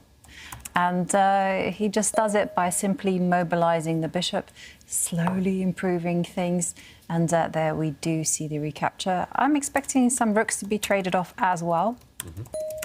I agree. First, Prag moves the bishop, which was vulnerable. He goes to attack White's b-pawn. And I'm assuming that is defended. There we go. Both sides have now played very calmly, just taking time out, taking a time out to defend their pawns. As you say, Jovanka, rooks are coming off. White's most active piece is getting traded. There we go. And Mamedyarov retreats. This is my favourite square for White's dark squared bishop, keeping it nice and safe for later. And White's light squared bishop is going to be the key piece. The MVP, as we say, it's the only unchallenged bishop. So if White's light squared bishop can later dominate that black knight, Mamedyarov will have some winning chances. But objectively, it's close to level, close to equal. Yeah. Long game ahead. Do you have any strategies for neutralising the bishop pair? No, if I see the bishop pair, you know what I do, Jovanka, I just resign. Just resign. Oh, we miss Simon. Yeah. You can just see the axe falling, right? Even if it's going to happen in 60 moves, it's going to happen. And there we see Prag fight the bishop pair in a very aggressive way. He takes as much space as possible. Yeah, I mean, traditionally, we say that if you're facing the bishop pair, you should accelerate the play quickly, directly, in order to not give the bishops time to slowly find the best diagonals. But the problem is it's too late for that. We're already in the endgame. The rooks will probably get traded off at some point. They will just neutralise each other, and then it's all about the bishops. So I'm not sure Prag is kind of accelerating the play, being active now, is the best strategy. I would just try and lock things down. It's very hard to say. I mean, maybe the best thing to do for Prag long-term is to do nothing, but that's not human nature. It's not human nature, especially when Shaq's plan is so obvious. I mean, he has a rook that's standing on the b1 square. It looks like it's doing nothing. But wait 1 second, it's behind a pawn, and that pawn can actually start advancing, opening up some lines. And now I'm not even sure whether this pawn move that Prag played is a strength, actually. It could be a weakness in the long run. Yeah, actually, White has the light squared bishop, so technically you should be putting your pawns all on light squares to kind of negate the effect of that bishop. But he's put his pawn on a dark square. As you say, Jovanka, White's bishop has access to more light squares around the black king because he's pushed Black's g-pawn 2 squares forward. And he's pushing even further. This is really loose, really weakening. Maybe it's not going to be punished directly. Maybe it's OK for now, but long-term, watch out for Black's pawns being vulnerable. Yeah, the more I look at it, the more I think this is a dream position to have. Normally, you would want to have this against Shaq, but you would want the white pieces. It's just going to be interesting to see whether Shaq, who's known for other things being his strengths, whether he can manipulate this type of slower endgame in his favour. Interesting. And remember, if we do have a winner in this game, then the match will be over. If it is a draw, then we will see blitz tiebreaks. And I think it's very likely that we will see tiebreaks today. These two are tied heading into this game. Anish Giri and Liam Le, currently playing Game 4, are tied before that Game 4, and the bar is in the middle in that Game 4. Magnus Carlsen, though, he is in the lead heading into Game 4 against Wesley So. With a draw or a win, he will win the match. Wesley So has to win that Game 4 to take it to tiebreaks. Yeah. And what you bet in this one? Will we see tiebreaks or will we see a winner? Ladies first, Jovanka. That's a tough question, actually. Because it's such a long grinding kind of game, too early to call. Yeah, it is quite early to call, but you know what? I'm going to say there is going to be a winner. Okay. Yeah, there you go. Put my neck out there. Yeah. And, you know, I also suspect, I'm just going to go and comment on the Magnus game against Wesley. Wesley is known for making those clutch victories, so I reckon he's going to take it to tiebreaks. He's the white pieces. That's true. He came very close in Game 2. Yeah. I will see. Especially with white, Wesley's very good at keeping the tension, going on the attack at the right moment, biding his time. And yeah, I'm inclined to agree. I think we'll see at least 2 sets of tiebreaks out of these three matches remaining. And I just looked at the Giri versus Liam Le game as well. That one is moments away from being confirmed as tiebreaks. Okay. Le is defending a rook endgame, but it should be quite straightforward. And blitz tiebreaks, if they happen, they will start 10 minutes after the final rapid game. So we're gonna get all the action in blitz tiebreaks 10 minutes after the final game in this round 4 of games. So they're going to happen all at once. Yeah. Have we ever had 3 tiebreak games? I don't think we have. No, I think we've had simultaneously maybe 2 matches going to tiebreaks, but it's going to be hard to keep track of all of them. And if all the games end up in tiebreaks, all four matches, are we going to have to go? Well, that would be crazy. That would be crazy. Yeah. White's winning on this one, black's winning on the other one. What's happening here? We're going to have to become like the Spanish commentators. Yeah. Speed up. Oh, yeah. Indeed. And Mamedyrov's trying to speed up this position. He has pushed his b-pawn. You highlighted this idea, Jovanka. The whole idea is to blow open lines for the white bishops, which don't look great right now, but they need to start attacking. They need to find some open diagonals. And OK, the evaluation part does react significantly. That does mean that Prag's last move, a bishop retreat, is not accurate. Surely now is the moment. It might be now or never, even for Mamedyarov, to push forward with the white b-pawn, blow open that b-file for the white rook, and just start attacking some pawns. It looks very natural. It looks very effective as well. The only other things I could see here potentially are white's light square bishop going to attack a pawn, but no, this is the most natural move. Quite likely a strong one. Prag is forced to capture this pawn, I think. Otherwise, you're just going down on material. And once that happens, white's rook is going to get very, very active. Oh, but hang on a second. I mean, I'm just thinking, is there a way to win a pawn? Or has Prag set up some crafty counter-attacking ideas? Yeah, so let's jump in. And I'm assuming we take. What do you mean by the crafty counter-attack? So I'm thinking pawn takes pawn. And if the white rook springs forward? Yeah, and I'm assuming that Prag defends the pawn by stepping his rook 1 square. Yeah. And I guess the idea is just simply that you can't go for the e6 pawn with bishop c4 because the rook will come down. Counter-attack, hitting the bishop, and if the bishop's defended, you can overpower this defender now. Utilising this pin, yeah, that looks very, very clever. I mean, the problem here for Prag potentially is in this position, assuming you keep your bishops intact, so the black rook doesn't have any entry squares, maybe you can just play it slowly for white. For example, you can move your king forward, and this threat is going to be there for a long time. You could maybe just slowly push your pawn forward. This is a weakness. It's the theory of 2 weaknesses, as we call it in chess. This is a weakness, this is a weakness. Can you hold them both long term? Maybe, but it's not going to be pleasant. And I just want to also point out one other thing, that when the bishop does come to attack the pawn, there's also another secondary threat, which is to take the pawn. Yeah, so for example, f5. Yeah, so this is a pin on this diagonal, and you can profit from this by capturing a pawn. And yeah, no takes back because this pawn is pinned. Yeah, big threats on the board. And Prag, if he goes passive here, I fear for his survival. Maybe he has to. I was going to say maybe he can counterattack. Maybe he can go after white's weak pawn. He is a counterattacker after all. That's how we've characterized Prag. But the problem is here, I mean, same idea. The one you mentioned, Jovanka. You just hit this pawn, you pin, And how does black defend? I don't think you can. If you defend with the king, you walk into a check, and then white will be a pawn up for free. And yeah, he has to go defensive, because if you defend it with the knight, for example, again, your idea, rook takes pawn, hitting the bishop, and you win a pawn for free. Yep. So we do reach the position we discussed a bit earlier. Black is passive, hanging on by a thread. Threat is this one, winning a pawn. But even if that doesn't win immediately, I think Prag is in big trouble. Yeah, this is the power of the bishops. They might look like they're asleep doing nothing, but they're long-range pieces. One move, and they can spring to life. Knights are short-range pieces. If you can't jump to protected outposts with your knight, they are quite useless pieces in these types of endgames with pawns on both sides of the board. Yeah, I think you were right with your bets, Jovanka. We might see a decisive game in this one. Well, it's looking likely, at least at the moment. Yeah. And we see Prag in deep focus, deep thoughts, and I mean...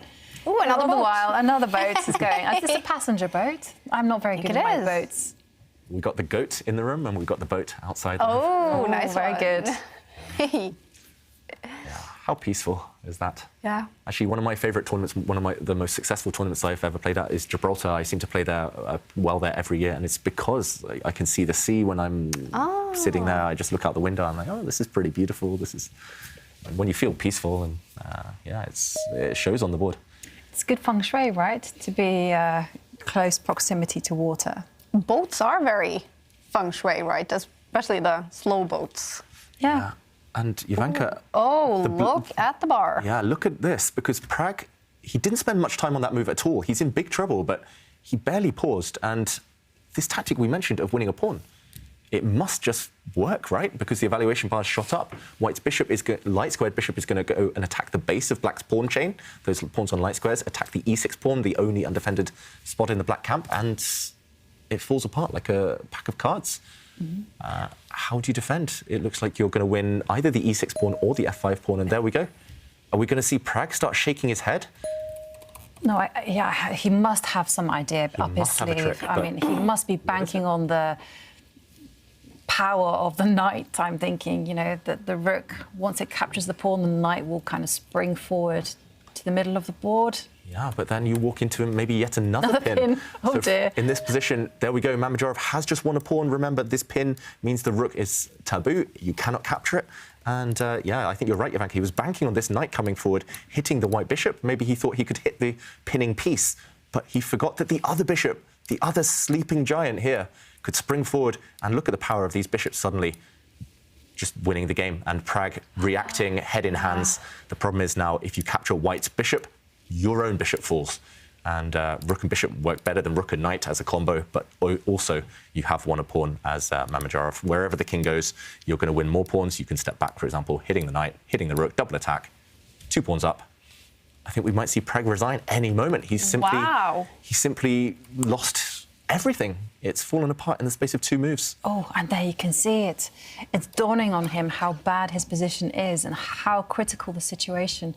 And I agree with you, David. I mean, suddenly those 2 bishops, they sprung to life, and the rook now is just going to take its pick at winning all the pawns.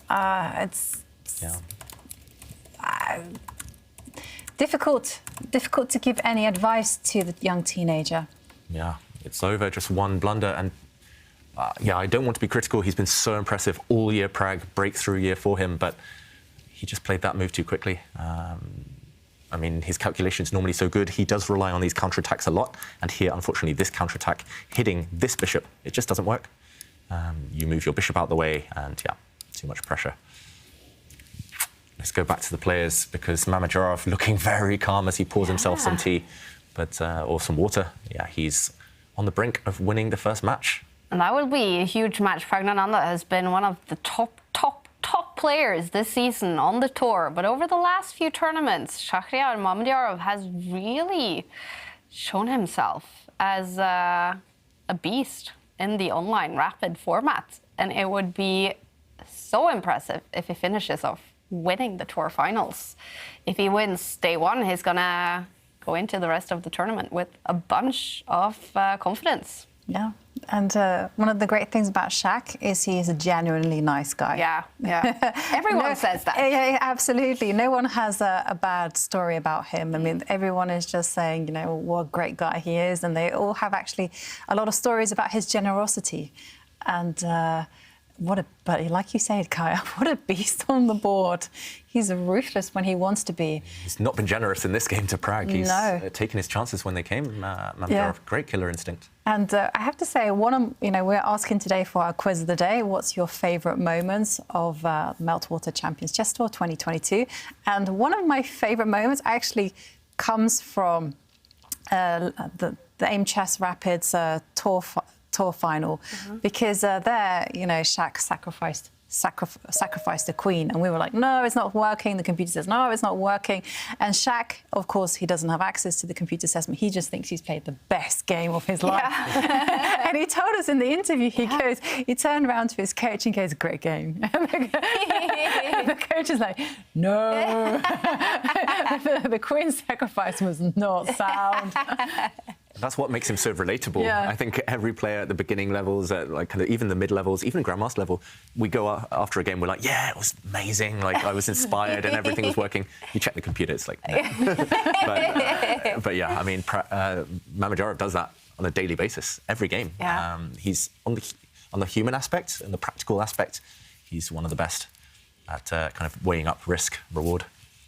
And okay, Prag. It's, choosing your poison time again. He's going to lose this game, but he's just got to confuse the matter, confuse Mamadjarov, and Prag decides to do that by offering up another pawn.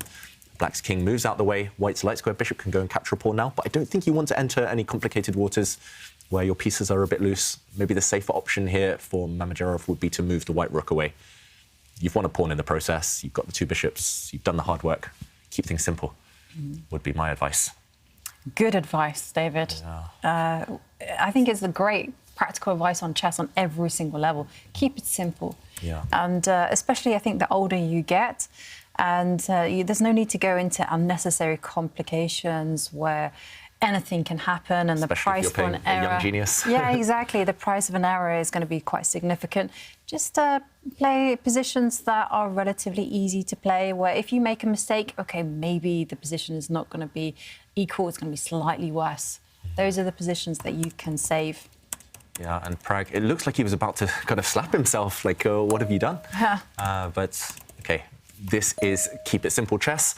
Mamadjarov steps back with his rook. Any safe square for the white rook would keep things simple. And now two pawns were attacked. Prag defends one, but the other pawn, the black e6 pawn, you can just capture.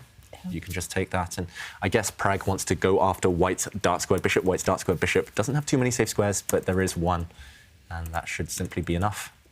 Yeah, and I think Prag is dreaming about putting his rook down on the bottom and the knight mobilising itself to the f3 square. But, OK, that might happen. But as long as Shaq is careful, then it won't be dangerous. And there you go. The rook attacks the bishop, as David's highlighted. Yep, and only one square, but he finds it, of course. This square protected by white's a pawn, protected by white's rook. Double protection for this bishop. Again, keeping it simple, keeping it safe. And I think Prag's last chance is to go for some kind of desperate attack against the white king. It's not going to work. It's not going to get anywhere, but you have to try. White's king doesn't have any escape squares, so if you can throw your knight towards it. If you take white's bishop, black's knight can capture white's dark square bishop. You go into an opposite colour bishop position, but you are two whole pawns down. And black's remaining pawns are all weak, so that would be essentially hopeless. Yeah, and it will be very easy for white to create passed pawns. I mean, I was given a good rule of thumb when it comes to endgames, that it's all about the creation of and potential of making passed pawns. And the second one is just about mobilising your pieces. And then final one is actually checkmate. Don't forget about checkmate in the endgame. Yeah, just never forget about checkmate in general. That's very good advice. And, OK, bishop attacking the white rook. I don't really understand what the plan is once the white rook moves. It has a choice of 4 or 5 very safe squares. You can move across the 4th rank to a couple of safe squares. You can go up the board. Maybe Prag is just... well, I mean, I don't really see what he's doing here. Well, The alternative is just to resign, right? So I know what Simon Williams would do. just resign now. Yeah, but you know. I think Mamajarov's trying to say that with his body language here. He's ready to take the win. Oh, he looks confident, and Pragg swinging back and forth. He knows he is heading for a loss on the first day in San Francisco Tour Finals. Bad start to the tournament for young Pragg. He'll be back. He'll be better on future days. He won a very nice game in the previous round. But yeah, it won't be enough. Mamajarov is taking this win. He's kept things very simple as we advocated. No weaknesses at all in the white camp. Everything is protected. The white king, as long as you don't let the black knight near, it's going to be very safe. Yeah, it's hard to give any advice, unfortunately, for the young Indian player. He's... yeah, unfortunately, just made one slip in this game, and it was enough. It was decisive. Yeah, I think he'll try a few more moves. Maybe the black king will move across one square. Maybe black's bishop can retreat somewhere. But what is there to do? White's bishops control every important square on the board. Yeah, I don't see it. I think the black bishop will just move to some random square. I wouldn't put it close to the king. I would put it somewhere on the other side of the board. And I mean, there's still that one trick on the board, which is if the knight does get to the f3 square, then the white king is caught in a deadly net. Let's show this trick. Definitely. Because he could have tried last move, for example, to jump in. If white was careless and just moved the bishop, then whoops, suddenly you're coming behind with checkmate. The king is trapped. What is this called? This is... hookmate. The hookmate. Yep. When the king is hooked in the corner, trapped by a rook and knight. But unfortunately for Pragg, this would have been spotted, and many ways to avoid this. Firstly, you could give a check and drop your bishop back to control the key f3 square, stop the black knight jumping in. Secondly, you can just move your pawn forward and undermine the protection of that f3 square. If this pawn is ever traded off, which it will be, then no more squares for the knight to jump to. Even if it tries to jump in, for example, on a square like this, attacking the rook, there's always going to be ways to eliminate it with a check. So if we go back to the game, he couldn't try that in the previous position. Pragg, it wasn't working. He's further away than ever now from this knight getting to its dream f3 square. And Mamajarov, he's just being greedy, and he has a right to do so. He's attacking a third pawn. He's 2 pawns up, going after this one. It moves, but maybe you can continue chasing sooner or later. Just keep going for this pawn. Well, one danger, right? Oh, one danger. There's one trick. another danger, you know, and don't underestimate the Pragg, because he is threatening to step his king forward one square. Trap the rook in the middle of the board. Yeah, I think it's still winning for white, but yeah, it is a trap.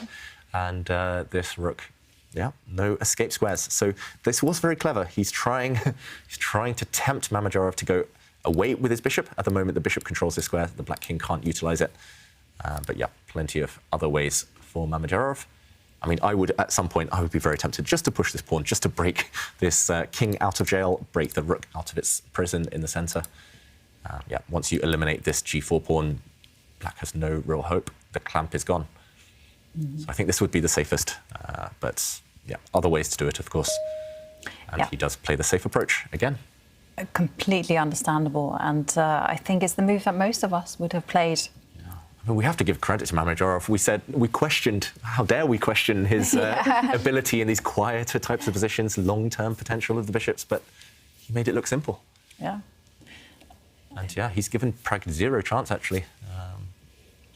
That blunder notwithstanding, but yeah, it's just been very smooth. Yeah, it's been very instructive, and I really liked it when he kind of just manoeuvred the bishops to look those seemingly passive squares, but very active at the same time. Just mobilised his rook, and unfortunately, Pragg was playing too ambitiously. And flashy chess. He's a showman, is our Shaq. Even in the quiet positions. Yeah, definitely. He can't resist, you know, just throwing in a nice move, offering a trade of bishops. And now, this is just good. Yeah, chances are fading for Praggnanandhaa. Everything's getting traded off.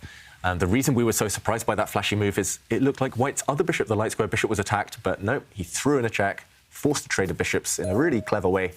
And there is time to save both of your pieces. White's rook and bishop were facing dual threats there.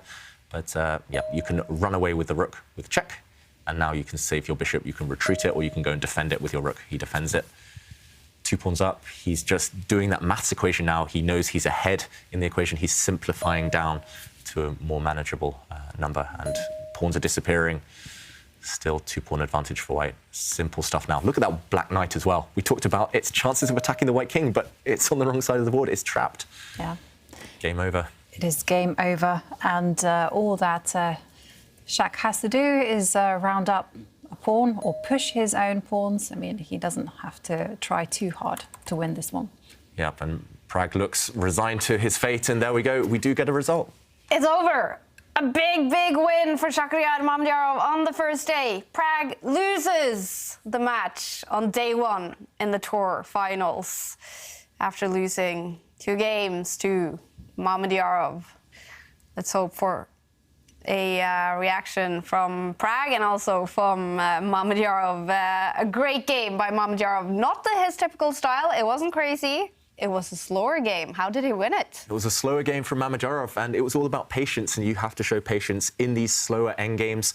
He had accumulated a series of small advantages, and just to show the key moment, here it was Pragg's self-inflicted defeat, actually, but he was impatient. He didn't show the same patience that Mamedyarov did. He pushed his f-pawn here, pushed forward, and notice how it was these pawns that dropped off later.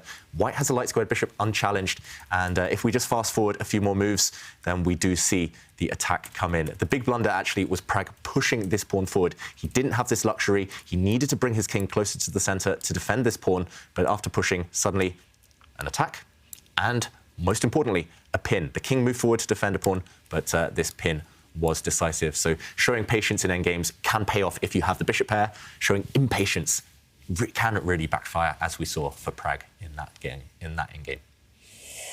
Wow. Are you surprised to see Mamedyarov win this this match? Were you holding Pragg as a favorite? I've got to be honest, and I say yes. Yeah. Just because Pragg has been so impressive this season, and Mamedyarov has started a bit slowly throughout the tour in early stages, in early games, but yeah, I've got to revise my opinion. I was wrong. Pragg, maybe the one who's feeling a bit more rusty, and Mamedyarov, the more impressive player. All right, so 2 matches have finished. Mamedyarov taking all 3 points and all $7,500 against Pragg. And Jan-Krzysztof Duda, he finished it after 3 games against Arjun Erigaisi to take all 3 points in that match. But 2 matches are still to be decided. One of them is this one. Wesley So against Magnus Carlsen. Magnus is in the lead heading into this game 4. He won game 3, and Wesley has to win this game to take it to tie breaks. The bar is in the middle in this game. Do you think Magnus can get a draw? I think he's a favourite to get the draw here. Or a win. maybe even win. Long term, he has the advantage, actually. Let's do a quick count. First of all, it's level material. I think we're about to see a bishop for knight trade, eliminating the main imbalance in the position. The bishop for knight, you can't let white's knight live. It's attacking the black queen. The black bishop is vulnerable to the white queen as well. You don't want to allow that knight to start attacking, so trade off the bishop for knight. And from there, black has a 2 versus 1 pawn advantage on the queen side. Any endgame will favour Magnus Carlsen.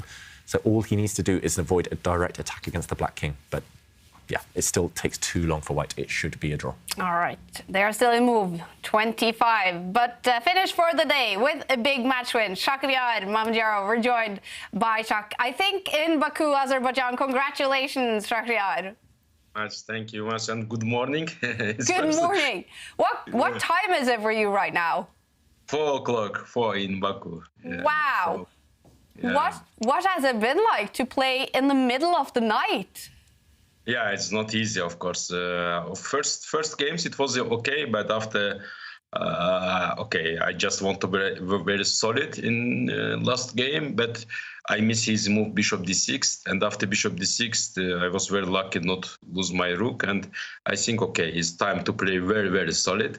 It's just not to miss in one move. But I mean, he's a very professional chess player, and of course, is to play in 4 or 5 or just to wake up and play immediately chess. It's absolutely normal. And for this reason, I just very happy to play in this tournament. And it's not important time, 4 o'clock, 5 o'clock. It's just in very good mood every day, and it's okay for me. Wow.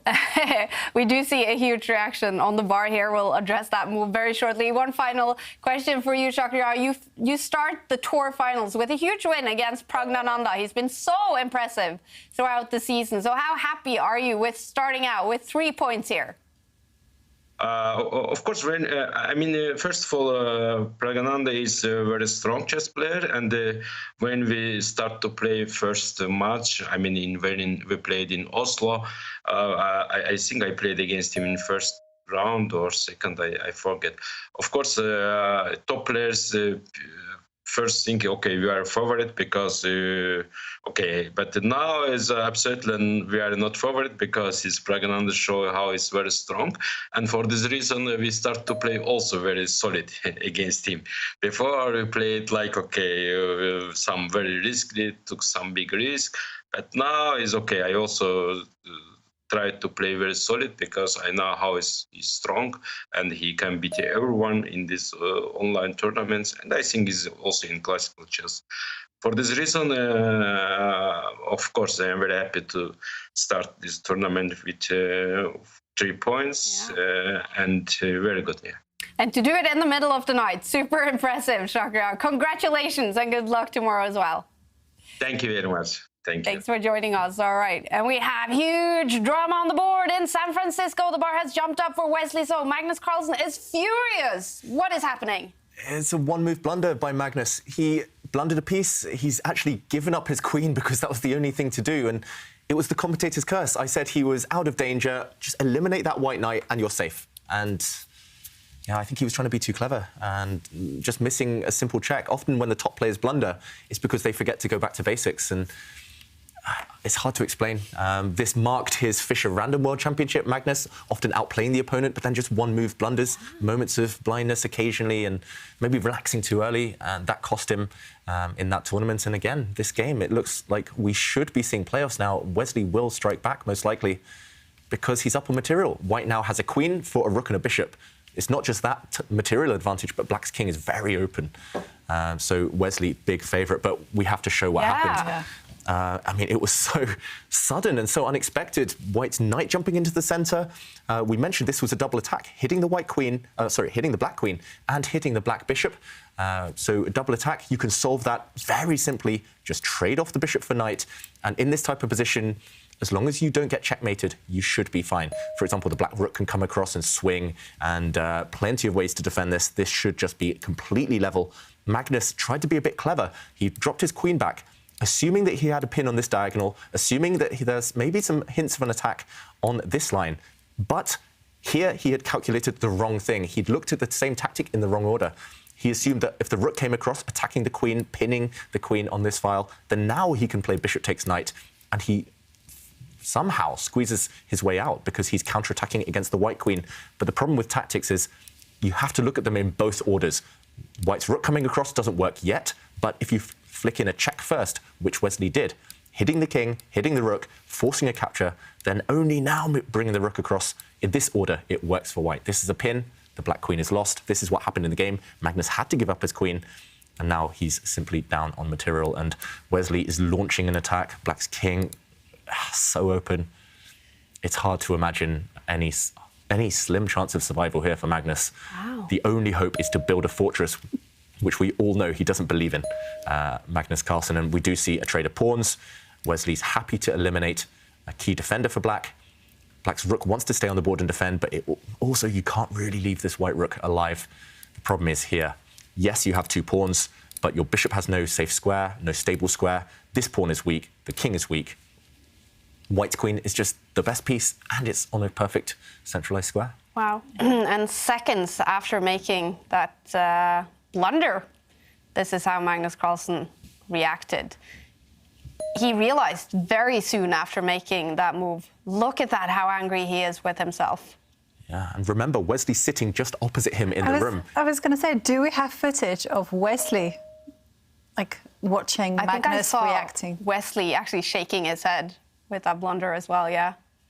Yeah, even if I'd blundered, I've got to admit, I'd be trying to hide my emotions. Yeah. But Magnus, we know he's very honest, just like some of his predecessors, Fischer, Kasparov. They don't hide things. They acknowledge that they blunder from time to time. And OK, it's just time to knuckle down now and see whether he can hold this fortress. If all of the queenside pawns disappear, and if black can somehow plant his rook and bishop on good defensive squares, maybe some chance of holding this game, but he has to hold on both sides of the board, Magnus. And, OK, he's defending for now. Who knows, maybe he's going to hold this and revise his statement about fortresses. And, yeah, maybe he'll say, oh, it was a plan, it was a fake blunder. I was just... And what is a fortress in chess? So a fortress is normally when you're down on material. So here, black is down a rook and a bishop for a queen. So not a big disadvantage, but you're down on material. Your opponent often has a queen in those situations, but the queen can't break through on its own. Or you hold all the key squares defensively. You just sit, curl up into a ball, and your opponent can't break through. There's no killer blow. And that's what he's got to hope to achieve. Yeah, that's very, very unlikely. I mean, just take a look at the position. Too many squares, too many weaknesses, and too many avenues for the white pieces just to come in and just harass the black pieces. So no fortress, my friends. Mm-hmm. Yeah, Yeah. Sorry, you go, Jovanka. No, you're going to give us... Oh, no, I was going to say the one thing about fortresses is computers tend not to correctly evaluate them. So even if it is a fortress, computers often give a decisive advantage, at least in terms of the points, for the side ahead on material. So the computer might be saying +2 here, but maybe it's a fortress. Who knows? I'm inclined to agree with you, Jovanka. It doesn't feel like it should be one. But I do like what Magnus has done over the last few moves. If you look at the black pieces, they're all defended. Black's pawn defends his rook, the rook defends the bishop defends his pawns on the left side, and that's, again, key ingredients towards a fortress. Everything has to protect each other. Just like a fortress is brick walls, all the bricks kind of firmly intertwined, not leaving any holes, any gaps. The same has to be said of a fortress in chess. You can't leave any holes, any undefended pieces. So some slim hope. But Wesley, if he doesn't take this chance, he's only got himself to blame, I think. Yeah, it would be very unfortunate for Wesley if this does actually turn out to be a fortress, and I'll have to eat my words and revisit my definition of a fortress. But I mean, fair play to Magnus. He is finding the best possible defensive setup. I mean, you can see, as David says, the rook is protected. Black's pawns are also well positioned. And I guess the action for me is whether the white king can make some progress and come over to the right side and advance, and also at the same time advance those pawns. Yeah, Magnus again just briefly shook his head there before trying to recompose himself. Yeah, I'm not sure whether he believes this one should hold. And as you say, Jovanka, the key is kind of combining the advance of the white king, which is needed as an attacking piece. A queen on its own can never deliver checkmate, but you've got to combine that with the advance of white's pawns. And white does have a bit of a weird, ragged pawn structure. You have to somehow create a passed pawn. So white, for example, will want to trade off one of the double G pawns for black's H pawn, and then white will create a passed H pawn of his own, and then the queen combined with the king advancing, combined with a passed pawn, should overwhelm black's defences, but not easy to achieve. No, the more I look at it, the more I'm thinking, I'm going to have to eat my words. This is so going to end up in a draw. Commentator's curse, right? We criticise Carlsen's choices, we talk about fortresses not existing, and then... I was going to say, no, my friend, no joy for you, and then suddenly I'm like, oh dear.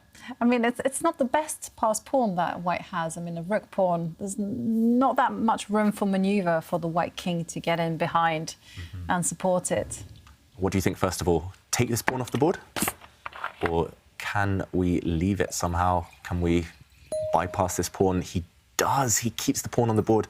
This is extra risky because now white's got a clear target. That black H pawn is going to be hard to defend. Yeah, no, this wasn't what I was thinking about. I thought that it would be better to trade off those pawns. And here you go. The white king is coming to the right side. Yeah, it just needs one more square to advance towards that isolated black pawn, and that pawn will fall. I'm so confused by what the evaluation bar is telling us, though. It's like, yep, it's completely winning. Oh, maybe fortress. Oh, completely winning. Maybe it's just mirroring our thoughts here. We're not 100% sure whether it should be a draw or not. Aha, so where would you place it? If you didn't see the bar, you just saw this, you came into the room and you saw this position. I'd say +2 or 3 for white, but that doesn't necessarily mean it's winning even. I was just thinking, Jovanka, if there is one way that Magnus could set up maybe an Eternal Fortress. And that would be, for example, if he were able to maneuver his bishop to this square and also trade off. I know you've got a pawn advantage on this side, but actually you don't want any pawns on this flank. White's pawn here is a potential queen. It's a potential winner. So, for example, I'm going to somehow contrive to do this, but, for example, OK, I'm going to advance, forgetting the fact that white can take this pawn, just to show the point, if we can somehow trade off these pawns and eliminate this guy, and then, say, black now plants his bishop on a square like this, maybe this is a fortress, because now the bishop and rook are completely, they're defended forever. They have safe squares. The rook can kind of maneuver itself between this square and back, and maybe there's just no way to break through. The problem for Magnus is he's trying to do the same in the game, but compare this position on the analysis board with what he's doing. He's planted his bishop on this dream square, holding the fortress, but he's got to worry about the other side of the board. And wow, the computer does react, so queen takes pawn. Maybe the mistake was before this, but maybe the idea for Magnus is that he can hold. Here's your idea, right? Yeah, he can hold from the 4th rank. So the rook protects the pawn, the bishop protects the rook, the pawn protects the bishop. Everything's kind of intertwined, connected here. Maybe it's a fortress, but Magnus reacts. Oh, this was a potential other idea, going to try and remove these 2 pawns from the board. He gives a check, and he's going to go back for your idea. Now he's going back. I was going to say, there's not time, unfortunately, to in this position, to trade off these pawns. You want to, of course, but after a capture, whoops, there's a double attack. So you want to eliminate those 2 pawns from the left side of the board because they help white. But no, that is not possible. So Magnus is just waiting. He's guarding this guy, guarding this guy. He's just going to sit and say, OK, you can't progress. White has no passed pawns. That's the key. Huh. And we will definitely see tie breaks, you guys. Anish Giri and Liam Le, they have played now a 4th draw. The match is tied and will be decided in tie breaks. They have taken a look at this game and said that this is going to be a long one. We want to play before this one finishes. So they're going to start the Blitz tie breaks in now 9 minutes. Anish Giri and Liam Le. Do you think this game will be finished before that time? No. Wesley can't agree a draw. No. Even if he has to battle on for 200 moves, surely he has to try and squeeze this one. Look for every possible way to make progress. It's very good you guys are flexible. Yeah, it's a flexible format. Players, they're a law unto themselves. They're just impatient to get going. Wow. Yeah. Normally you see players, take every possible moment to prepare, to study between games. Exactly. Wow. You would have expected them to kind of... Oh, sorry, go Jovanka. I was just saying the evaluation bar now does believe it's a fortress. It says a draw. Yeah, no, I mean, it does look like a fortress. I mean, there's really only one plan that I see that maybe White can think about trying to secure an advantage, and that's just simply pushing a pawn on the right side.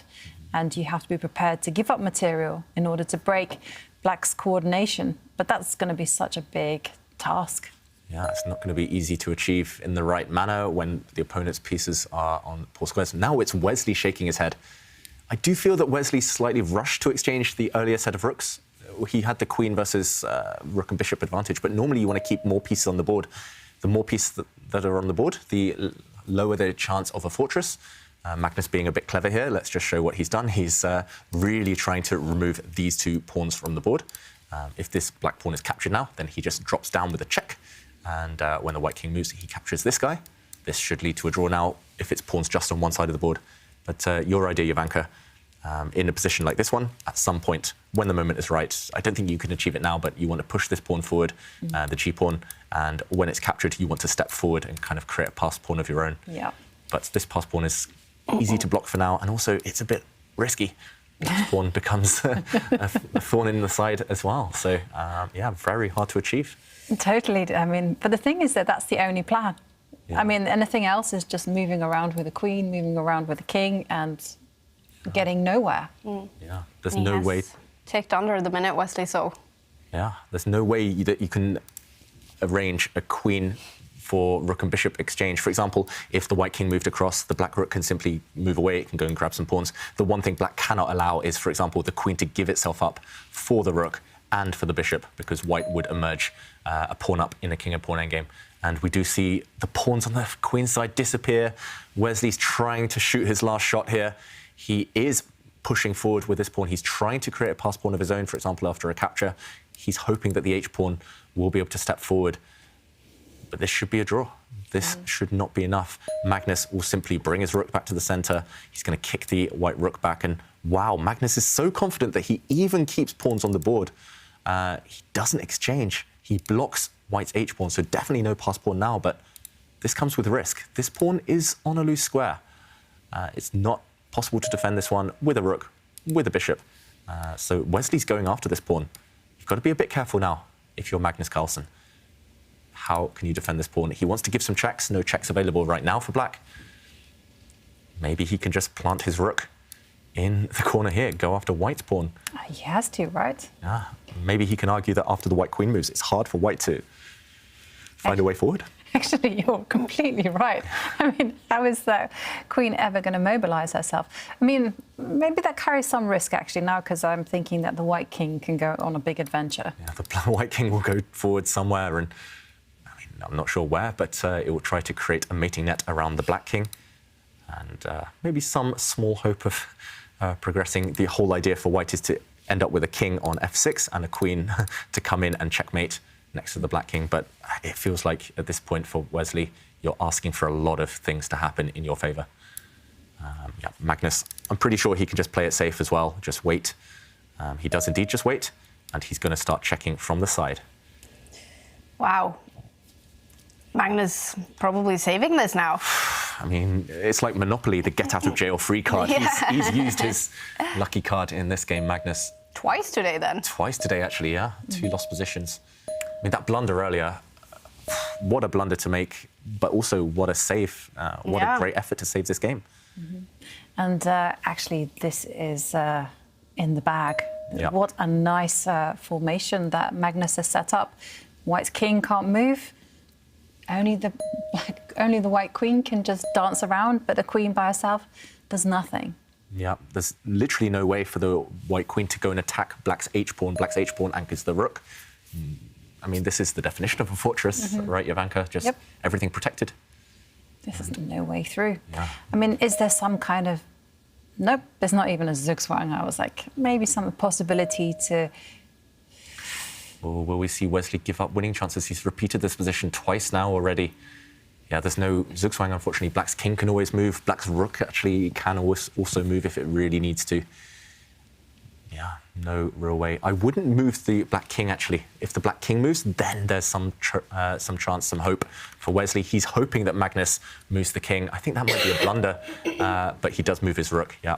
That was the only way. You can't move your bishop. It's on a very safe square. If you move the king, the only way to win this pawn now, you've given it to white because the white queen slides across. She's going to check from this square and then come after the pawn. But yeah, Magnus, he's just going to keep his king guarding the entry squares for the white queen. Look how everything's protected again.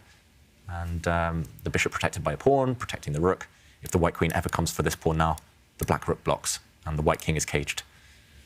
No pass pawns. White is playing just with the queen alone. It's going to be a draw. What a roller coaster ride this has been. And it's Wesley's turn to look out the window, shake his head, and we'll see a result any moment, I feel. Wesley's not the type of player to try and prolong a game if he knows the inevitable result. I wonder, will Magnus be happy after this day, winning a big match against Wesley, winning a game? Or will he, because often after playing some bad moves, he will be angry. And he has made 2 big blunders today. Will he be upset? Bit of both, I think. He'll be relieved, but also not fully happy with his level today. But Magnus, he's a slow starter, so normally he motors through the gears as the tournament goes on. And do we have it? Do we have the result? Magnus waiting now for the draw, for shaking his head. He knows he's saving it. Yeah. But he knows he still needs to. He still needs to work for a few more moves to get that draw. But I think, you know, Magnus will be feeling relieved because, you know, he managed to make some terrible blunders, but they weren't punished and he got away with it. And he will think to himself, OK, tomorrow I need to play better. Yeah. And they have an expression in Norwegian, sharp dag, which is like means sharpen yourself. Yeah. I can't, obviously I would just massacre that expression with my English accent, but yeah, I like that. Yeah, there you go. That's what it should sound like. Yeah. It's like, yeah, just, what would be the equivalent? Just Oh, do we actually have a saying in Norwegian that we can't translate to English? You Shape guys up. have so Shape many up, words. yeah, shape up Shape kind up. of, but shape up is a lot milder than. Yeah. It's like High School Musical. Get your head in the game. Like.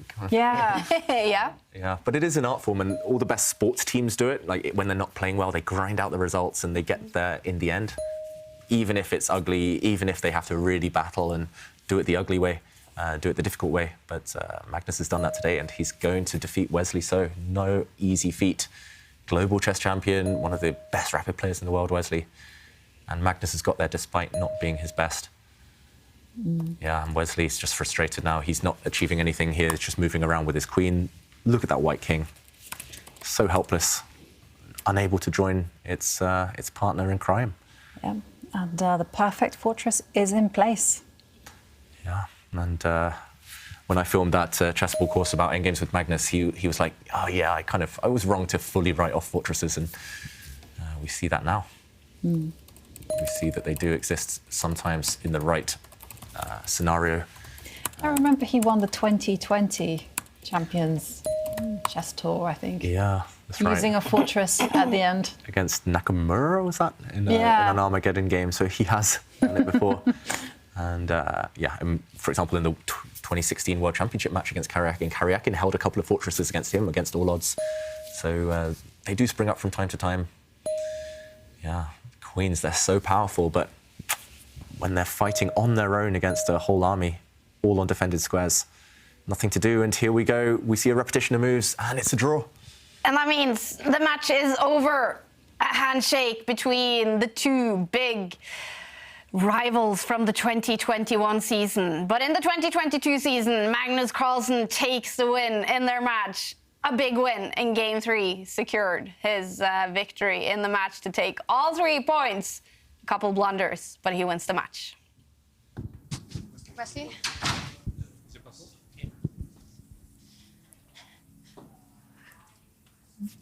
Wesley, so close to making a comeback in this game. What happened?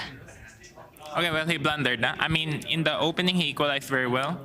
I mixed up my preparation, and then I got absolutely nothing out of the opening. He's got bishop pair. So it was completely equal. And then, Magnus was just playing so well in this match that even when he blundered with queen g6, he still saved it. Okay, it's also my fault. I mean, after queen g6, of course, I shouldn't let this slip. But I should just play queen takes c6, like check, queen takes c6. And probably it's just totally lost. But as Fischer said, pass his queen, go for the queen. So I just thought I win the queen, so I played it without thinking. And I just completely forgot that black has a fortress. I think after an f6, g6, queen c6, I mean, I don't see how black can defend, so it's probably just totally lost. I mean, he's gonna lose 1 pawn at least. His king's very weak. Maybe he'll lose 2 pawns. But in the queen endgame, okay, I was very stupid to getting my king stuck on h2 after that was over. When he played rook a2, I mean, I'm not sure if I have any winning chances here, but I have to make a run for it with king f4, rook a3, queen f1. It was already pretty tough. It was also a draw, yeah, if I go king f4. Yeah, you're right about queen c6 being the best option there. Like plus what? What was the evaluation? It was very close to winning that after queen c6 because he can't fight with rook g3. But I want to ask you, with both the white pieces, you have, you created your chances. What are the positives according to you in this match, even though it didn't go your way? I mean, I think I'm playing relatively okay. I mean, probably not as good as Toronto, but not that bad. Not US championship level. not play where Christopher Yu will beat you. But I mean, Magnus just very tough. He sees everything. He just gives no chances. And hopefully I can play better tomorrow. But the third game was also critical. Like, I looked briefly on chess bomb what's happening. I got too ambitious in the opening with g5, h5, and my king got too vulnerable. So yeah, Magnus plays like a pillar sometimes. Long tournament to go. Wesley, all the best for tomorrow's round. Thank you.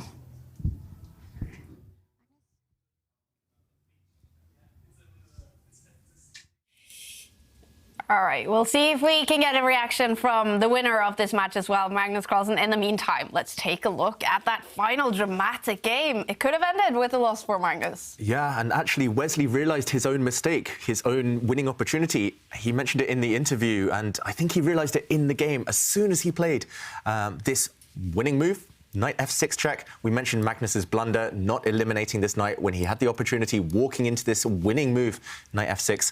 After the knight was captured, Wesley played the human move. I think we would have all done it. Jovanka and I were talking there. I think we would have both played this move as well. It's understandable. Winning the black queen, you pin, you win. What could be more logical? But after queen takes rook, suddenly Magnus could set up a defense, and we saw later on he held a fortress in very instructive way, in a very instructive manner. But the winning move was to resist the temptation in this position, not to go and win the queen immediately, to keep that one up your sleeve. And Wesley mentioned it, queen takes c6. Take the bishop first. The bishop was a key defender later in the game. This threat is actually stronger than the execution. Keep it up your sleeve. Black can't defend against it long term. It's going to be terminal when it does happen, this rook move. And there's simply nothing to be done for black. The king is too open. For example, the white queen is on a great square. If you kick her away, she'll start snacking on some pawns. White will go one pawn up. If the black king eventually does move out of the danger, out of the firing line on this g-file, you can simply get greedy, grab another pawn. Black's king is open, white would be 2 pawns up, and this would be decisive. Wesley would have wrapped this one up, no problem, very easily. Instead of capturing this bishop, he won the black queen, but it wasn't enough, and that was the key mistake. And that means Magnus Carlsen, with drawing that game, wins the match. And here is the reaction from Magnus Carlsen. Magnus, fourth game, that was a bit scary after queen g6. What happened there? Yeah, it was just an absolute, it was just a blunder, I was calculating, I was trying to be like extra precise. First of all, bishop c6 was dumb. There was no reason for that. Like bishop c6 is like trying to equalize a position where I'm not even remotely worse. So that was dumb. I was just thinking he has to go knight e4, and then I didn't really want to take, give him that extra time, but certainly I should have, and then just made a couple of good moves to make a draw. And after knight f6, I was shocked. I was shocked that he took my queen, because then I thought I had practical chances. I mean, if he takes my bishop instead, I think I'm just dead. So you were more afraid of queen c6 in that moment? Yeah, I mean, I thought in the game I have a target at least. So I don't know if it's a draw objectively after that. I suspect it's probably not, but it wasn't easy. And then I was happy to get this position on the king's side, where it's kind of hard for him to create a pass pawn, and then found this little trick with rook g3, which is just a fortress, which was nice. And that gets me to my next question. Do you finally believe in fortresses? Well, people are going to ask me that every single time there's a fortress on the board, so I'll just reiterate what I said. Well, at least what I meant the first time is that I think that a lot of fortresses that there are a lot of positions that look like fortresses that can be broken down, but some positions are obviously fortresses. So this one was one of them? Yeah, this one was one of them. As long as I don't let this queen come to f8, that's easy. And I want to ask you about the third game that you won. You finally broke in through with Wesley's Berlin. What was the opening approach here? You had two different ideas coming into the game with white. You were ready for it? Yeah, I mean, it was not a shock to see him play the Berlin, so yeah, I felt like I got a good position both times.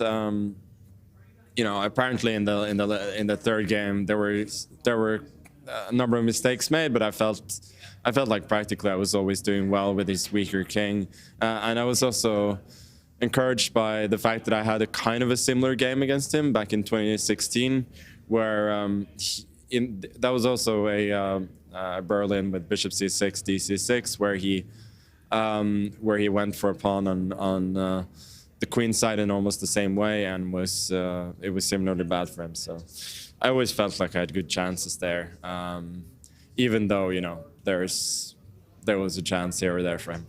Match one over. Feeling good about your form?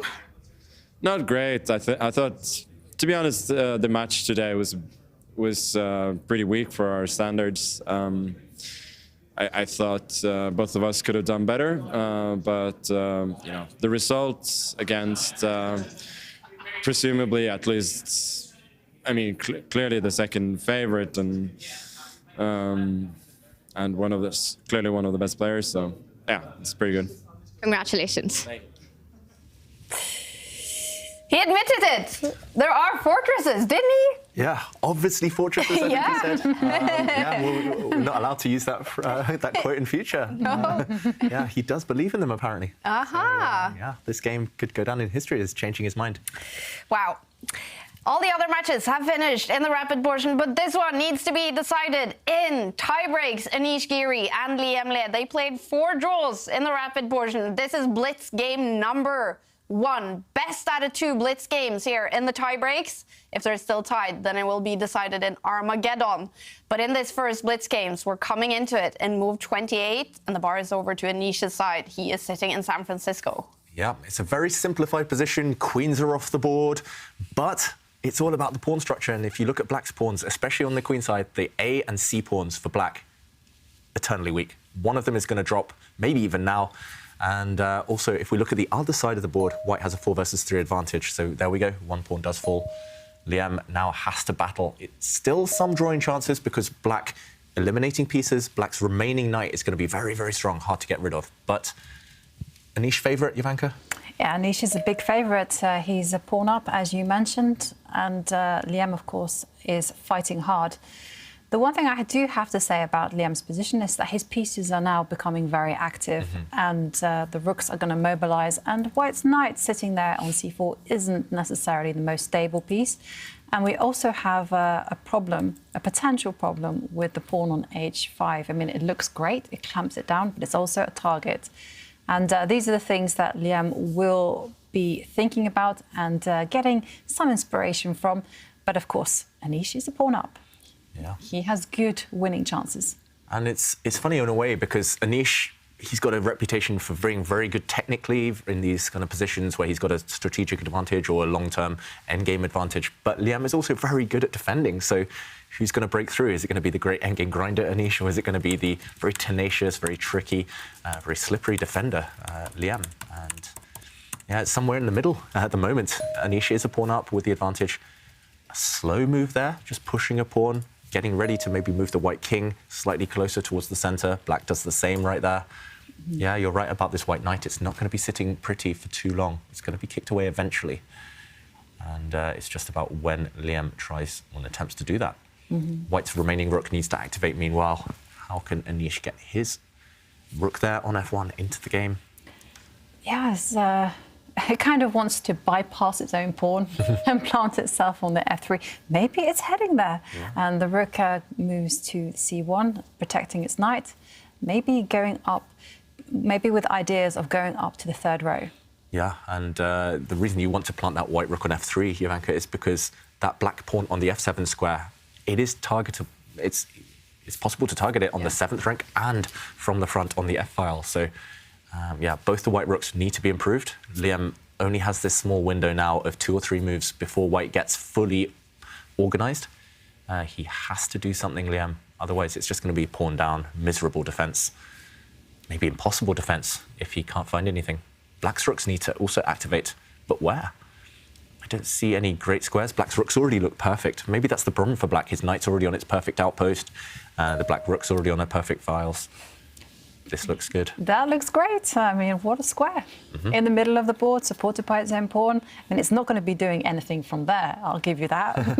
But visually, it's good. Yeah, visually good. And Anish, how can he continue? I would be very tempted to just slide White's rook on the A file up to the 7th rank. Why not? Rooks on the 7th really do love life. The white king also feels a bit offside right now. I would just want, there we go, as Anish does, slide it across, protect an undefended pawn. Yeah, if all the rooks disappear, easy win for White. White's pawns on the right side of the board, the 4 there, will start advancing. You can't trade off any rooks yet for Anish Giri, so maybe you need to play actively, dynamically with those rooks. And again, very difficult move to suggest for Liam. I mean, what to do? His knight is perfectly placed. Rooks are also well placed. what to do. I mean, you probably just have to move the rook back, actually. Sit tight. Yeah, just hold and wait for Anish to come up with an aggressive plan. Problem is, for black, you can't really abandon your 8th rank, the back rank. This is why you mentioned the 2 white pawns clamping down, the white pawns on e5 and h5. If the black rook or the b rook leaves, you're right, Jovanka, it goes back the other one. But if the 8th rank was abandoned, white's rook would go up with a check, and black's king is actually in almost a mating net. Black's king doesn't have too many escape squares, so even in an endgame, there's ideas of attacking for Anish Giri, and if black goes backwards, he should go forwards. Maybe move that white rook at the bottom of the board up 2 squares, as you mentioned.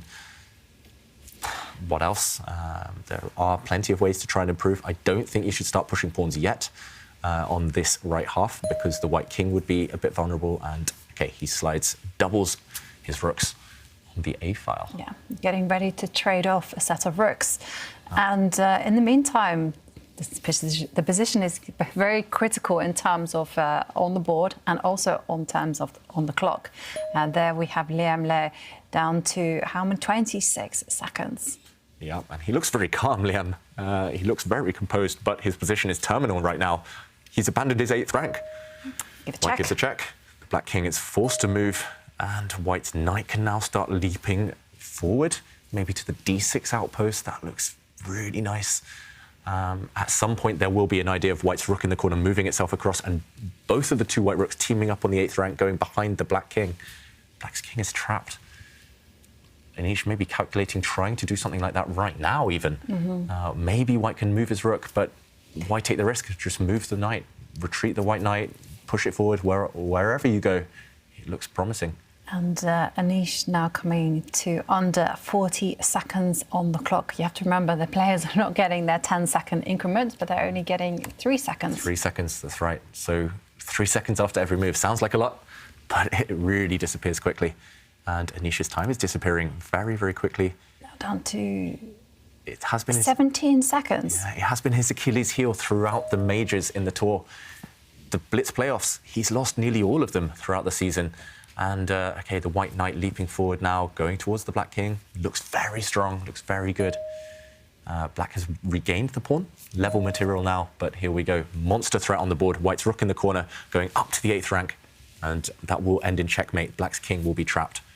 How to evacuate the black king, though? Liam, he needs to find a way. Oh, with 5 seconds. He has to offer a trade of rooks. No, he doesn't. He tries to make an escape square for his king. I think this one loses. I think the black king can run, but not far enough.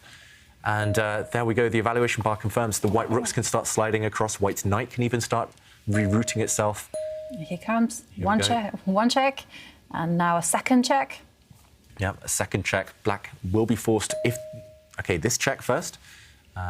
Very clever, actually. Black can block with the knight, but this knight can be undermined. There we go. Doubling up. That black knight is pinned. It's lost. It's dropping off the board. And, yeah, Anish has got this one now. All he has to do is make sure the white king doesn't come under some fire. But, OK, maybe black's rooks are creating some counterplay. How can Anish get his king out of danger Well, he suddenly? has to give up his knight, and there you go. And Liam is like, no. And like, check. But now it's fine. Yeah. Good defensive technique from Anish. Now the F line is open. All he has to do is give a check to the king, and now the rook covers everything. Yeah, very clever. He actually lost 2 moves, Anish Giri. He even gave his opponent a pawn in the process, but it's all to open the F-file for the defense. White's rook controls everything, and black's king is getting active because there's nothing else to do. Black has a very dangerous pawn, but white's knight can start running back at some point in the near future, and it will be able to stop that pawn. First, why not attack it? Double attack against black's passed pawn. Now that black's rooks are no longer teaming up on the second rank, it is time to reactivate white's knight. Clear piece ahead. This one is a matter of time now.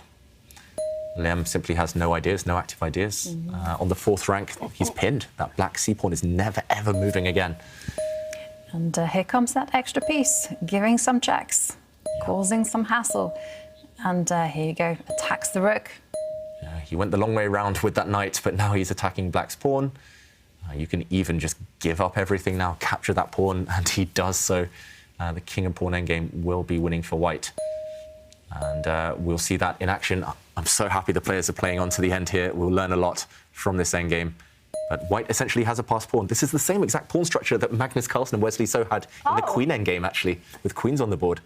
But this one is winning because queens are off, and Anish Giri, he thought his opponent was about to resign. But nope, no surrender. And this f-pawn, the protected passed pawn, is going to win the game for white. Black's pawns are dropping. Game over. Anish will take the win. Had to wait for it, but he took it. There it is. He takes the lead in the Blitz tiebreaks, Anish Giri, with the white pieces in Blitz game number 1. Yep, he shows up 5 fingers. 5 minutes until game number 2. Anish in the lead with a great win in the arena in San Francisco. And you said there's a lot to learn from this game. It was fast, time trouble in the end there. What happened, David? Yeah, there was a lot to learn. And just to highlight one moment where Anish, it looked like he clinched it. He won a piece. He was going for a mating attack, but suddenly he had to pull the brake and he had to find a key defense. So here, Black is threatening on the second rank to go for the white king. White has won a knight, won a pawn, but this is a monster threat. Rook takes pawn, and suddenly the white king has no escape. It would end in a draw if Black gets time to take this pawn, but Anish Giri, so classy. He found maybe the clearest winning move. He stepped back with his knight, offering his knight up. If the rook takes, it's deflected away, and white has time to run through and make a new queen. But instead, the black king had to move. It had to take this pawn. And the whole idea is, yes, you lose a move, you go back with your knight, but suddenly the f-file is opened. And suddenly you defend. Clear as day, you are winning. And just to show the final position, after sacrificing his knight back, white is winning this endgame because simply this pawn is untouchable. It's like a rock. And the white king does the dirty work of winning the black pawns. Eventually, white will make a new queen and win the game. Great technique from Giri. Definitely. This is the only match that's gone to tie breaks. All the other ones was finished in the rapid portion. Here are the results. Magnus Carlsen taking all 3 points, winning that important game 3 against Wesley So. Duda, after only 3 games, took the win against Arjun Erigaisi, 3 points. And Mamedyarov taking 3 points, winning 2 very impressive games against young Pragnananda, losing on the first day. Prag has been a genius on the tour this season, but he has also made in Blitz tiebreaks one of the biggest blunders we've seen this season on the tour. And the players with seconds left on the clock. Oh, this is so difficult. Whoa! No way! Prag just blundered into checkmate in 1 move. What? He was winning. What a move. Unbelievable. He trapped his own king. He was winning that so easily, and he just around. Checkmate in 1. He fell for a mate in 1. He self-mated himself there. He had it under control. He was a pawn up, 2 pawns up, and he allowed Duda to checkmate him. Oh, a nightmare for Pragnananda, losing in that blitz to Jan-Krzysztof Duda in Miami. We did ask the viewers today what your favorite moment from this season on the tour was. I think someone mentioned, actually, this moment, this huge blunder from Prag. Yeah, people have mentioned, you know, a lot of it with Prag, you know, how he beats Ivanchuk, and this particular moment is so significant because it had such a moment. And even now, even just looking at this clip, and I've seen it maybe 50 times, I still get the same reaction, like, oh my God. I mean, what a blunder. I mean, heartbreak in 1 as well. And as David mentioned earlier, it was such a significant blunder because it cost him the tournament. He could have won in Miami, but no. Ooh, that was a huge blunder from Prag. No blunders from Anish in the first Blitz game today. He won it, and the second Blitz game will start shortly. It's been a little bit of a tough season for Anish. He hasn't played a single final this season on the Meltwater Champions Chess Tour, but there has also been fantastic moments with Anish. Wow, he's just left his rook attacked. This is really clever. He's just a great player. I mean, he barely has any weaknesses to his game, and he's actually gaining some time. That's the save of the century. Yeah. That is incredible. Oh, look at Giri. So happy with himself. Oh, look at that. That is such a big swing, isn't it? It's now or never for Giri. He won't get many better chances than this. He's trapped the white rook. Oh, what a trick. Anish wins. Oh, wow, he's found something even clever, even more clever. He's checked. It's simply a checkmate threat. It's a great start to the day for Anish Giri. And it's going to be a great start to the tour finals if he wins this first match against Liam Le. If he wins or takes a draw in the second Blitz game, he will take 2 points in that match and win the first match of the tour final, sitting in San Francisco, Shack 15. And here we go. Liam with the white pieces has to win this game. Yeah, it's a must-win situation, and he chooses the English opening as his weapon, Liam Le, and it's the symmetrical English that means white pushing a c-pawn on move 1 and black basically playing copycat. Black has adopted the identical setup that white has chosen.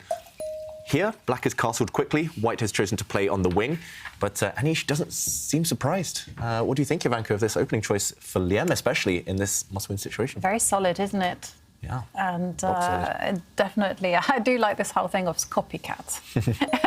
It totally is. You know, white's going to work on the left side. Black will also try to do the same at some point. And I mean, look at his king safety. He's completely safe. Yeah. Black, Anish Giri here, he's gone safe as houses with his king. He's ahead in development. I'm slightly surprised he pushed this pawn. I thought he was going to start challenging white's superior structure. We've seen a trade of pawns, and it's gone in white's favour.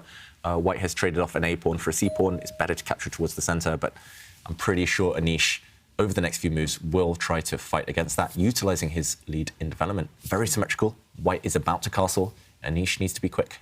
Yep. And yeah, these positions have a reputation of being very balanced, but it's all about understanding who can outmaneuver the opponent.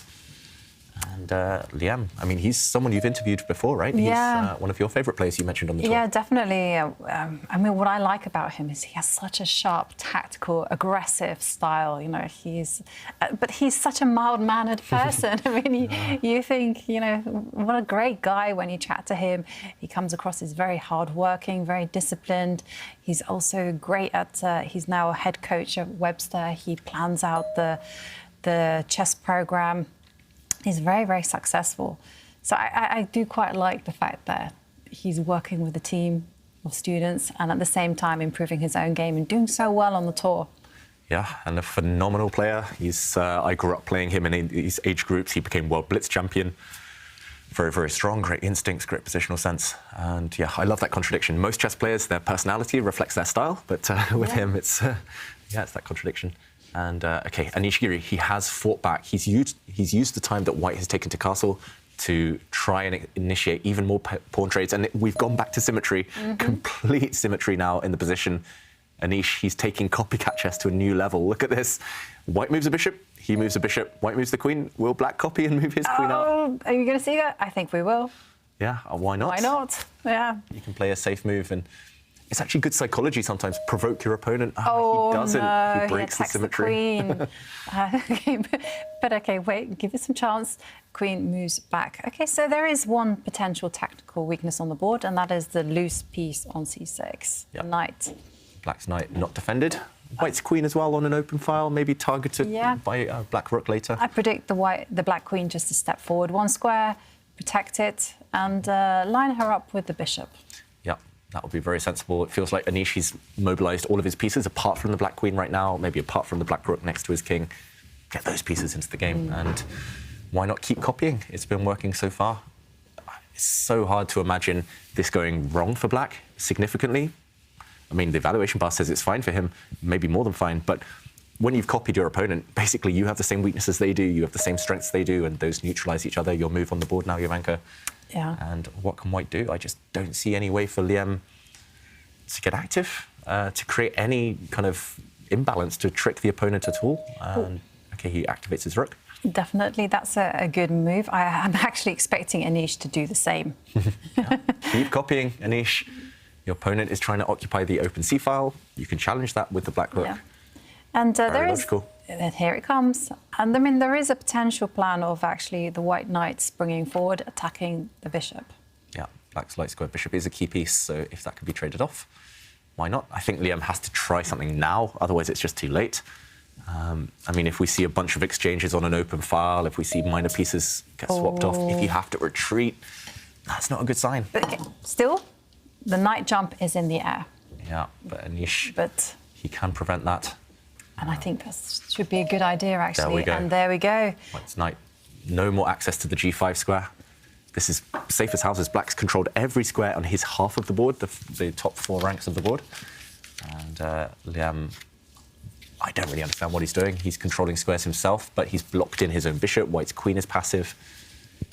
I understand why the computer chooses black here, and Anish, he's trying to trade off White's key piece, that light square bishop, key defender of the king. Yeah, and I think that Liam should absolutely refuse that exchange and step forward.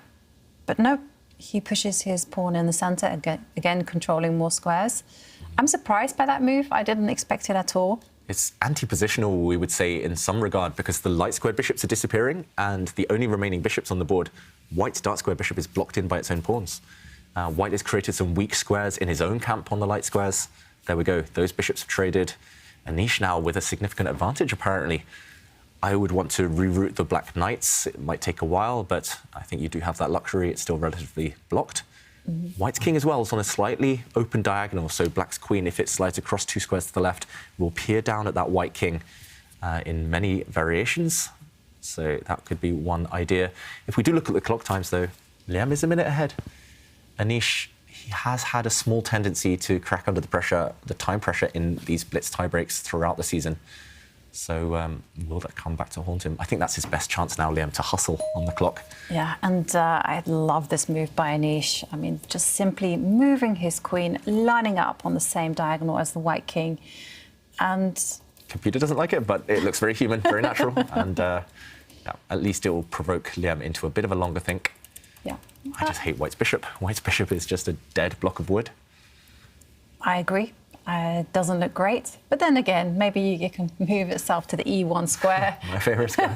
Save itself for later. Exactly. And in the meantime, I mean, black has a great square for the knight. If it could put itself on C4, then black has all the chances to win. Yeah, that C4 outpost would be dynamite if a knight can get there.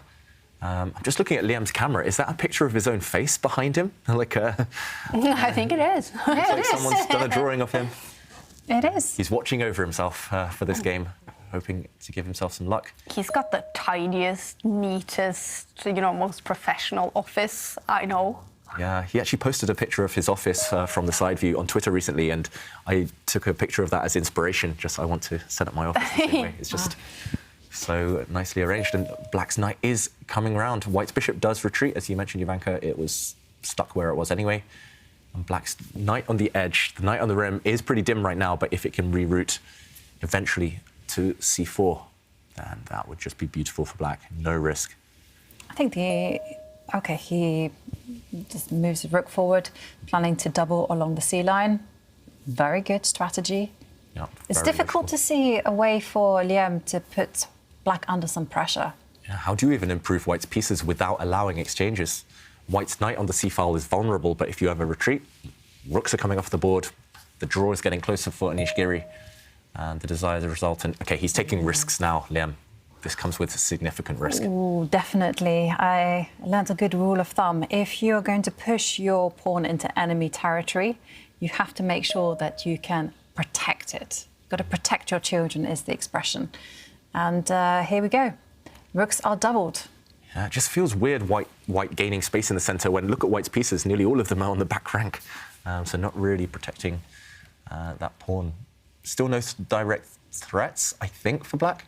I don't think you can try and take that pawn anytime soon, but it's still hard for Liam to move.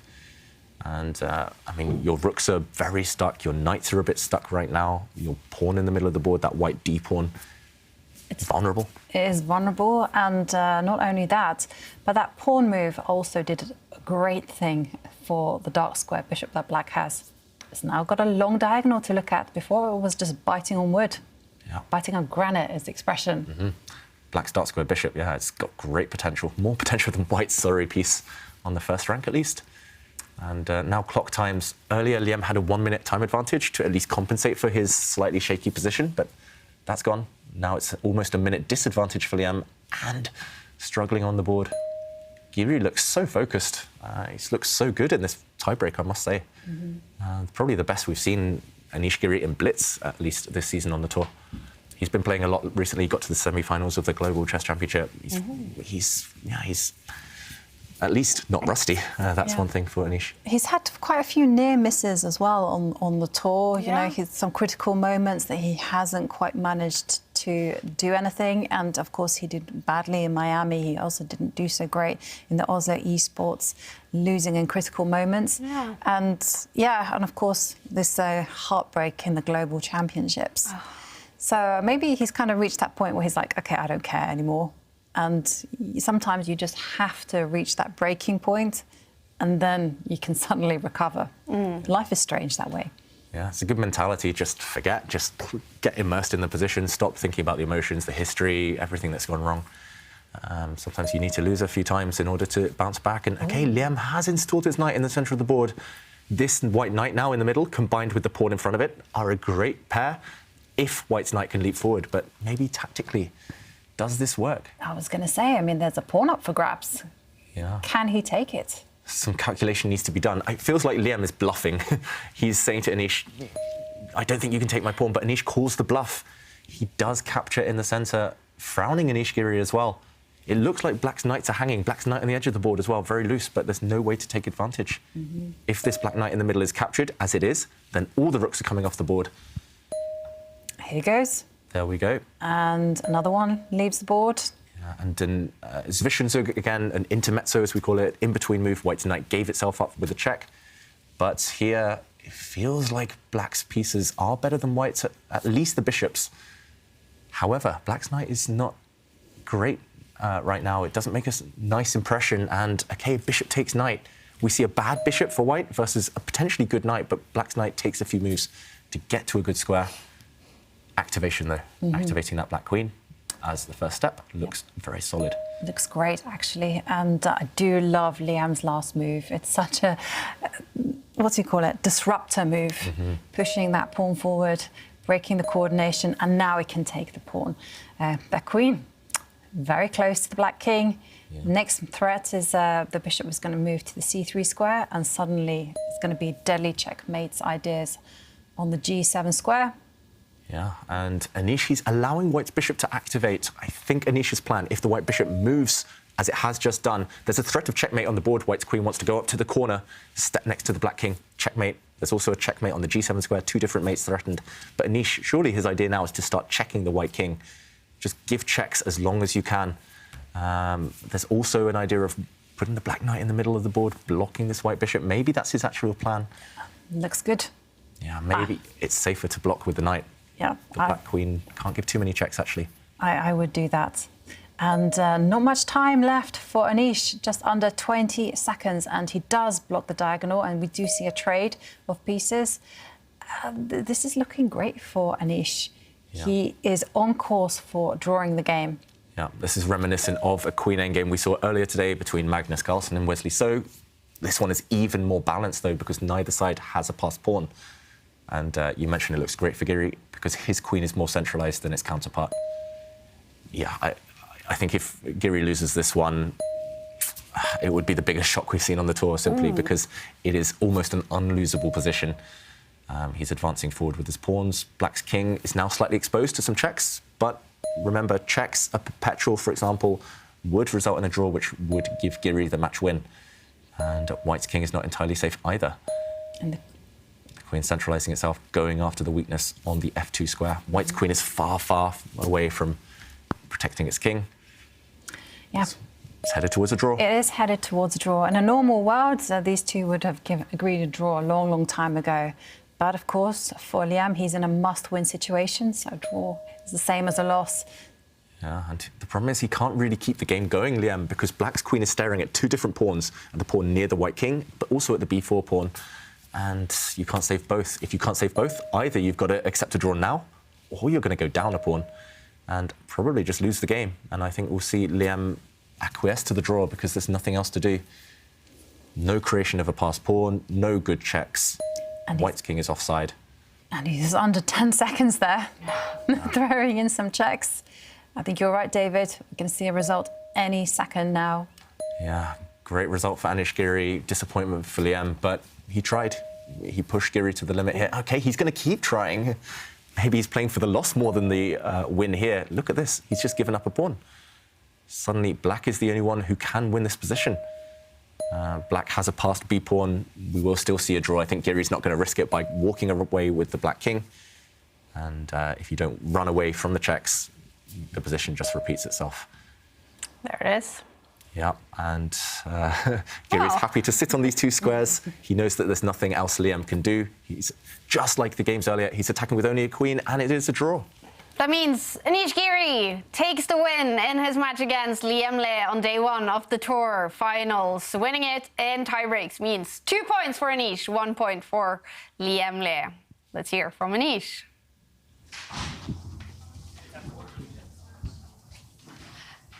Congratulations, Anish. A strong showing in the tiebreak. Was it always part of the match strategy to take it to blitz? Yeah, I had a strategy and I just kept following it. Was this the strategy? Yeah, I just had a strategy and I kept following it. All right, fair enough. And tell me one thing, that finally in the tiebreaks in the Spanish Open, you had this new idea of queen d5 instead of knight d6. Was that prepared during?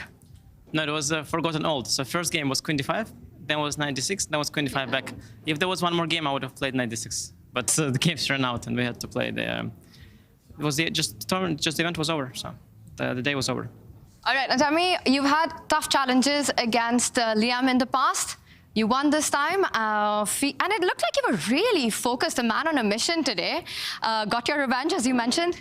Yeah, when you said that I had tough, I thought you were going to say I had tough childhood, like somehow. I was ready to answer that question. And about tough childhood. No, of course, as I said, at some point I realized I have bad score against many of the players that I play. It's just they're very strong. So, yeah, I am happy that I won today, especially because my last two matches against Lekwang, I think I lost 2.5 both of them. Didn't even last 4 games, so I was happy today. And are you enjoying playing here in San Francisco? Yeah, I have to say, I was thinking about this a lot, whether like I enjoy playing chess, and I would say that enjoy is not the word. I enjoy winning though, so today I've enjoyed. And it looks like you've come here and you're in shape, especially after seeing this tiebreak blitz. It's hard to say. I mean, I played well in the CGC, I feel, and today is a good day. I think the quality of today's games were very high, but at the same time, they were not too. The positions were not too complicated, let's say. So it's not that hard to play them well. I mean, I saw the games, let's say, of Wesley against Magnus. There, like it was much more chaotic, and then in such chaotic chess, of course, people make much more mistakes. Were you able to follow the Magnus-Wesley match while playing yours as well? I click through the other games usually. Sometimes you don't want to miss something, you know. Maybe somebody played an interesting opening idea, let's say, and you don't want to be caught unaware if your opponent had looked at it. Well, things worked out. We hope it continues for you, and all the best for tomorrow. Thank you very much. Anish. The opening expert, Anish Giri, always looking out for ideas in other games as well. But it's been a good day for him. 4 draws in the rapid portion and winning 1 game in the blitz to take the win against Liam Le. 2 points for Anish, winning in the tiebreaks. But in the other matches, we did see 3 winners in the rapid. Magnus Carlsen, 3 points against Wesley So.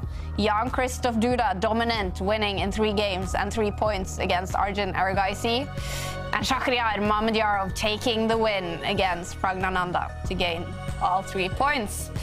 So here are the standings after 1 out of 7 rounds in the tour finals.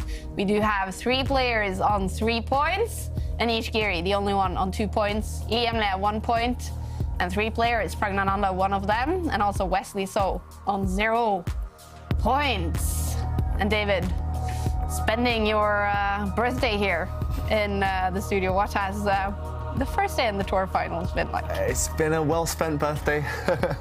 Yeah, it's been bizarre in a way, kind of spending the day kind of waiting for this to happen, looking forward to the chess itself, but it's paid off because especially the clash between Magnus Carlsen and Wesley So much high-quality chess, so much drama, and yeah, it's going to be exciting to spend the whole week seeing who can triumph out of these 8 warriors. It's going to be fun. Yeah, and we have great matches coming up on day 2 tomorrow as well. Here they are, Liam Le against Wesley So. Anish Giri, coming from a win, takes on Pragnananda, starting out with a match loss here on day 1. Mamedyarov did beat Prag today plays Jan-Krzysztof Duda on the second day, and Arjun Erigaisi against Magnus Carlsen. Which one are you expecting the most drama in? I'm expecting Erigaisi, Magnus Carlsen to be full of action. I mean, it's like a repeat of what we saw in the Julius Generation Cup final. I mean, there Magnus was dominant, but then I don't know what's going to happen. These two are going to just bring lots of fireworks. Lots of fireworks, and we will also see a match between two players in San Francisco, Pragnananda and Anish Giri. Tomorrow, so that's going to be a lot of fun. We hope you guys enjoyed the first day of this final tournament in the Meltwater Champions Chess Tour 2022.